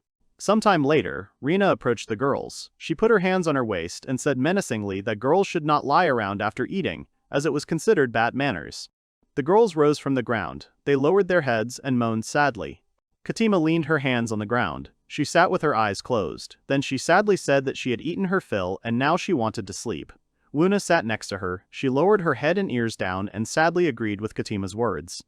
Arata came up to the girls. He put his hands on his knees and sang a little. Then he smiled and said that in any case, it was already late, so Katima could stay with them for the night. Katima, sitting on the ground, looked at Arata and cheerfully agreed with him. Luna sat on the ground, her head and ears down. She started rubbing her eyes with her hand and said plaintively that she would also like to stay the night with the boys. Arata smiled broadly and agreed to let Luna stay at his house as well as Katima. Then Arata turned to Eluga and asked him what Eluga thought about it. Eluga smiled. He closed one eye and raised one hand. Then he said that it didn't matter to him, the guys could do whatever they wanted. Arata held the girls by the back, who could barely move their legs, as they were very sleepy. Arata said that now was the time to go to their rooms. Behind Arata, there was a table with the remains of food and several chairs. Reina appeared in front of Arata. She covered her mouth with her hand and began to laugh quietly. Arata looked at her in surprise, as he did not understand why Reina was laughing. Arata looked ahead in surprise. Luna and Katima stood next to him. Luna, without opening her eyes, held Arata by the jacket, and Katima leaned on Arata. Reina, watching all this, said that Arata now looks very much like the father of these two. Arata looked at Reina. He smiled and laughed quietly. The girls continued to stand next to Arata. Then he said that in that case, then Reina is their mother. Reina stood with her hands on her waist. She blushed and repeated Arata's words. Reina imagined herself smiling widely and Luna sitting on her back. Katima standing next to her and touching her face with her finger. Arata looked away with a smile on his face and held little Teltu on his shoulders. Reina stood silently in front of Arata for a while. She lowered her hands down. Reina's face was red from embarrassment. Arata stood in front of her and was also silent. Luna and Katima stood sleepily and leaned on Arata. Arata started scratching his face. It was red from embarrassment. Then he thought that he was just continuing Reina's joke. The boys' conversation was interrupted by Iluk's voice. He looked ahead warily and began calling the boys. The bandage that held Iluk's hair was pulled down over his eyes. Arata was holding Luna and Katima in both hands. They were falling over from sleep. Reina was standing in front of Arata. Her face was red and her hands were slightly raised. Aluga said that he was happy for the boys, of course, but Luna and Katima were about to fall to the ground. Arata turned red with embarrassment. He picked up the girls and shouted that Aluga was right. He would immediately take the sleepy girls into the house. Reina's face was red with embarrassment. She raised her hands and shouted that Arata made the right decision. Aluga stood in front of the boys. He put his hands on his waist and was touched by the boys' reactions. Reina stood still. She raised her hands and put one of them to her face. Arata took the sleepy girls in his arms and quickly walked. There was a pile of stones on the ground. It was dark outside. Against the black sky, twinkling stars and fluffy clouds were visible, which were moving across the sky. Luna and Katima found themselves in their room. They were lying on the floor. Luna was sleeping on her side. Her head was on the pillow and her body was covered with a blanket. Katima was lying on her back. Her arms were spread out to the sides. The pillow was lying to the side. She was not covered with a blanket. Arata walked out of the house, one hand on the door handle. He looked away and with a smile on his face told the boys that he had put the girls to bed. Arata walked towards Reina. She was wearing an apron and holding a spatula for stirring food. In front of Reina was a grill with frying pans on it. The frying pans were steaming hot from the hot coals. Arata stood in front of Reina, his hands down. Arata said in surprise, "Didn't the girls eat all the fish?" Reina raised her hand, which was holding the spatula, then she looked at Arata in surprise. The frying pans were hot. Arata was distracted from Reina when he heard Aluga's unexpected laughter. Aluga lowered his head. He smiled and said that this situation was too predictable. Aluga lifted the bucket of water with the fish swimming in it and said with a wicked smile that was why he hid the fish he had caught earlier. Arata smiled and said that Aluga had done a very clever thing. Arata sat down at the table, which had a tablecloth on it. Reina then came up to him and placed a plate of hot food in front of Arata. She then said with a smile on her face that she had prepared a more adult dish for them. On the table in front of Arata was a plate of fish and vegetables, with cutlery on the sides of the plate. Reina continued to say that she had prepared the fish fried in oil and a side dish for it. Reina stood in front of the table. She was wearing an apron. She hid her hands behind her back and asked the boys what they could say about the food. Arata had 2 plates of food in front of him. He was surprised and couldn't take his eyes off the food. Aluga did the same. Reina said that she hoped Aluga wouldn't scream with delight, otherwise he would wake the girls. Aluga's face turned red, his mouth was open and drooling. He couldn't take his eyes off his plate and agreed with everything Reina said. The boys were sitting at the table. Arata put his hand to his face and thoughtfully said that he would like some kind of drink with the fish. Aluga looked at Arata and agreed with his words. Reina began to cast a spell, and blurry circles appeared in front of her hand. A moment later, the circles dissipated, and Reina had 3 glass goblets in her hands, and in her other hand, she had a glass bottle with an unusual sticker. Reina said with a smile on her face that she could easily make Arata's words come true. At Reina, with his mouth open in surprise. Aluga's face also blushed. He was pleasantly surprised by Reina's abilities. Arata looked at the bottle Reina was holding in surprise. He began to say doubtfully that he couldn't believe that Reina was able to hide the existence of this drink from them. Reina held the bottle with the unusual label in front of her, and then said that she didn't mean to hide anything. It was just that there wasn't much of the drink left, so she was saving it for a special occasion. A glass bottle with an unusual label was opened, and the guys started pouring the drink from this bottle into a glass goblet. Reina, without thinking twice, said that in that case, they could start a party for adults. The boys were sitting at the table. There were plates with his in front of them, on the sides of which lay cutlery. Each of the boys had a glass with a drink. They wished each other a bon appetit and clinked glasses. Arata raised the glass to his mouth and took a small sip of the glass's contents. Then his face turned red, and he thought that this drink was easy to drink, and very refreshing. It was really a good drink, although he didn't really understand it. Arata's face was flushed. He again put the glass to his mouth and drank the contents of the glass. Arata enjoyed the drink. Aluga took a piece of food with his fork and put it in his mouth. Then his mouth opened wide. Aluga grabbed the fork and put it in his hands and raised them up. Then he blushed and perked up. He was delighted with the food that Reina had prepared. Aluga placed his hands on the table, holding a fork and knife. His body was shaking with the pleasure of eating. Arata, holding the knife in his hand, looked at Aluga and thought that he was sure that Aluga was desperately holding back from screaming with pleasure. The boys were sitting at the table. Aluga couldn't calm down. He kept shaking. Arata was chewing on him and thought that he understood Aluga's condition very well. Reina was sitting next to him. She picked up a glass of drink and looked at it. Reina placed the glass goblet with the drink to her lips and began to sip the contents from it. Then her face turned red and she continued to look at the glass goblet. Seeing this, Arata's heart began to beat loudly. Reina held a glass in her hand. Then she turned to Arata and said that she had a reason to open that bottle. Arata held the cutlery in his hand and nervously replied that he fully supported Reina's words. Aluga took a piece of food with his fork and put it in his mouth. Then he praised Arata. Arata turned red and moved closer to Aluga. Then he said that he did not understand the meaning of the word Aluga. Reina was holding a glass in her hands. Then she raised her head and said with a smile on her face that Arata should look up. Arata was holding the cutlery in his hands. Then he obediently looked up as Reina asked. The boys were sitting at the table, with a dark sky covered with bright stars stretching above them. Reina was holding a glass in her hands and admiring the beauty of the stars. Arata blushed and supported Reina's words.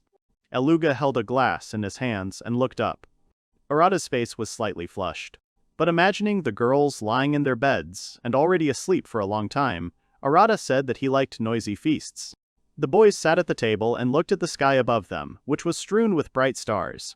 Arata said that sometimes he wanted to do something like this. Reina agreed with Arata's words. The next day came.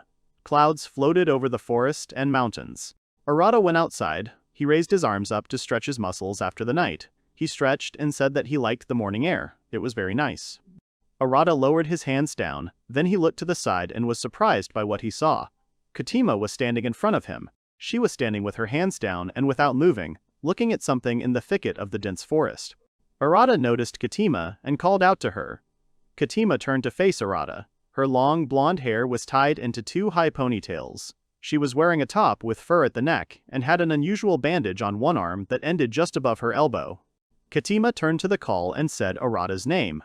Arata walked towards where Katima was standing. He raised his hand and waved to her. Then he said that he wished her a good morning, and he was also curious about why she woke up so early. Katima raised her head and looked at the sunbeams that were breaking through the high crowns of the trees. Then she smiled and said that she was pleased to watch the rays of the morning sun breaking through the leaves of the trees. The sun was shining brightly in the sky. There were few clouds around it. Katima smiled and said that she really liked to sunbathe in the morning. Arata smiled and replied that now he understood everything. Then Katima's expression changed. It became serious and sad. Her hair was fluttering in the gusty wind. After thinking for a moment, Katima said that she apologized for yesterday. Arata put his hand on his waist and looked at Kaima. Arata remembered how he had been fishing yesterday and had caught Katima from the river. He wondered if Katima was apologizing for Arata saving her.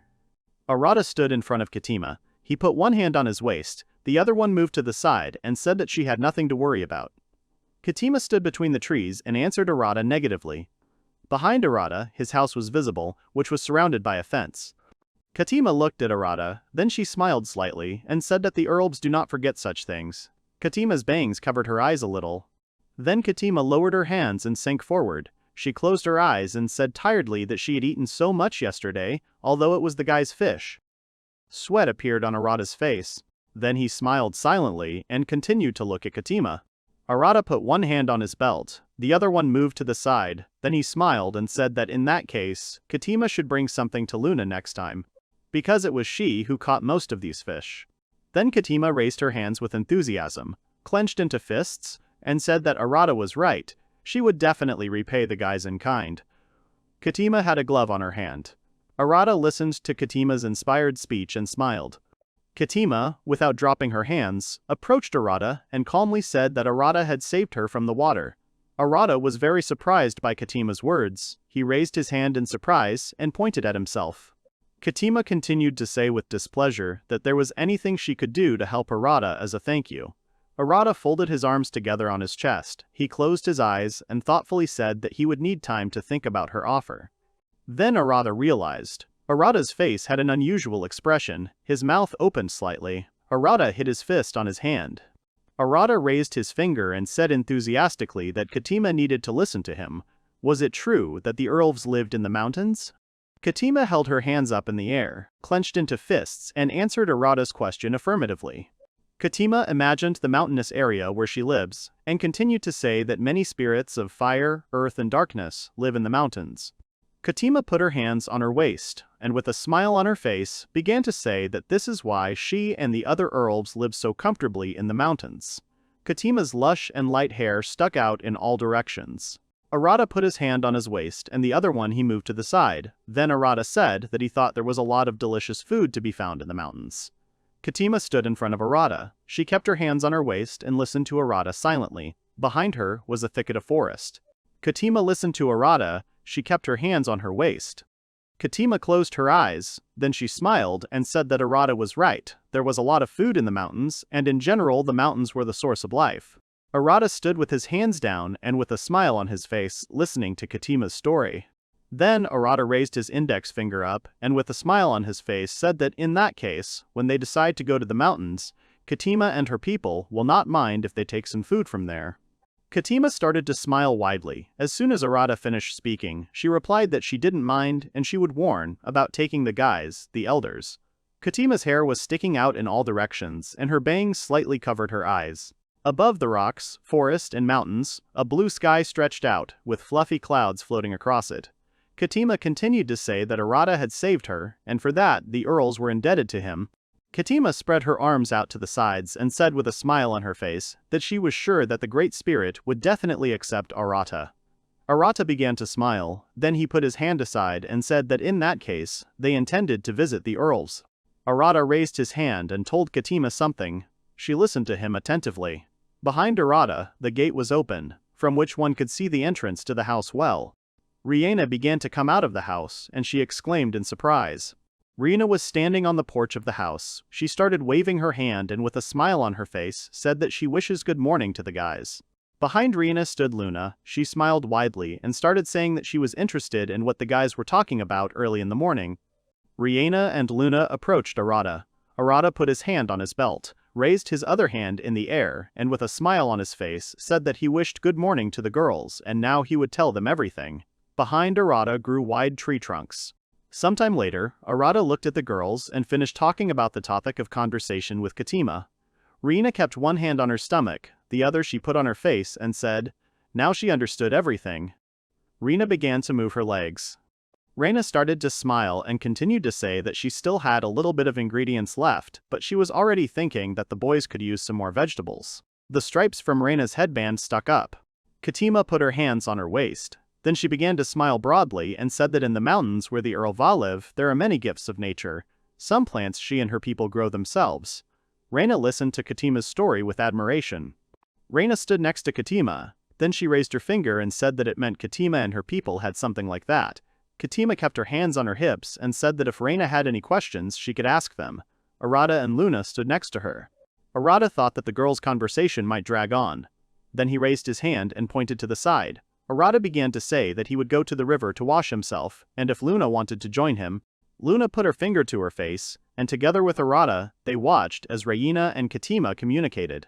Riena raised her finger up and asked Katima many questions that interested her.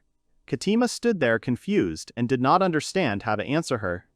After a while, Luna thought, then she looked at Arata, and, with a cheerful expression on her face, she answered Arata that she wanted to keep him company.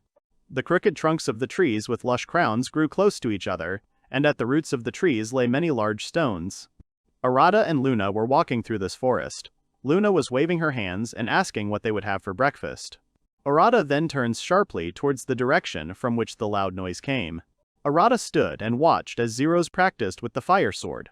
Zero stood in a fighting stance and held the sword in one hand, which was engulfed in flames. Arata started walking towards Zeros.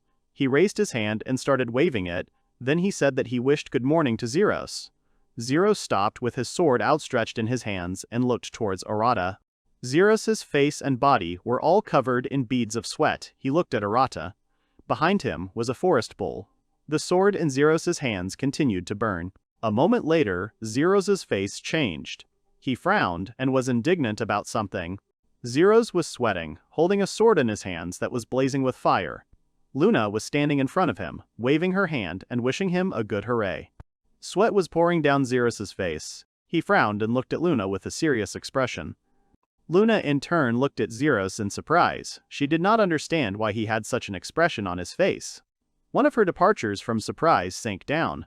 Luna looked up at Zeros. Her ears drooped down, and she said why he was looking at her so menacingly.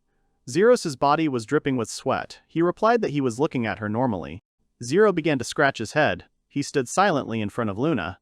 Arata stood aside from the boys and thought that he understood Zeros's reaction. Luna was hiding her magic today. Trees and bushes grew around the boys. Arata imagined meeting the wary and scared boys by the river. He thought that now the boys realized the difference in their strength and the moons. Then Arata remembered how Luna defeated the bird monster. Arata thought that the boys were still afraid of the inhabitants of this island. Arata folded his hands together. Then he closed his eyes and thought that he himself was an outsider here, so he wanted the guys to get along with Luna. Arata put his hands on his knees and crouched down next to Luna, then he called her name. Luna stood in front of Arata and waited for him to speak. Arata approached Luna's face and with a smile on his face began to say that Zeros was not yet accustomed to this island. Luna should be careful in showing her power. Luna opened her mouth and listened attentively to Arata. Then Luna straightened up. Her ears stuck up. She closed her eyes and said that she completely agreed with Arata. Arata stood and looked at Luna with a smile on his face. Arata smiled and started to stroke Luna's head. Then he said, "That Luna is very smart." Luna smiled and looked at Arata. Zeros stood next to them and watched what was happening. Zeros's face was dripping with sweat as he walked up to Arata and said he was sorry for making Arata worry. Arata looked at Zeros in surprise. Then Arata raised his hand and began to smile widely.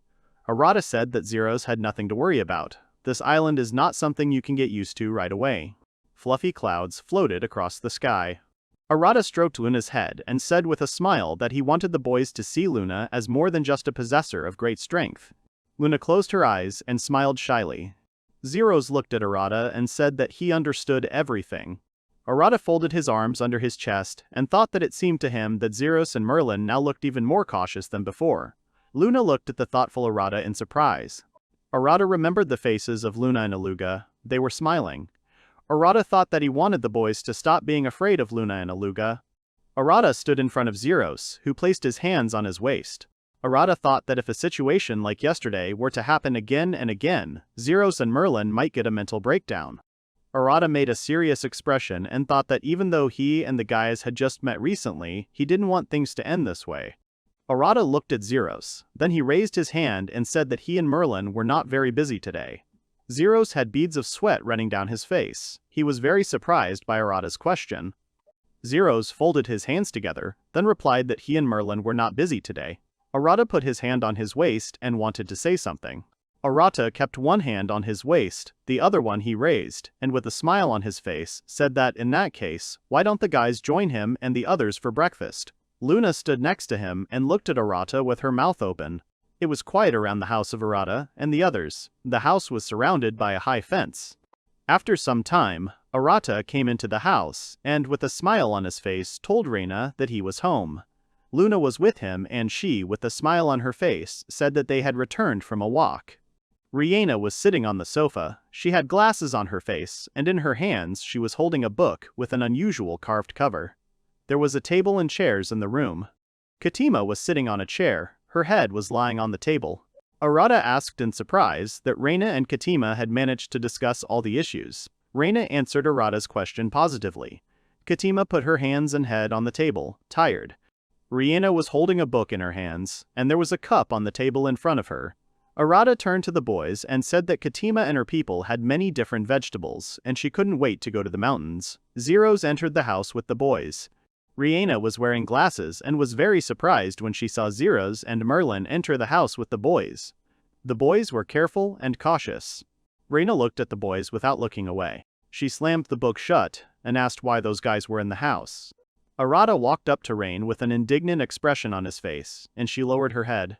Fluffy clouds floated above the house.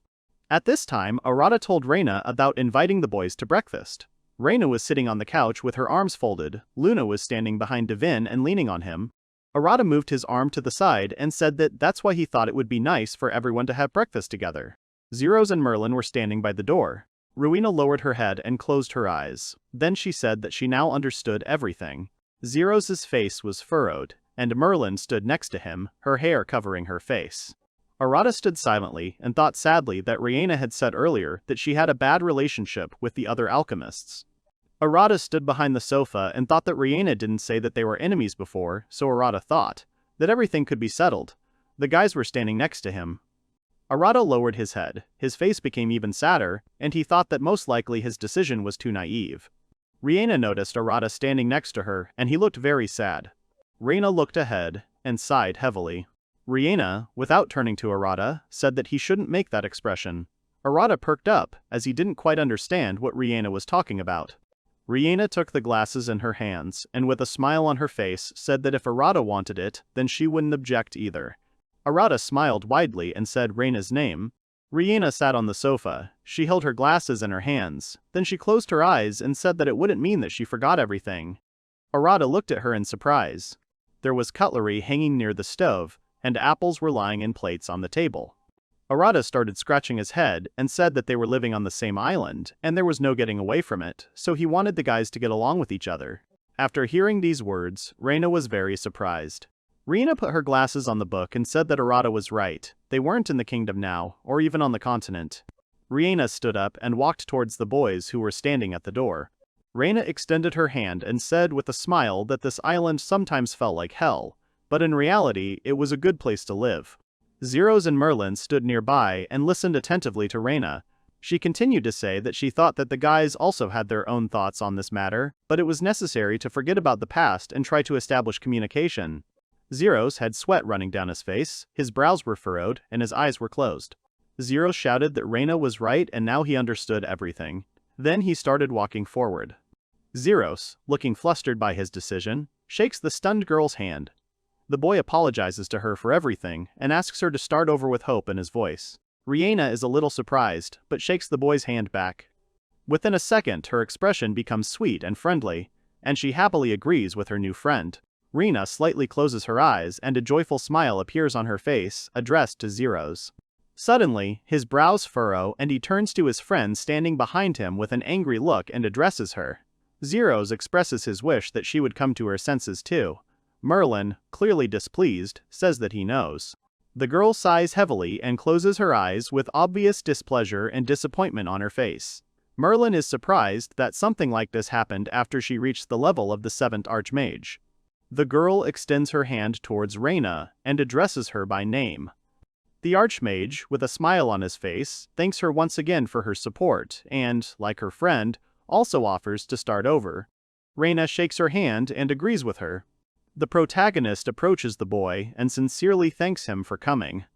Arata addresses Zeros respectfully, but Zeros cuts him off, drawing attention to himself with a sharp exclamation. The boy closes his eyes and with a calm expression asks him to talk to him without it. Zeros explains that he is indebted to him, so he thinks that formalities are not necessary. A slight smile appears on the protagonist's face, and he looks at his new friend with friendliness. He asks that in this case, he too be addressed without formalities. Zeros happily agrees and thanks him for everything. Suddenly, someone from behind grabs the man's outer clothing with a small hand and calls out to him. Zeros turns his head in surprise and looks at the one who disturbed him. The boy is surprised to find a little girl there, looking up at him with a sad look. Her sad eyes betray her sadness. Luna, with a frightened expression, asks him if he is afraid of her anymore. Zeros is embarrassed in front of her because of his actions before. He throws his hand behind his head and scratches it. The man furrows his brows in shame, looking back at her. The archmage drops to one knee in front of her to match her height and talk comfortably and, answering her question positively, asks her forgiveness with sincerity and regret. The man, a kind smile appearing on his face, says that he is no longer afraid of her. Luna looks at him, pressing her hands to her chest. Her face shows her surprise at his words. He also says that he forgot to say how grateful he was to her for saving their lives yesterday. The girl opens her mouth in amazement and widens her eyes, which are filled with surprise. Luna clenches her little fists, pressing them to her chest, and closes her eyes. The girl agrees with him with joy in her voice. She offers him friendship with a kind smile on her face and calls him Uncle Zeros.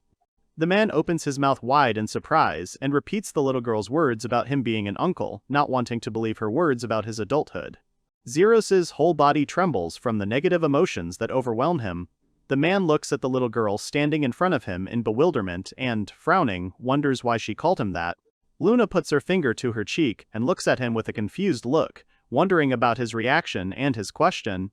The girl explains to him that she called him that because he is an uncle. Zeros looks at her silently with a frowning expression.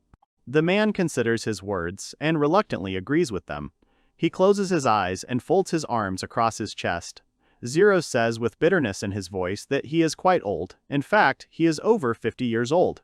Merlin, who is standing next to a smiling Reyna, covers her mouth with her hand in an attempt to hide her laughter and repeats Luna's words about being Zeros's uncle. The man looks at his friend in anger and angrily yells at her not to laugh. Suddenly a new idea comes to his mind, causing an evil grin to appear on his face. Zeros, with an echidna expression on his face, turns to the moon and, pointing his finger at his friend, asks the little girl what she will call Merlin. She turns her gaze to the girl standing not far from her and briefly thinks about Zeros's question. Suddenly she calls her Aunt Merlin. The woman opens her eyes in fear and asks her again in bewilderment. Zeros laughs very loudly, causing even a small tear to form in his eye. Merlin, who wants to express her dissatisfaction with Zeros's actions, says with fury in her voice that he knew she would say that. The protagonist and Rena happily watch Zeros, who continues to laugh, Merlin, who is angry at him, and little Luna, who looks at her new friends in bewilderment, not understanding what she said wrong. Arata turns to the girl and asks her if this means that they have now made up. She also looks at him in response, and with a smile on her face says that it is possible, and she does not deny such a possibility. Suddenly, Katima calls out to the protagonist. Arata turns towards the girl and looks at her questioningly. She runs her hand over her stomach and says that she is hungry. The protagonist exclaims loudly in surprise. Arata turns back to his friend and reminds her with a confused look that they haven't had breakfast yet. Rihanna smiles back at him and puts one of her hands on her hip. The girl, closing her eyes, agrees with the main character's words. She smiles kindly and then suggests sitting down at the table. Luna exclaims loudly and with joy in her voice. Katima, with a slight smile on her face, says that she is looking forward to it. The boy watches as Reyna and the girls walk forward. She looks at the moon and asks it what it would like to eat. It enthusiastically replies that it would like to eat meat. Katima smiles happily, thinking about food, smiling reservedly. The protagonist turns to Zeros and Merlin. Arata extends his hand and, with a smile that is directed at the boy's new friends, says that it is nice to meet them again. The man standing opposite him agrees with him and also raises his hand. The girl on his right side, with a smile on her face, says that it is mutual. After a while, Reyna prepares a delicious breakfast, the aroma of which spreads throughout the kitchen. Katima sits at the table, waiting for the dish. Arata helps her friend set the table. Zeros and Merlin are still arguing, and Luna watches this with surprise. The protagonist looks at Zeros and Merlin with a slight smile on his face. Kay, who continue to discuss something heatedly, pointing at themselves with their fingers. He thinks that from now on, these two are their neighbors, and he does not know how they are going to live on this island. Arata makes a mental note that they might try to escape from here and assumes that they might have some kind of plan. Memories of what the island looks like pop into his head. He smiles and thinks that everything is fine for now and he is ready to help them if they want it. The main character remembers that this is an island of freedom and here you can do whatever you want. He thinks that they can live the way they want, in constant fun. Arata understands that there are many new meetings ahead and assumes that all sorts of madness awaits them. The protagonist recalls the landscapes of the island. The boy grabs the chair to move it and sit down. Arata remembers that this is part of their life. The main character thinks that living on this island and enjoying it as long as possible is all he wants. All the guys sit down at the table and start eating. Arata has made new friends. It's a beautiful clear day outside, but the sky is a little cloudy.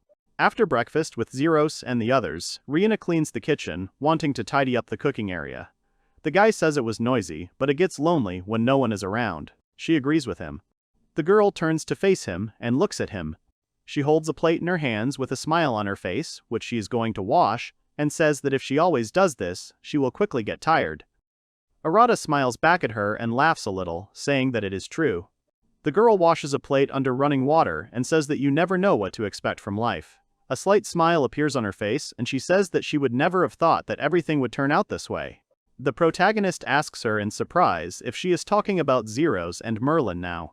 Rihanna confirms his words, answering positively.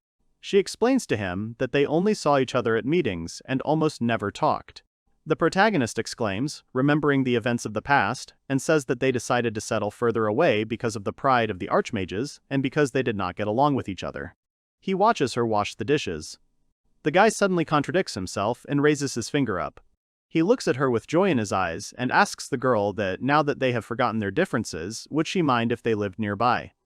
She freezes in place, amazed. The girl looks at him with a surprised look and thinks about the words of the protagonist. Arata says that he thinks it would be better if they lived nearby for some time until they got used to this island. Reina touches her chin with a thoughtful gesture and looks away from the boy. She hesitantly agrees with him and says that these two can be useful in various everyday activities.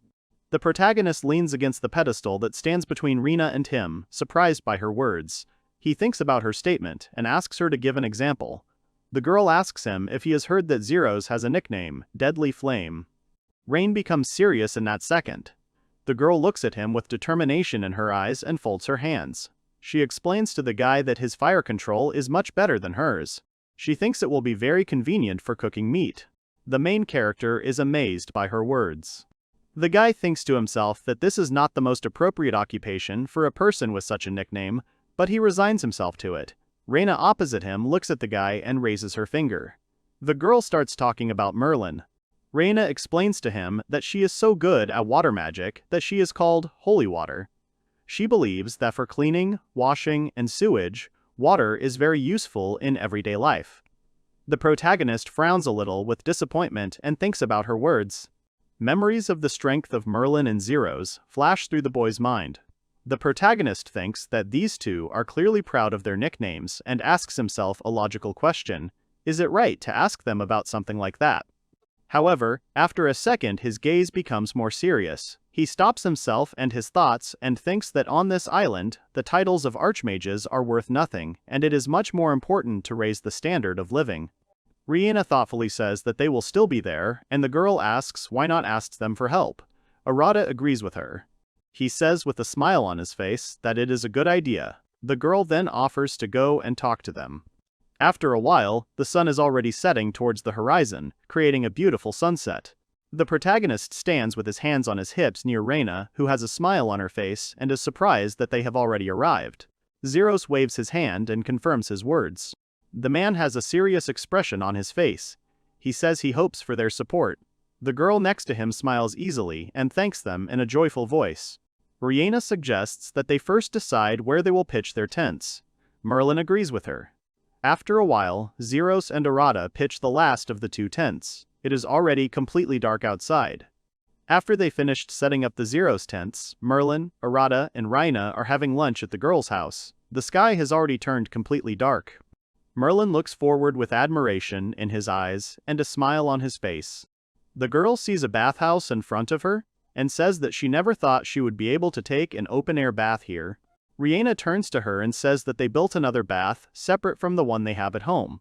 She explains to her new friends that their first bathhouse was destroyed by a vampire. Reina's mind flashes back to the old incident and she sees the remains of the bathhouse before her eyes. Merlin asks her again, surprised. The girl thinks that it is pleasant and she returns to life. At the same time, Arata and Zeros are sitting near the open-air bathhouse. Next to them is a small fire that they made. The protagonist looks at the man and says that they would like them to take care of the fire and the plumbing. Zeros looks at his friend in surprise, and wonders if the titles of archmages are a joke to them. The guy hesitates a little and says with uncertainty in his voice that for him personally this means nothing.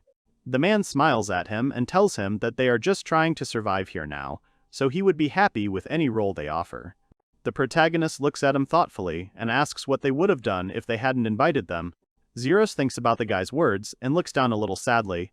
He says that they would try to find a way not to die. He also looks away with a serious look and frowns. The man tells him that they must figure out how to get back to the continent. The main character looks at the man with the same serious expression on his face. The guy thinks to himself that everything is right and he and Reina decided to stay on this island. But these guys want to come back as soon as possible. He looks at Zeros with a sad look. The protagonist gets upset and also sadly lowers his gaze, looking at the fire that is in front of them. Arata explains to him that Iluga and the others do not know how to get out of here. Zeros asks him again tensely, repeating Iluga's name. The man wonders if this is the guy who looks like a wolf. Memories of the guy pop up in his head. The protagonist confirms his words, answering positively. The man's body is covered in a strong tremor, and his eyes show great fear. Zeros frowns and folds his hands in front of him. He says tensely that everything is clear to him. The protagonist turns his gaze to his new friend. Sadness appears in his eyes, because he is worried about his friend. He notices changes in him and his mood. Arata thinks to himself that he has become completely despondent. A kind smile appears on the protagonist's face. He moves one hand to the side and, looking at Zeros, explains to him that Iluga is a good guy. Arata believes that he is always ready to help. Zeros closes his eyes in shame. Beads of sweat roll down his forehead from the tension. He opens his eyes and looks at the protagonist. The man says that normal people are afraid of dangerous creatures. The protagonist looks at him in surprise. Zeros indignantly asks the guy if this is strange for him. The protagonist folds his arms across his chest. He squints his eyes and frowns in indignation. Arata disagrees with him and says that he does not understand. The protagonist turns his gaze to the dark sky, where many bright stars are visible, and says that if he thinks about it, he has never been afraid on this island. However, he still does not rule out this possibility. And he says that maybe he felt something similar to Suzaku and Will. Memories of old acquaintances pop up in the protagonist's head. Zeros looks at him sadly and frowns again. He asks the protagonist if this means that none of them scared him. Arata can't answer his question right away, and so he hesitates a little, thinking about it. Finally, after thinking about his words and formulating an answer, he turns towards Zeros and looks at him with a slightly thoughtful look. The guy explains to him that he does not think they are scary and thinks that they each have their own quirks. Zeros looks at him in surprise and is convinced that he is serious. The protagonist explains to him that they do not seem like bad guys, and he believes that they just like to make fun of people. Suddenly, a third person appears next to them. The hair of the girl who appeared a moment ago is fluttering very beautifully in the wind. She says that she is very interested.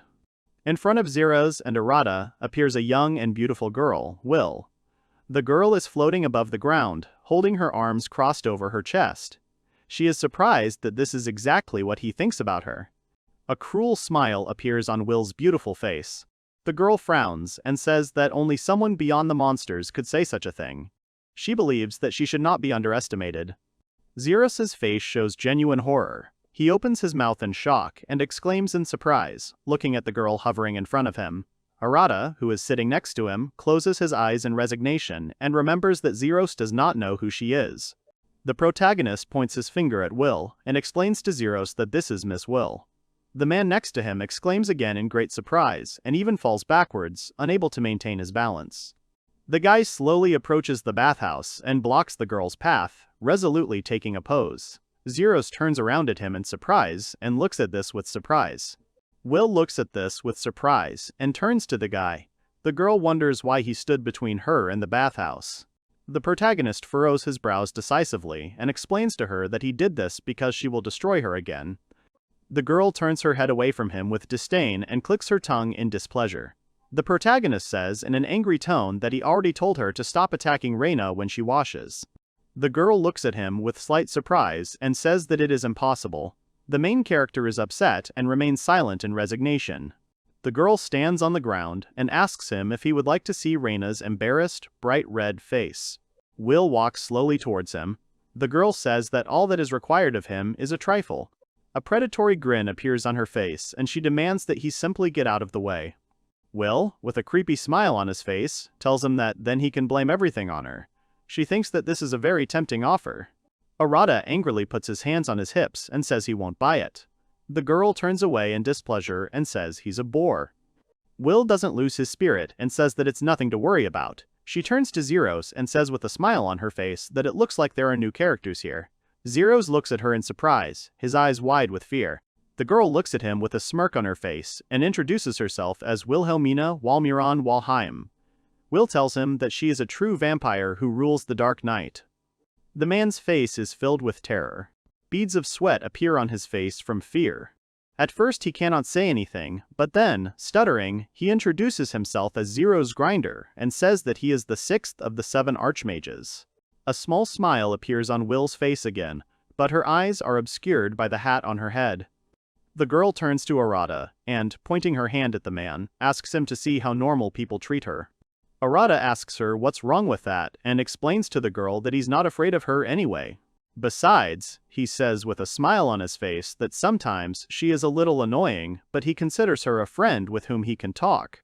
The girl opens her eyes in surprise and looks at him in amazement. A second later, her expression returns to normal and she looks away, a little embarrassed, saying that sometimes it's nice to have someone to talk to. The protagonist looks at her in surprise for a while, amazed by her reaction to his words. Arata looks at her with a smirk on his face and asks her if she is a little embarrassed. The girl frowns and looks at him angrily. Will suddenly, with a sharp movement of his hand, attacks him with a very bright fireball and, furious at his words, shouts at him not to get carried away. Arata remains standing in place, as he was, and the ball flies a few meters away from him. Zeros hesitantly approaches the boy and calls him by name. He is worried about the main character and asks if he is okay. In response, Arata smiles at his friend and answers his question positively. He says that this is a common thing. Zeros looks at the crater left by the vampire's attack in surprise. Steam is still rising from the ground. The man repeats his words about this being a common occurrence. He frowns and says that this is the first time he has seen such a compressed flame. Will raises his hand in an indignant voice, saying that he is, as always. The girl thinks that he is worse than a monster. The guy gets a little angry at her words and calls out to her, asking if she is being rude to him. Will explains in an even tone that it is not rude. She turns her gaze to the man standing next to her, focusing her attention entirely on the stranger. She repeats his name and asks if that is his name. Zero stutters a little from fear but answers positively to the girl's question.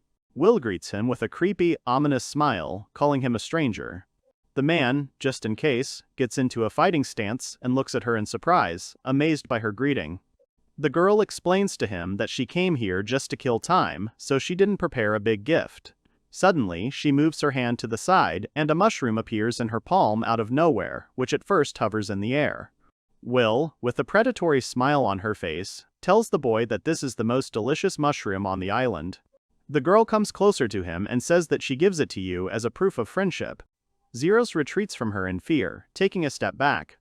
The protagonist very quickly rushes between them and snatches the mushroom from the hands of the vampire, who wanted to give it to Zeros, who was shocked by her actions. He shouts at him to stop. The girl with an unreadable expression on her face turns to the main character and asks him why he is bothering her. The girl does not understand the reason for his actions. Zeros stands next to the vampire, surprised. Arata holds the mushroom he took from Will with a serious expression and says he knows what it is. The protagonist frowns and holds out his keys in anger. That's what he knows what kind of mushroom it is. One day, an incident happened to him. The main character's head flashes back to memories of him and Eluga walking in the forest. Eluga hands the main character a fruit and says that he can eat it if he cooks it on a fire. Arata and Eluga are walking through the forest. There are many different trees near them. The guy looks around, studying the nature around him.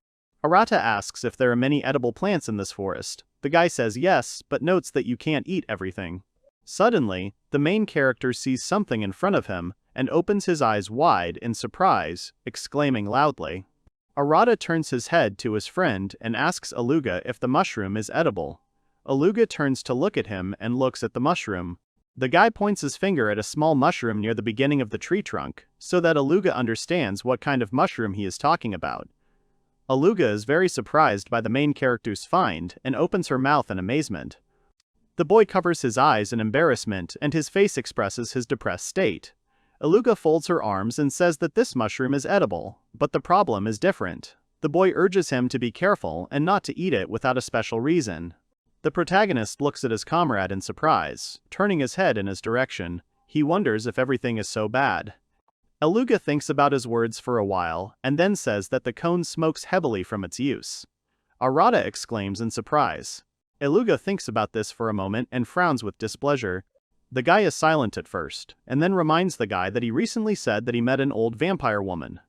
Arata is confused, but answers positively. He absent-mindedly asks his friend what Will has to do with it.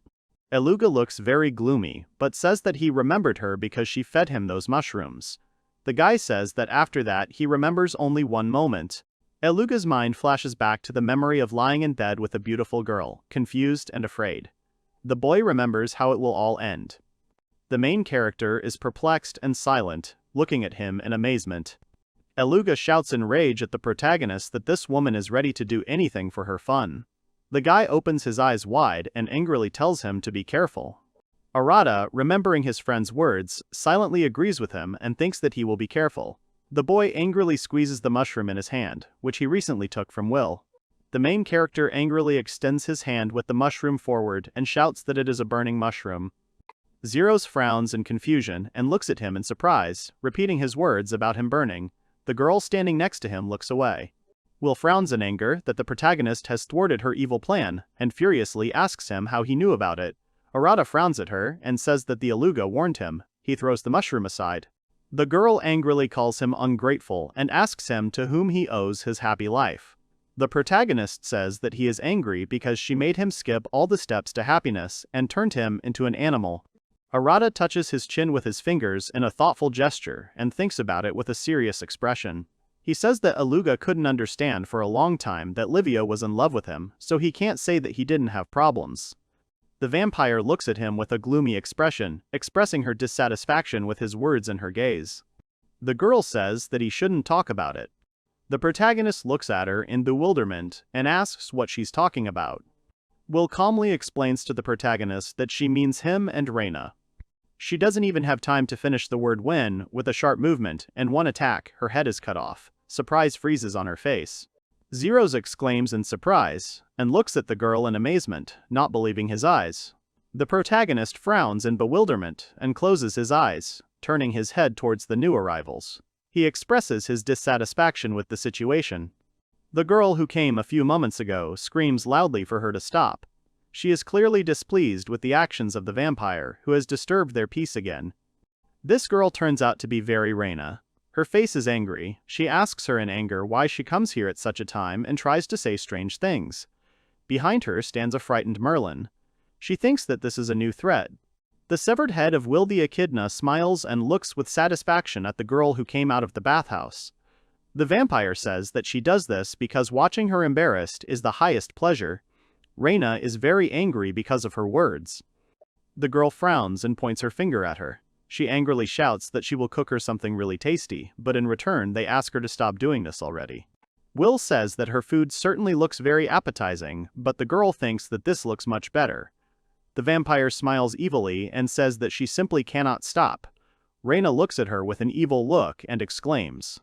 Will's head turns away from the angry Reina and screams that she will come to her again under the cover of night. The girl asks to wait for her impatiently.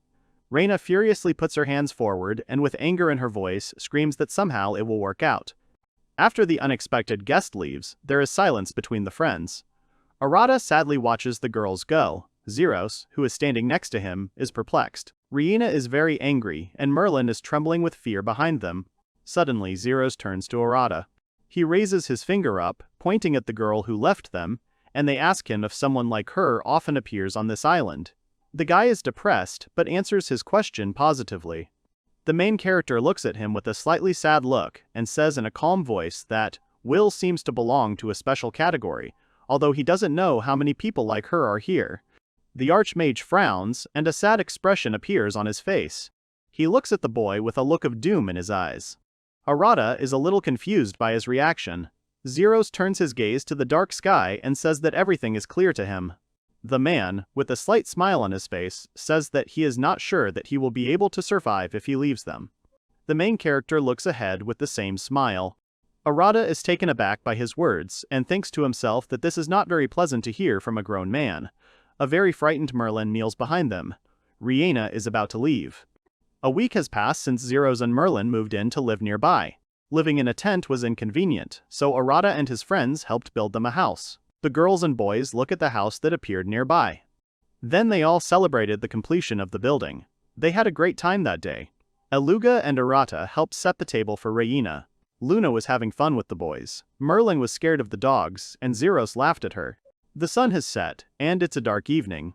Arata and Rihanna are sitting on the sofa in the living room. The main character tells the girl that now that the construction is finished, they might settle down.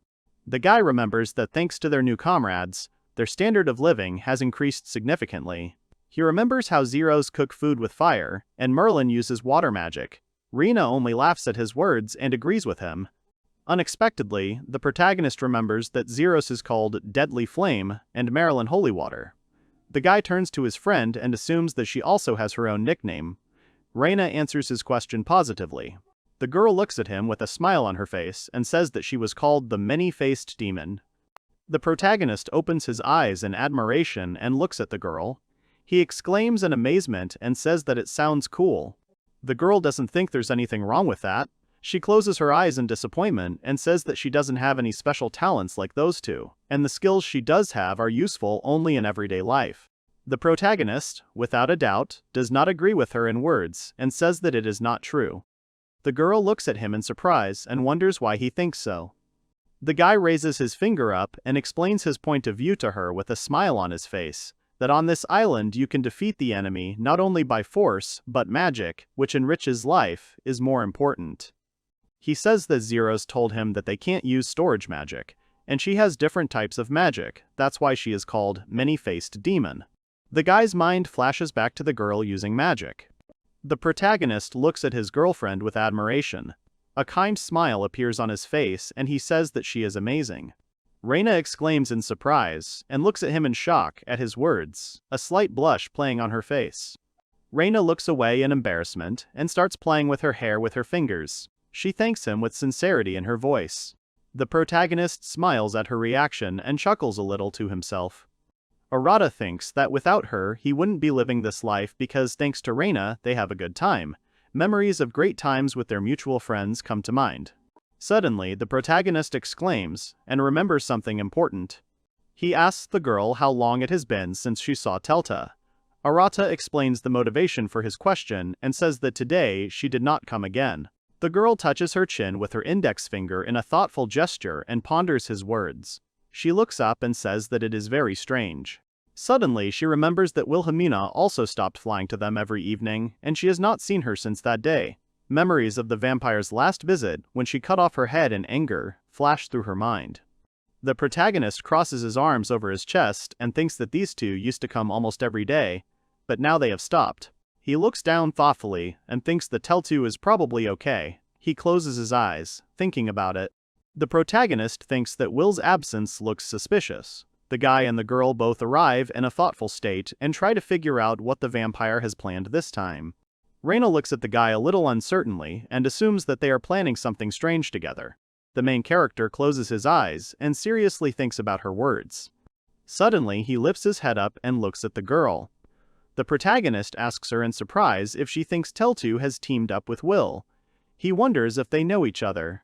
The protagonist makes the assumption that perhaps they are winding themselves up. Rihanna agrees with her friend and with a smile on her face, says that this could also be true. However, the very next day, there is a knock on their door. Will appears on the threshold. The girl with a smile on her face waves and greets them. She says that today is a very beautiful day. The main character frowns at the sight of the unexpected guest and looks at her in bewilderment. He still holds the door of their house open. The girl standing next to him completely shares his mood. Rihanna turns to her friend and, pointing her finger at the vampire, angrily asks him if he could turn her away somewhere. The protagonist closes her eyes in disappointment. He tells her that he could do it, but she will return as if nothing had happened. Will looks at them with feigned anger and says that, in fact, she hears everything. The girl says that it's rude, feigning disappointment in her voice. She mentions that they came all this way to play with them. The protagonist crosses his arms over his chest and looks at her with skepticism in his eyes and tells her with displeasure that this already sounds suspicious. He also wonders why she speaks in the plural. Suddenly, the main character remembers that she rarely appears during the daytime.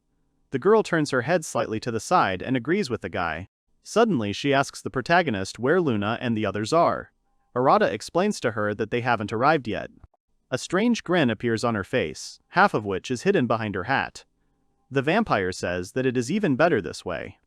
The main character looks at her angrily and asks her with displeasure what she is talking about. The vampire deflects his question and says with a smirk on her face that she just thought it would be too much for the children. Suddenly, the protagonist and Reina hear a suspicious sound. They raise their heads in surprise and react to it in an instant. Arata has a hunch about what it is. He instantly grabs the girl and takes her in his arms. The protagonist says that they better leave here. Surprised by his actions, Reina loudly exclaims in surprise. Arata moves her and himself to the roof of a nearby building in a calculated moment, but continues to hold her in his arms. Will is behind them, watching them from below. The girl in the boy's arms screams loudly and yells at him to wait. Suddenly, a figure with wings appears in the sky. The heroes see that the dragon is rapidly approaching them with a clear desire to attack. Reina hugs the guy's head with her hands to keep from falling and says that it does not look like a Telta. The protagonist frowns at the situation and agrees with his friend with a serious expression. His face shows dissatisfaction with the situation and he assumes that she is a little crazy. The girl assumes that Willamina has done something again. The protagonist is perplexed but does not reject her option. The dragon continues to rush at them at full speed.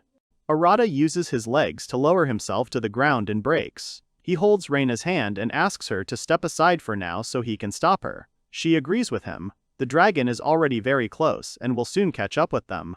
Before running away, Reina turns her head towards the boy and holds the strands of hair out of her way with her hand.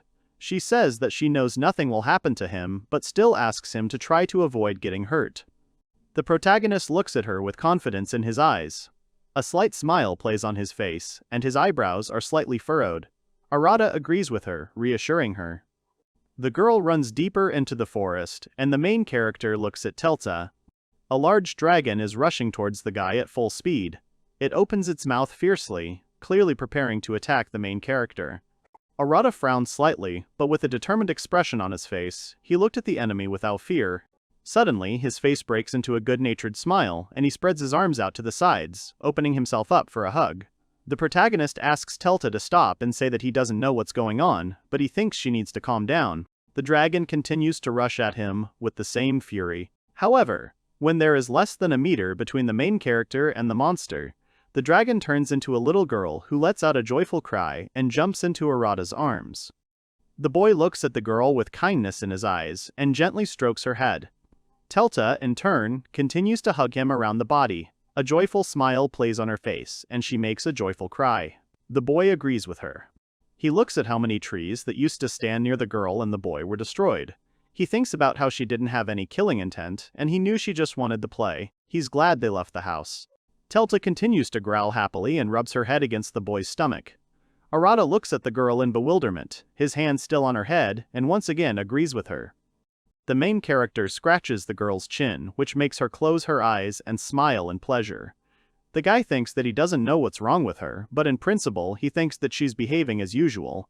Suddenly, an agitated Reina emerges from the forest. The girl clasps one hand to herself and asks Arata with concern in her voice if everything is okay. The guy also looks at her and answers positively. The protagonist tells her that Teltu is simply acting a little strange. He also suggests that Will probably knows the reason and suggests asking her. The joyful girl hugs the guy with all her might. After some time, they finally reach their home. The boy is holding the girl who attacked them earlier. As soon as they cross the gate, he tells her to get off, because they have already arrived home. Will notices them and exclaims. The girl sits on a chair at a table located near their home. She crosses her legs with a smile on her face and waves at them in greeting. Will is surprised that they got through this faster than she thought. Arata looks at her silently. The main character asks the girl what she is doing here. The vampire laughs slyly and points to the cauldron on the table. She explains that they constantly entertain her, so she decided to thank them. A sly grin blossoms on her face. She says that this is her signature dish. The vampire asks them not to worry and claims that there is nothing harmful to their body in it. Reina, Araki, and little Will look at the intruder with suspicion in their eyes. 1. The vampire is confused and frowns and asks what's wrong with them. She hopes that they won't refuse to eat what she cooked herself. The protagonist looks at her sullenly and first asks her to tell him what she did with Teltu. He continues to stroke the little girl's head, which she enjoys immensely. That's why she smiles. The vampire explains to him that she did nothing wrong and simply helped her to be a little more honest with herself. The protagonist looks at her in bewilderment and raises one eyebrow. He does not understand what she is talking about and asks her again. Will answers his question positively. A malicious smile appears on her face, which does not bode well. The girl says that she did it with the help of her devil eyes. The vampire opens her eyes wide and looks at the guy. The protagonist looks back at her in horror and, opening his eyes wide, clutches the clothes on his chest with his right hand. After a few moments, he comes to his senses and looks at the vampire in bewilderment. At first, Arata is silent, but then he wonders what should have happened and says that there is no effect. Will closes his eyes in disappointment and frowns. The girl props her head up with her hand and says that he is very boring. The protagonist asks her if she can, in other words, control others. The vampire answers his question negatively and explains to him that there are different types of devil eyes, and the ones she used stimulate instincts. The protagonist thinks to himself that now he understands what happened to Teltu.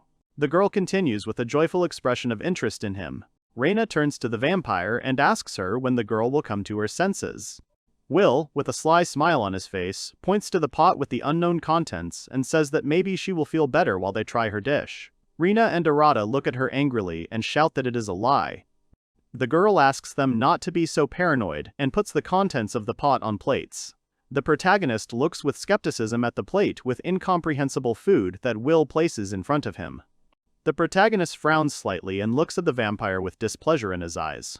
Arata, perplexed, asks the girl if she really thinks he will agree to this. Will tells him that if he doesn't eat it, she'll make Reina eat it. She has a smirk on her face as she looks at him. The guy is silent for a while, thinking about her words. The girl looks at him with a self-confident look. In the end, the protagonist exhales with resignation and gets up from the table, agreeing to the proposal. Arata says he will try. Brings your taste to the dishes. Will card and taste the unknown food. Suddenly, his eyes widen in surprise, and he freezes in place, amazed. The guy thinks that this is strange because it tastes like nature itself. He feels warmth and nostalgia. It reminds him of home. Eventually, the protagonist eats the entire dish and places the spoon on the edge of the empty bowl. Arata closes his eyes and silently enjoys the taste of the dish that Will prepared for them.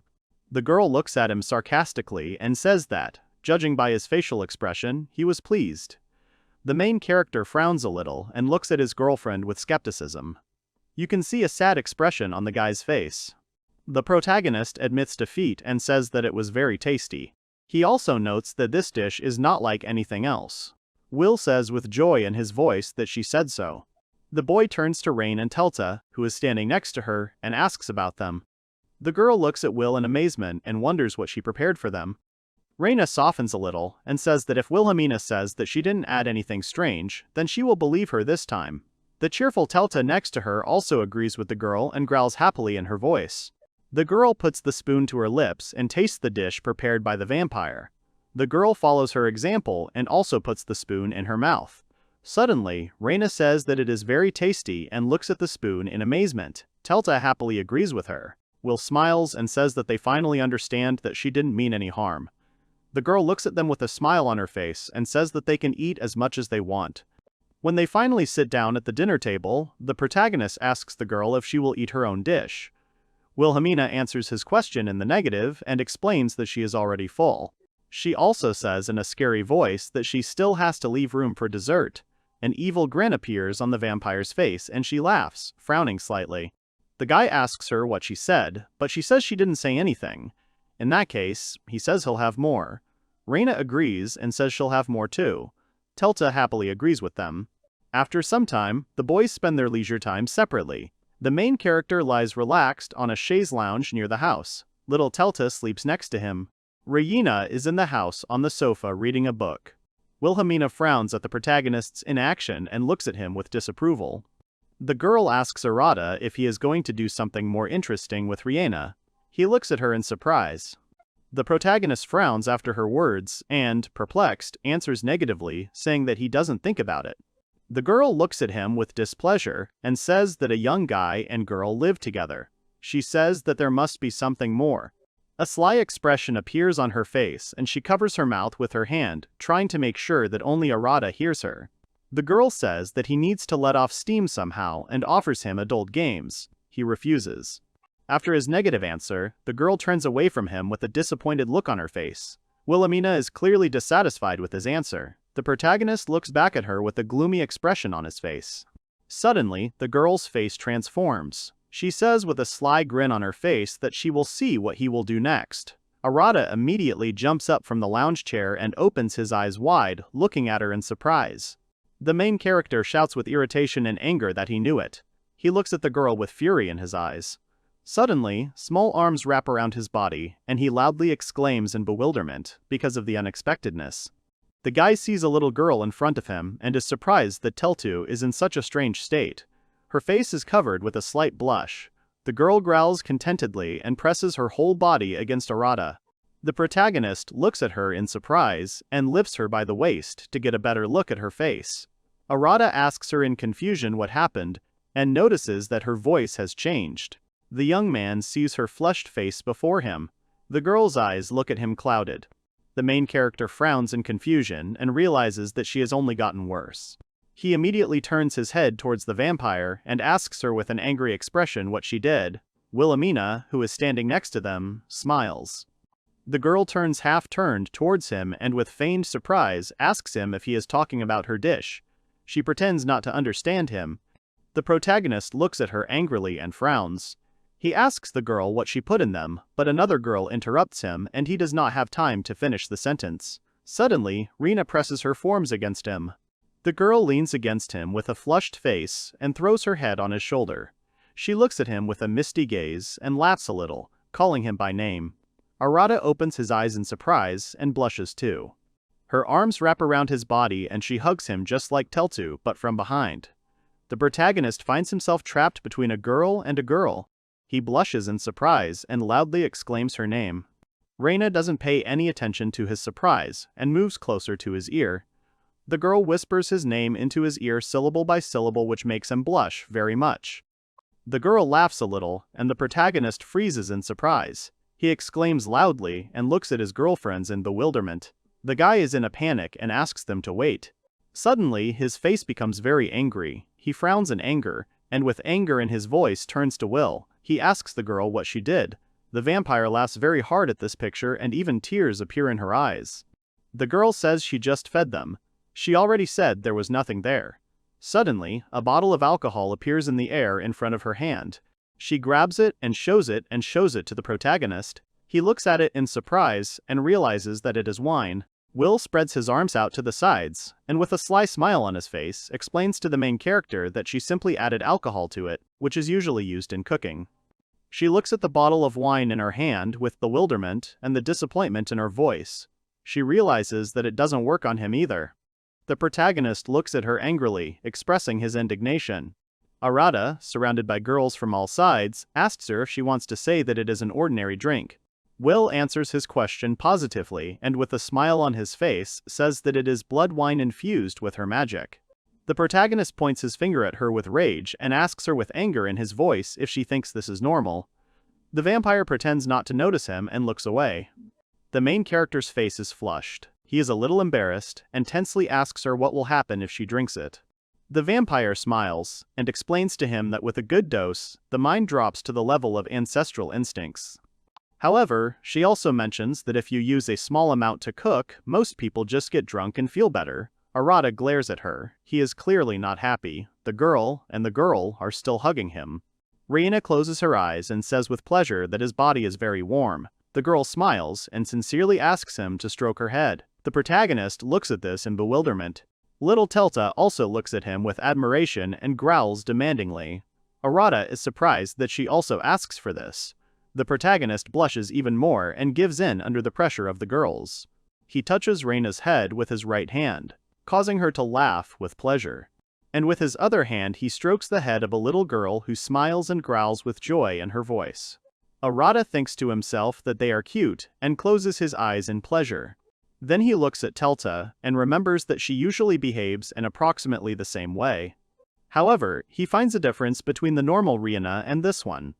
The protagonist thinks that she is more like a cold beauty type, but he thinks that this version of Reina is too cute. The girl touches his cheek with a finger with a smile on her face. Reina approaches his ear again and whispers his name syllable by syllable. Arata blushes very much because of her actions. He thinks that this has to stop and that at this rate something bad will happen. He clenches his fist very hard. The protagonist's face turns gloomy and he turns to Will. The girl asks him what he wants. Arata furrows his brows and asks her to make sure that the two of them are not in danger. The main character suddenly runs away from the three girls, leaving them alone. The guy asks the vampire to just look after them. Teltu and Reina look after him with disappointment in their eyes. Arata jumps onto the fence built around their home, and Will is a little disappointed that he ran away. Reina reaches out after him and becomes upset, repeating his name. Teltu imitates her actions and growls sadly. An angry grin appears on the vampire's face, and she says that there is nothing to worry about since she has seen enough. The boy runs away, and Will watches as the girl tries to catch up with him and thanks them for the treat. A few minutes after Arata ran away from Reina and Teltu, who went crazy after drinking Will's soup, the protagonist stops when he reaches a river in a beautiful forest. Arata sits down on one of the rocks that are in the middle of the forest and sighs heavily, lowering his head down. There is a look of doom on his face and he says that just a little bit more and something bad will happen. The protagonist, who is sitting by the river, reflects on how he knew he shouldn't trust Will, and yet he lifts his head up and a slight blush appears on his face. Memories of recent events that happened because of the vampire flash in his mind. He thinks about how it was and blushes. The protagonist remembers thinking that this version of Reina was too cute. Suddenly, he demands of himself to stop, and with anger and irritation he kneels down in front of the river, scooping up water in his palms and splashing it on his face. The guy says that he needs to think about something else. Drops of river water run down his face and he looks ahead thoughtfully. He has a beautiful view in front of him, and he looks at the many trees located around him. Arata remembers with surprise that he hasn't been alone with himself for a long time. The protagonist thinks about how he and Reina live in the same house like a family. The guy remembers the face of the girl who smiles at him. Memories of happy girls also flash through his mind. Arata thinks about Luna and Teltu coming to visit every day. He also thinks about the fact that lately he has been communicating more and more often with Eluga and Zeros. The main character recalls that he did not want to get involved with anyone, and he assumed that he would live alone. However, he understands that now, being surrounded by friends, he does not feel any discomfort. A restrained smile appears on his face, and he thinks that something has apparently changed in him. The protagonist gets up from his knees and says that it is too early to go home, so he will have to take a little walk. Suddenly, the ground beneath his feet begins to glow. He looks down at the symbols beneath him in surprise. Suddenly it lights up brighter and brighter and transforms into some kind of pattern. The guy covers his eyes with his hand because the light is too bright. He closes his eyes and asks what it is. The guy looks at the outline of the light and says that it is some kind of glow. Suddenly, he finds himself in a completely different place. In front of him appears a destroyed building, a lot of debris, and a dragon. Arata looks at this with surprise in his eyes and exclaims, not understanding what is happening. Suddenly, someone behind him exclaims no less loudly, looking at the guy. Arata turns around and looks in the other direction. 3 people appear before him, 2 girls and 1 guy.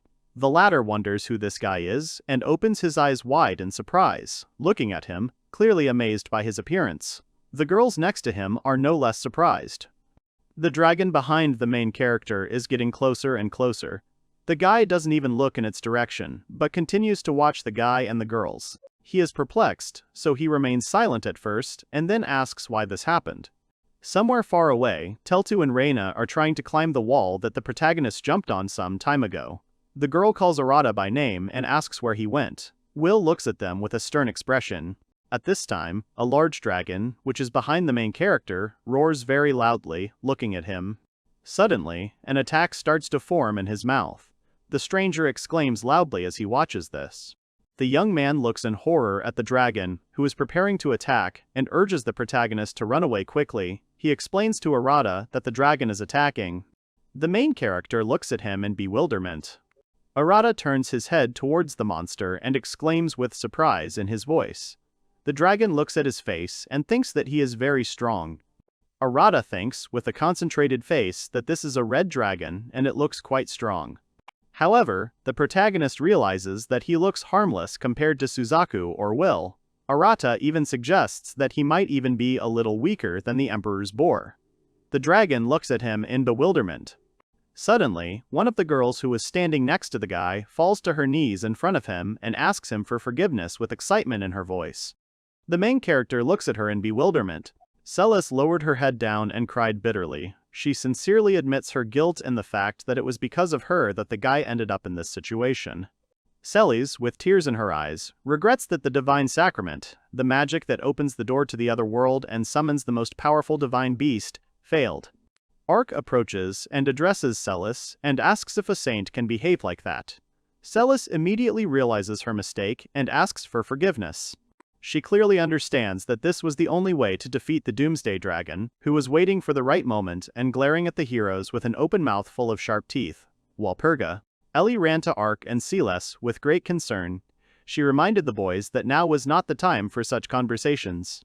The boys turned their attention to her. But it seems that the girl herself also regrets something.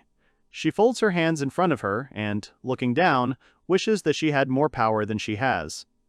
Ellie turned away and closed her eyes. Now she felt that she was not worthy of the title of Witch of Doom. Celes immediately approached Ellie to console her. The girl asked her not to talk about herself like that. Arata watched all this from the side. The boy sighed with some disappointment and understood everything. He looked at the hero Arc, the Saint Celes and the Witch of Doom Ellie, who were looking at the enemy with determined looks. To Arata, the Doomsday Dragon seemed like just a lizard that growled at him. The dragon Walpurga opened his mouth. The guy looked at the Doomsday Dragon with some bewilderment. It seemed to him that the dragon, which had a rather creepy appearance at first glance, was very scared. Arc, gritting his teeth, said with annoyance that Walpurga looked very scary. It seemed that the hero was seriously alarmed when he saw the dragon. Celes said with some apprehension and concern that the Doomsday Dragon was mentioned in the scriptures as the personification of great evil that would lead the world to inevitable destruction. Ellie realized that after this, she definitely won't be able to call herself a Witch of Doom. She, holding her weapon in her hands, thinks that she and the guys have only one thing left to do: sacrifice their lives. The boy didn't quite understand the confrontation between the boys and the Doomsday Dragon. He stood between the two warring parties. After those words spoken by the boys, an awkward silence hung. The guy exhales heavily and immediately guesses that he was called as a trump card in the last battle, hoping for an unimaginable miracle. However, despite everything, he looks like an ordinary person. The guy thought for a while, almost in the middle of the situation. He wonders if it is possible to return from this place back to the divine island of Arcadia. Arc proudly announced that he, Celes, and Ellie would cover the boy, and he would have to run as fast as he could and not look back, even if he heard screams. Celes closed her eyes and with all sincerity turned to the Almighty with a request to help a stranger, meaning Arata, who ended up in all this through what she believed to be her fault. Ellie, of course, doesn't know who the guy is, but she told him to live while she and the guys buy at least a little time so that he can escape. The guy, listening to these words, smiled. He clearly understands that he cannot abandon this trio because they are quite good people. The three guys looked like heroes from one party. The guy promised himself to think about it all later. He took a couple of steps and headed straight towards the Doomsday Dragon, which surprised the three heroes. The Doomsday Dragon was also in complete shock that they were getting so close to him. Arc began to anxiously shout at the boy that he shouldn't be so dangerously close to the dragon. The Doomsday Dragon looked closely at the boy. He opened his huge mouth full of teeth. Much to the dragon's disappointment, Arata was not at all impressed. The boy looked at him calmly. The Doomsday Dragon snapped its mouth shut in an instant, and its face took on a serious and displeased look. A moment later, the dragon opened its mouth again to defeat the guy, and flames poured out of it, burning everything in the area. The heroes barely held on to not fly away from such a powerful wave of ash and hot air. Ark, Silas and Ellie could not say a word because they did not understand at all what was happening. Silas clutched her staff even tighter in her hands, taking all the blame on herself again. Ark decided it was because of him, since he, in his opinion, had failed to help again. They both hung their heads down. Ellie certainly wasn't going to praise the boys. She didn't appreciate them taking all the blame on themselves again. She says that they need to focus on the enemy now, and heads towards the enemy. The boy stood and looked at the dragon, waiting for the last of the flames to leave his clothes. The Doomsday Dragon was in complete shock that his opponent was able to withstand his powerful attack and remained unharmed. The heroes were also surprised and could not comment on it. Ellie and Celeste even opened their mouths in surprise. Ark did not quite clearly understand what was happening. The boy cracked his fingers and said that it was his turn. He raised his hand, clenched into a fist, and showed the dragon his readiness to attack. The magical creature didn't understand anything. The dragon shook its head from side to side, as if refusing the boy's upcoming attack. The boy swung his sword and came very close to the dragon. It seemed to Arata that the dragon did not want to take the blow. After all, the dragon could not understand him. As soon as the guy's fist reached the magical creature, it immediately flew high up. The heroes were completely shocked by what they saw and lost the power of speech, and the dragon, which flew up into the sky after the blow, began to rapidly fall back down. The Doomsday Dragon fell with such great force that its landing caused a shockwave that was more like an explosion. Now no longer able to lift his body from the ground, his heavy tongue was hanging out of his open mouth. The guy said with a sincere smile that he had finished his work. The heroes' mouths dropped open in surprise. They certainly didn't expect to see this. The boy asked Silas if she could bring him home since he was able to defeat the Doomsday Dragon. The girl started talking about it. Suddenly, the familiar glow that had appeared before appears around Arata, and he notices it. Celis gasped in surprise when she noticed the glow. Silas thought and was surprised to assume that the guy is the Lord God. The guy answers with a sincere smile and carefree says that he is a simple man. He waves goodbye to the boys and clearly understands that right now he will return home. Celis asks the guy to wait a little. Celis runs a little closer to the guy and asks him to at least say his name. Arata thinks and says that there is nothing wrong with that and says his name. Celis, with some embarrassment, pronounces the guy's name again after hearing it and, squeezing her staff even tighter in her hands, says that she will definitely remember him. The girl happily and proudly asks the guy to be sure that she will definitely tell the church about this situation. Celis believes that future generations simply must know about Arata's feat. However, despite everything, Arata himself does not consider his act a feat at all, and, raising his palm, asks the girl to stop praising him because he simply provided help. But Celis doesn't calm down and asks to leave this matter to her. She is definitely going to tell about Lord Arata, the avatar of God. Ark stood behind him, smiling proudly, his eyes closed. Celis bows to the boy and says that she and the boys are immensely grateful to him. Meanwhile, Arata asks Celis to wait, but the glow, which was becoming brighter, did not allow her to finish, and the dialogue was interrupted. Now Arata finds himself in a different place, in the middle of the forest. He remains in the same position when he tried to say goodbye to the guys. He clearly understands that he has been here before, and now he has simply returned back. Arata is very curious about what happened to him. The guy looks at the starry sky and thinks and says that he could just be dreaming all of this. He clearly understands that it is time to go back, because Reina and Teltu should have come to their senses by now. Arata opened the door to the room, entered the house, and told Reina, who was sitting on the couch. The girl stood up and said Arata's name as soon as he entered the room. It seemed that Reina wanted to say something to Arata, but she couldn't bring herself to do it. The guy assumed that the girl, who suddenly blushed from embarrassment, remembered everything. Will laughed slyly and congratulated Arata on her return. The guy noticed that she was having quite a good time. The girl, resting her chin on her hands, did not deny it and said that it was quite funny. Arata, with a sincere smile, sincerely thanks the girl for actually looking after Rain and Telta, despite the jokes. Will only turns away from the boy in response. Teltu quickly runs up the stairs towards the boy, calling him darling. She hugs him and tells him that she is glad he is back. Arata patted the girl on the head and agreed with her, and then turned to Rain, which she seemed not to expect at all. The guy with a sincere smile says that he is home. Reina was very surprised by this phrase, and a moment later she smiled sincerely and, agreeing with Arata's words, said to the guy, "Welcome back." Arata felt good as he looked straight at Rain's contented expression and noticed that she was smiling again. He forced himself to stop for a moment. It seemed like he felt a sigh of relief. Arata's mouth dropped open in surprise, but then he realized what it was. Arata clearly understood that he was more worried about Reina than he thought. The girl's large and beautiful eyes were looking straight at him. Will watched this from the table. Will turned to Bahamut and said that it was time for them to go home. However, despite everything, Teltu clearly did not appreciate this idea and looked at Will with displeasure. The girl rushed to the guy again and, hugging him tightly around the waist, said that today she was going to sleep only with her husband. Then Will decided to do something and waved her fingers. The girl, looking extremely displeased, explained that this would not be fun at all and decided to take Telta with her abilities. Arata looked at the girl's servant in surprise. An unknown creature appeared in space and covered Teltu's face and mouth with its hands, which prevented her from finishing what she wanted to do with her husband. Teltu did not understand at all clearly what the creature was doing to her. Will, leaving the room, waves goodbye to the guys left in the room and takes Telta with him.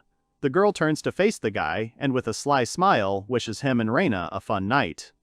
The girl giggles and leaves the house, taking with her the servant who holds Telta, who is trying so desperately to get out of his tight grip.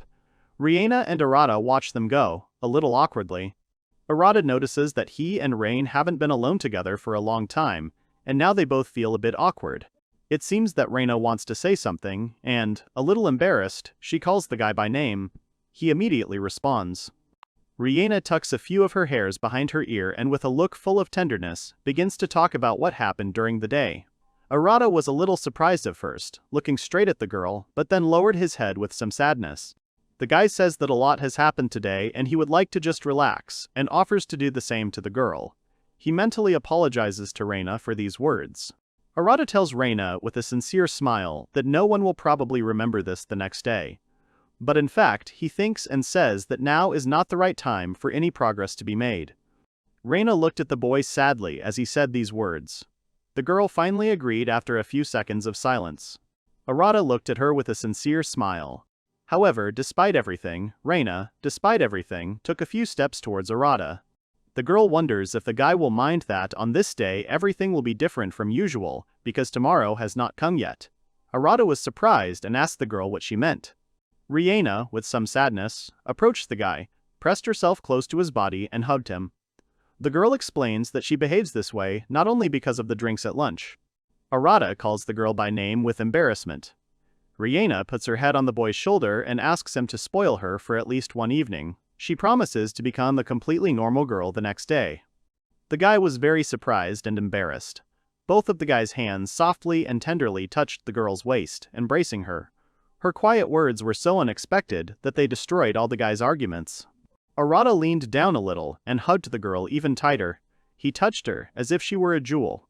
Slowly and tenderly, he hugged her slender but soft body. It was at that moment, when the guy's hand tenderly touched the girl's soft hair, that Arata realized, looking into Reina's eyes, that his place was right here. Meanwhile, something was happening in the cathedral. The heroes were sitting in front of a minister who was sternly accusing Saint Celes, who had been recognized by the church, of summoning the devil. The man did not clearly understand what the saint was thinking at that moment. The girl screamed and asked to wait and wanted to tell what really happened, but she didn't have time. She wanted to justify her actions, she was very worried about it. She was interrupted and no longer willing to listen to any more excuses. The man loudly slammed his staff on the floor. He waved his hand and told Celes that she was no longer a saint. Ark, Celes, and Ellie froze. Sarasa was told that she was now a witch of the deadly sins and possessed by the devil. This news shocked and upset Celes so much that she had bitter tears in her eyes. She couldn't believe it. Celes is nervously surprised and asks the servant with a trembling voice why he made such a decision when everyone considers Lord Arata to be an experienced person, and this can be proven. Celes thinks that the boy must have been sent by God. However, despite everything, the minister did not want to hear about it and ordered the girl to shut up immediately and not to talk about it anymore. The man explains to the heroes kneeling before him that the one who defeated Walpurga, the dragon of doomsday, with one blow, simply cannot be human. The man also explained that in fact the entire church already knows perfectly well what actually happened. Everyone thinks that the saint sold her soul to the devil. Silas didn't expect to hear anything worse. Ark's mouth dropped open in surprise, and Ellie looked down in annoyance. Celes could not object to the priest's words. She continued to say with tears in her eyes that everything was not so at all, but she could no longer say anything in her defense, except denying everything the man said. The man stopped the girl's speech with one wave of his hand. He thinks that it is enough to listen to this nonsense because the lives of the heroes are hanging by a thread. When the man said this, the boys were already surrounded by a large number of knights with weapons in their hands, who were standing in full combat readiness and waiting for instructions. Ellie hissed in displeasure. She realized that they had been set up. Saint Celes is actually very useful to the church. But if her light shines too brightly, the shadows that surround the saint become much deeper. In the internal factional strife of the church, a light as bright as Celes's is a distraction. Given the speed with which the rumors spread, there is no doubt that this was a premeditated move. The boys stood back to back in order to protect themselves from the surprise attacks of the soldiers with whom they were surrounded. It turns out that having reached here, the heroes can no longer do anything. Ellie realized that they had already been written off even before they came to this place. Suddenly, the girl uses her skill, and a huge amount of black magical streams appear around her. Celes clearly understands that the girl uses destruction magic. The saint was surprised that Ellie decided to do this. Arc tries to stop Ellie. After all, if she uses this enormous power, she will no longer be able to live in this world. However, despite everything, the girl did not care at all about this. She was not going to stop at all. Ellie, with a sincere smile, pointed her weapon towards the offenders and said that she was ready to do this, knowing full well the price of this act, in order to protect her friends. Celes sighed with tears in her eyes. She turned to the Almighty again. The girl looked at Ellie, around whom dark magic was spinning. Celes doesn't care what happens to her after what she's about to do. She asks him to stop in a quiet voice. Tears are streaming down her cheek. She asks for help to stop this fight after a few moments. Celes screams, grabs her staff, and says that she can't let anyone else get hurt. A very bright glow appears around her, lifting her hair and cape upwards. Ellie turns around and is surprised to see that the girl is using the light from the summoning, just like last time. The unknown voice that appeared so suddenly tells that the girl's wish was heard. Suddenly, Willamina begins to hover in the air. Celes looks at her in surprise and cannot understand anything, and the girl only laughs slyly. Will said that she had decided that she had not felt the power of God for a long time. She, adjusting her hair, said that something interesting was happening in the cathedral. After all, she hadn't expected to ever get off that island. Celes said that she understood everything from what Willamina had said. Wilhelmina believes that it is all because of the connection with Arata. Celes hopefully asked if the girl knew him. The disgruntled guards asked who Willamina was. The girl grinned and said that she would introduce herself. Her name is Wilhelmina Walmiran Uheim. The guards immediately recognized her and her name from a myth that is over 10,000 years old. The girl was glad that the guards had the right information. She asks them if they remember that she is the queen of demons who kills gods. The heroes now stand in the middle of a huge pile of ruined rubble that remains of the cathedral. Many columns have been broken into several pieces and scattered throughout the area.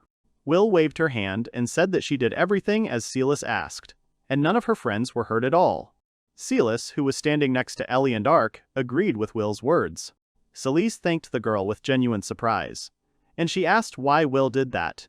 However, despite everything, she interrupted her and said that she was just wasting her free time.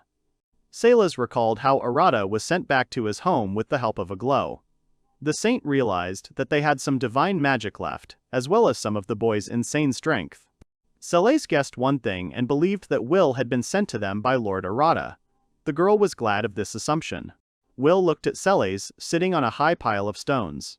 Will said that it was, but in reality it was a simple lie. The girl thought that it was possible to have a pretty good time with these guys, anticipating fun. Celes thought that it was very merciful of Arata. Will took a few steps back and waved her hand at the boys. The same glow as Arata's appeared around the girl. She explained that the summoning spell was about to wear off, so she needed to get home immediately. Celes was a little upset. She asks Will with regret if she is forced to go back already. After all, the saint did not have time to thank the girl properly. Will didn't quite understand what the girl was talking about. She said with a soft smile on her face that in fact they were already connected. She explained to the already surprised boys that if they suddenly wanted to see Arata, they would probably be able to find their way to him. The road leads to the divine island of Arcadia. After these words, Wilhelmina, Walmiron, Wuheim evaporated and left behind only the remains of a magical glow. Celis, watching the disappearing magical traces, repeated the name of the island. She and the boys looked at the sky with some hope in their eyes. Ark approached Celis and said that it was time for them to go, because they could no longer stay here. Ellie joined in with the guy's words and said with regret that from now on, they were wanted for life. Celis looked down regretfully and then closed her eyes. She took a few steps on the ground, which was simply strewn with debris from the cathedral, and realized that it was time for them to go after all. They have to find a way to the divine island of Arcadia. Ark and Ellie followed Celis. The heroes go forward, leaving behind a destroyed building. This is how the saint's journey continued. The hero and the witch died. Meanwhile, in Arata's house. It's a clear day outside, clouds are slowly floating across the sky. The guy is sitting at the table and thinking and talking about how many things have happened, but recently their days have been especially eventful. They built a house and made friends with the divine beasts. Life on the island became more comfortable. But Arata gets up from the table and clearly understands that now he wants even more comfort. The guy approached Rain and offered to build a road to the village of divine beasts. The girl did not quite understand what the point of this would be. The boy explained that in fact, the other day, when he went to the village in search of the moon, he thought the road was too wild. Reina thought about it and then explained that, in fact, she was not there at all. Arata recalls that Zeros and Merlin also said that it was too difficult a route for them. They didn't think that they would be able to return in one piece. They still haven't greeted anyone except Luna and Aluga. The guy continues to insist on his own and says that in this case it is necessary to make the route easier. He thinks with a sincere smile and says that this will improve their interaction quite well. Rihanna accepts the idea and folds her arms in front of her. She reminisces and says that their territory belonged to the divine beast race from the beginning and it was simply lent to them. Reina thought, touching her cheek with her index finger. She thinks that it is far from certain that the divine beasts will be delighted with the boys clearing the road at their own will. Arata and Rihanna decided to meet the divine beast representative near their home after all. Arata told them the idea and what he and Rihanna had planned. Eluga said that he was not against this idea at all.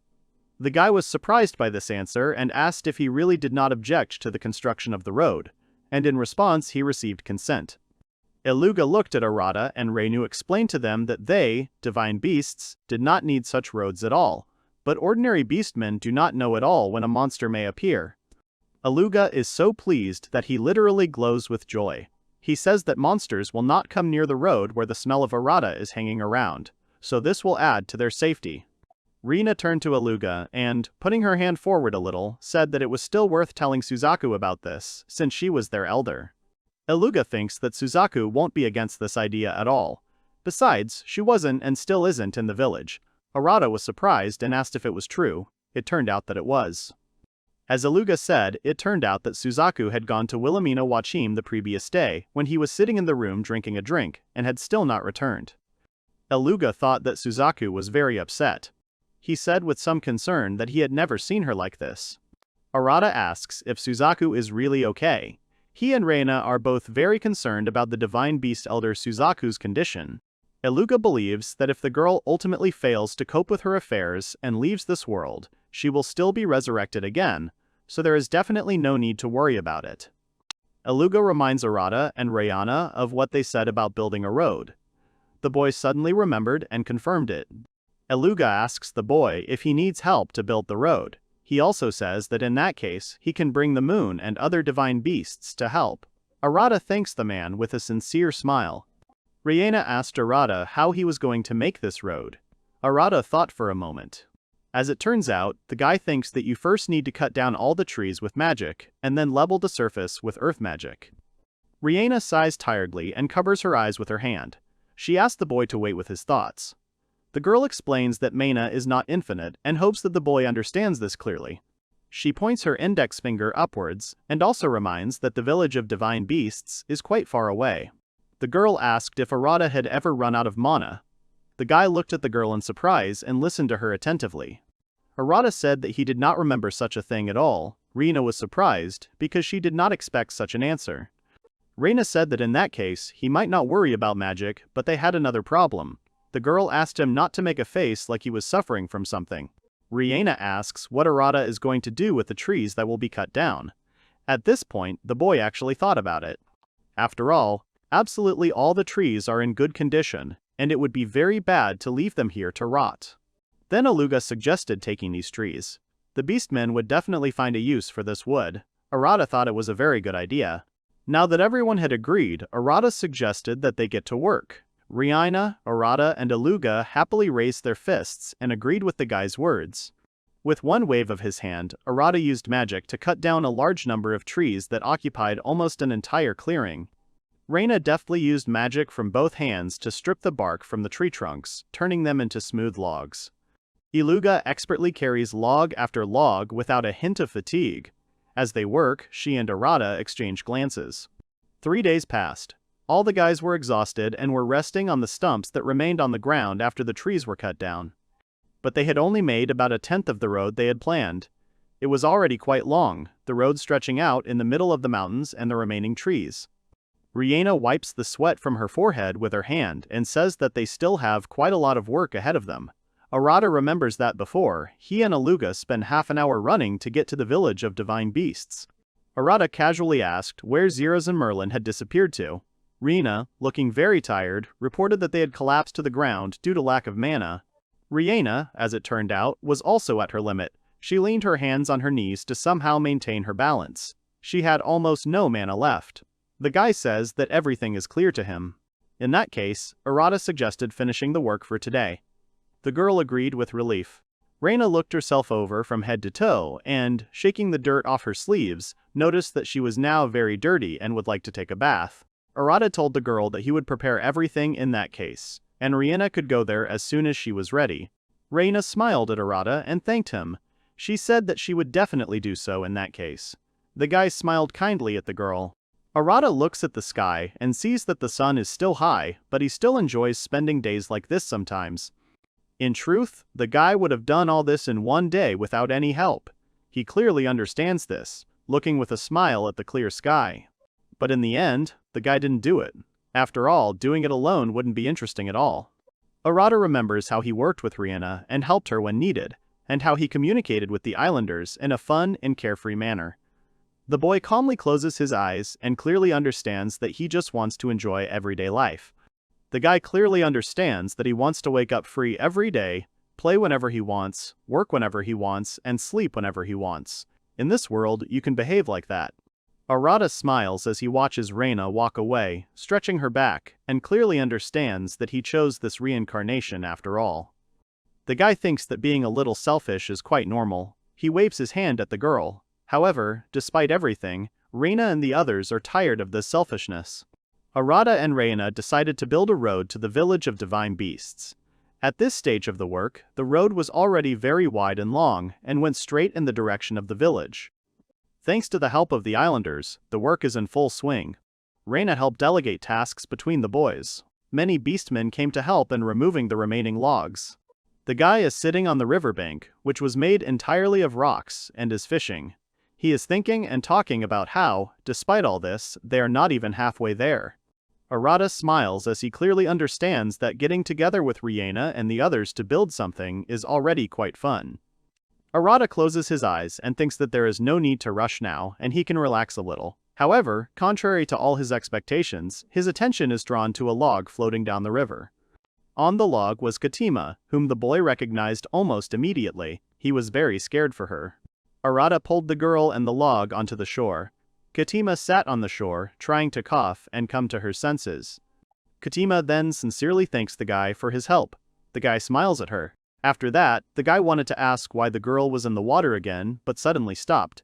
The girl's clothes were slipping off, leaving a part of her body slightly exposed. Drops of water were running down Katima's stomach. Arata, noticing this, was shocked. Arata asked her to put the thing on, despite the girl's objections that she was not cold at all. The guy still insisted on his own. Katima, putting on the boy's cloak, asked him if he was now satisfied. Arata thanked the girl for so kindly fulfilling his request and breathed a sigh of relief. The guy pointed with his palm at the fast flow of water and suggested that Katima had been carried away by the river again this time. The girl confirmed this. Katima says that she actually needed to visit the guy, which Arata didn't expect at all, pointing at himself and asking the girl this again. Arata waves his hand from side to side and casually says that he doesn't see any connection at all between the fact that the girl needs him and the fact that she was carried away by the river. Katima explained that the mountain where she lives turned out to be much further from the guy's house than she had previously thought. In this regard, the girl firmly decided that going downstream would be much faster and easier. Then she proudly stood on a large log, facing the fresh tailwind. But on the way, unfortunately, the girl slipped and fell into the water from the log, unable to maintain her balance on it. Katima's leg cramped, and she was unable to return to the shore. Arata, with some sympathy, clearly understands that the girl should stay away from the water and tells her so. Arata asks the girl what she wanted from him. Katima remembered why she came to the guy and got down to business, agreeing with him. Katima explained to Arata that the Elves never forget good deeds. That is why she wanted to introduce the boy from her village. Arata came home and told Reina what Katima was offering them. The guy looks at the girl, waiting for an answer. Reina asks with a sincere smile what's wrong with that. After all, she would love to see how the Earls live at home. Reina reminds them that they are currently busy building a road, and she herself is not very happy about it. Arata remembers this with regret. Arata thought about it seriously. After all, he really didn't want to postpone the construction, since it was in full swing now. Suddenly, Katima entered the room, surprising Reina and Arata, who were sitting next to each other on the couch. She asked the boys not to worry about building a road to the village of divine beasts. Arata was surprised by these words. The girl said that she would definitely contact the village so that its residents would be ready to accept them as soon as the guys finished building the road and were free from their work. Katima tells Arata and Reina that the Elves are rather leisurely. She thinks and says that they will not be offended even if she stays for 50 years. Arata understands everything clearly, but still chuckles thoughtfully. He asks the girl what she will do while she waits for the road to be built. Katima began to think about this question. Katima, without thinking twice, looks at Arata and Reina and says that she has nothing to do at home anyway, so she is going to stay with the guys until the very end of construction. The guy sighed regretfully. Katima noticed it right away. She put her hands on her hips and asked Arata if there were any problems with this. The guy said that there was nothing like that. Arata looked at Rain, who only smiled softly at him. Katima said that she was a wonderful girl and would be useful in any endeavor. Arata agreed and recalled that Katima had been pulled out of the river twice. So they had a new neighbor. A week had already passed. Katima was demonstrating her skills to the fullest, helping with the construction of the road. The girl was able to cut down a huge number of trees with just one wave of her hand. Reina and Arata were completely shocked by how the girl could work without getting tired. Katima asks the boys if they are now convinced of her skills. Behind the girl lay a huge pile of felled trees. Reina agrees. Arata clearly understands and tells the girl that Katima is truly wonderful. Katima stands and smiles proudly, holding a large broken tree branch in her hands. Katima proudly adds that she can even hunt boars, emperors. Reina clearly understands that nothing else should be expected from the inhabitant of this island. Arata, looking at the fallen trees and the partially cleared road, noted that, thanks to Katima, everything was happening very quickly. Reina also noticed this and agreed with the guy's words. Arata told Reina that he was going to go lift some big trees and asked Reina to clear the way while he did this. The girl with a smile on her face agreed to do this job without any problems. Katima wondered what she should do in such a case and asked Arata about it. The guy closed his eyes and thought hard. Arata said with a smile that the girl could easily continue working in the same spirit. Katima said that she understood everything. The girl began to work, with ease and amazing speed began to cut down trunk after trunk. Arata approached Reina. He turned to her and said that the girl should definitely say if she suddenly gets tired. Reina agreed. She raised her fist up and said that she, despite everything, wants to continue working. The girl is full of determination. She believes that she cannot relax in order not to tarnish the reputation of the 7 archmages. She tells Arata this with a proud smile on her face. Katima waved to the boys, holding a large axe on her shoulder with her other hand, and told them to catch up with her quickly. Reina told Katima that they were already on their way to her. Arata, with a smile on his face, urges Reina to at least not lose to Katima in that case. The girl agrees and considers this remark to be very true. Reina realizes with some regret that her powers will most likely run out halfway through the journey. so all the remaining work will fall on Arata. The guy agrees with a smile and has nothing against it. Several hours passed. Katima, with a sad expression on her face, asks the boy what they should do now. After all, they have no food. Arata, with the same expression on her face as the girl, agrees with Katima with understanding. Usually Reina knew her limits. But today Katima had been working too hard, and because of that the pace had been lost, and Reina had completely run out of magic. The girl lay exhausted on the bed. Now that Reina had collapsed on her bed in her bedroom, only Katima and Arata were left with their powers. The girl confirmed the guy's words, looking at him. Arata puts his hand on his stomach and says that after work it would be nice to eat. Besides, they still have some meat left from the hunt. However, the boy remembers one very unpleasant thing. But now Reina is not with them, who could so easily cook something tasty and feed all the guys. And the guy can't cook like her at all. Arata says that's why they should choose one of the two options, showing 2 fingers up. Arata, with a completely serious expression, says that they have 2 choices. One is to grill the food, the other is to boil the food. Katima clearly understands that they don't have much choice. The girl asks what they will do with it. Arata seriously thought about it. The guy honestly admitted that there was not much choice, so he was going to leave it to Katima. The girl was not enthusiastic about this idea. Katima, without thinking twice, firmly made her decision. She wanted the food to be grilled. Arata agreed with Katima's decision with a sincere smile. Katima firmly says that she has decided to choose the first option. Arata is very happy that the girl has made such a decision. Now, they are going to cook meat on the grill. Arata stuck his hand into the magic source and said with a smile that he and Katima only had to choose the type of meat they would cook, but suddenly remembered one thing.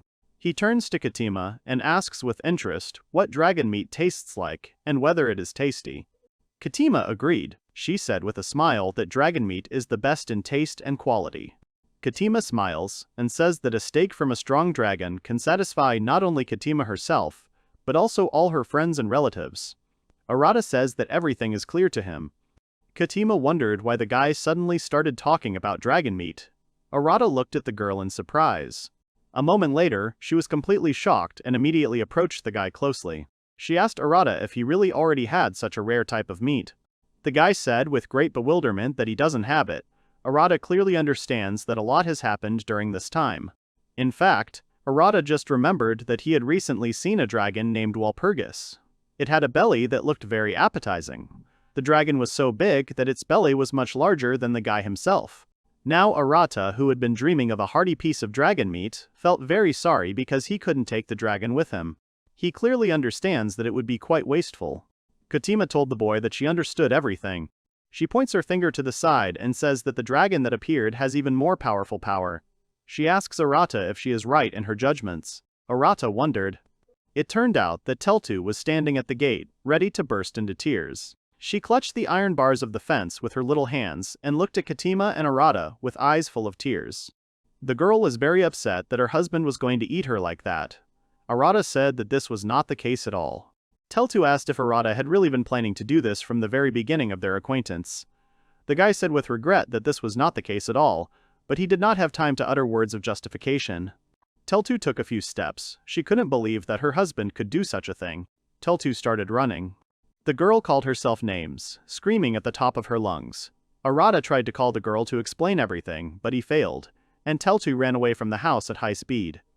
Katima folded her arms across her chest and realized with a casual expression that she was witnessing a domestic dispute between a boy and a girl. Arata angrily denied it. He was already in a bad mood because Teltu had misunderstood everything. The guy realized that he urgently needed to catch up with the girl. He looks after her and says these words. The girl ran so fast that she left behind large clouds of dust on the road. The trees bent on both sides of the road from the strong flow of wind that the girl created behind herself. The guy tries hard to catch up with Telta and tells her that she simply misunderstood everything. Teltu stands her ground and says that there can be no mistake, because she heard everything with her own ears. She closes her eyes tightly, from which tears flow endlessly. Teltu is sure that the guy and Katima wanted to eat the dragon meat and pointed at her. Arata continued to catch up with the girl and tell her that everything is not like that. The boy, with his last breath, stretches his hand forward. It seemed that he had just a little bit left to reach the tiny piece of Teltu's clothing and stop her, at least for a little while. However, despite everything, the girl loudly screams no and jumps high. The girl turns into a huge black dragon with large and sharp spikes almost all over her body. Teltu looked at the guy with her big eyes and turned to Arata, calling him her hubby. She told him to give up because now he definitely won't be able to catch her. The girl soared high into the sky with her large wings, flapping them and rising higher and higher. Arata could only look after Telta and say her name with some regret in his eyes. Arata remembers the appearance of the little girl from behind, and clearly understands that if the girl does manage to escape, she will most likely cry alone. The guy remembers that when he found himself alone on this island, the local inhabitants were very kind to him. Among them was Teltu herself. That's why the boy can't leave her like this. He rushed through the air, hoping to catch up with the dragon. Arata soared into the air with great force using magic, stretching the fist of one hand forward. Teltu couldn't help but notice this, and turned her head towards the guy. She wondered why her husband could fly so easily. The boy flies forward, meeting the wind currents with his face and body. His hair was disheveled because of this. Arata says that he watched how Will did it and tried to do the same. Teltu says that such a spell is quite difficult to remember. Now she clearly understands what the meaning of the phrase, as expected of Arata, that everyone says so often is. In fact, the guy doesn't want anyone to say that. Suddenly, the guy staggered in the air and lost his hard-won balance and almost fell head first. Arata is having a hard time controlling this magic. He can't fly properly with it. Now he's falling down and can't get his balance back. The boy shouts to Telt and reaches out one hand to her. The dragon notices that the boy has lost his balance and now can't catch him again. The girl had to slow down a bit to help the boy. She did so without further ado. Arata, grabbing Telta, notices that she is genuinely worried about him and asks her about it. The guy asks the girl if she has forgiven him. Teltu turns away and with some embarrassment says that this is all real nonsense, because she already knew that her husband would definitely not eat her. The guy clearly understands from the girl's voice that she is no longer angry. She is very happy that everything turned out this way, but he still can't keep up with her. In that case, Arata is going to try the wind magic that Reina used. The boy turns around in the air and stretches his arms forward. The boy turns his back to Telt and summons a tornado. The boy is thrown back towards the dragon by the sheer force of the wind tornado that was used as a means of transportation. Teltu was very surprised when Arata flew to the side with the help of a huge force of wind magic. The boy gasped when he accidentally, as it seemed, flew past the dragon. Teltu loudly shouts at the guy about where he flew to. However, despite everything, Arata explained that he had not yet figured out how to stop in the air, and continued flying further. To do this, the guy is going to use the same magic, but in the opposite direction. Arata turns around and is in complete shock. He screams and wonders why a dragon suddenly appears with its mouth open and flies straight towards him, preparing to eat him. Teltu calls her husband and says that this dragon will make an absolutely amazing steak, and this opportunity cannot be so easily and shamelessly let go. The guy listened carefully to the girl, not expecting such an answer, and with a smile on his face agreed with her words. He realized that he had to strike very carefully, and directed his hand towards the prey, beginning to summon streams of magic. Arata uses the wind scythe skill and defeats the dragon with one blow, separating its very long neck and powerful body. The dragon's head with its terrifying open mouth immediately flew straight down. He is very happy that everything turned out this way. Arata thought it was a great catch. Suddenly, Teltu calls her husband and distracts him. She grabbed Arata by the shoulders with her hands. Being in human form again, was unhappy that the guy overtook her. Arata scratched his head, apologized sincerely, and said with a smile that he still wasn't that good at controlling his power. Teltu only sighed in understanding in response. The girl asks the boy if he is going to take the dragon and cook it at home. Meanwhile, the dragon, split into two parts, was already lying on the ground, knocking down several trees around it with its fall. Arata says that this is exactly what he is going to do. However, despite everything, the boy curiously asks if Teltu doesn't feel any disgust towards dragon meat. Teltu, with a puzzled expression, asks the guy why he decided that, because dragon meat is very tasty. The guy says that everything is clear to him. The girl asked Arata what he was getting at, and thought that the guy considered her the same dragon as the one they were able to defeat on the fly for the sake of tasty meat. Arata explained that he didn't think so at all, and said that Teltu and their prey were definitely not the same dragons. The guy simply made an assumption that Teltu might know this dragon, since she herself is an ancient dragon. Teltu confirmed that the guy was not at all embarrassed by the fact that divine beasts eat ordinary animals. Arata said that everything was now completely clear to him. The guy also asked if this was not eating their own kind. Teltu was embarrassed when the guy said this. The girl did not respond to this, and then the guy decided to consider that this was indeed the case. In the end, Arata is very happy that he finally made peace with Teltu. He looks at the girl with a smile. The guy offered Teltu to fly home. The girl closed her eyes and, smiling, agreed. They took to the skies, taking their spoils with them. Teltu said that she wanted to have delicious yakiniku for dinner that night, but Arata disappointed her by saying that Riina was resting today, and they would only be able to eat that dish tomorrow.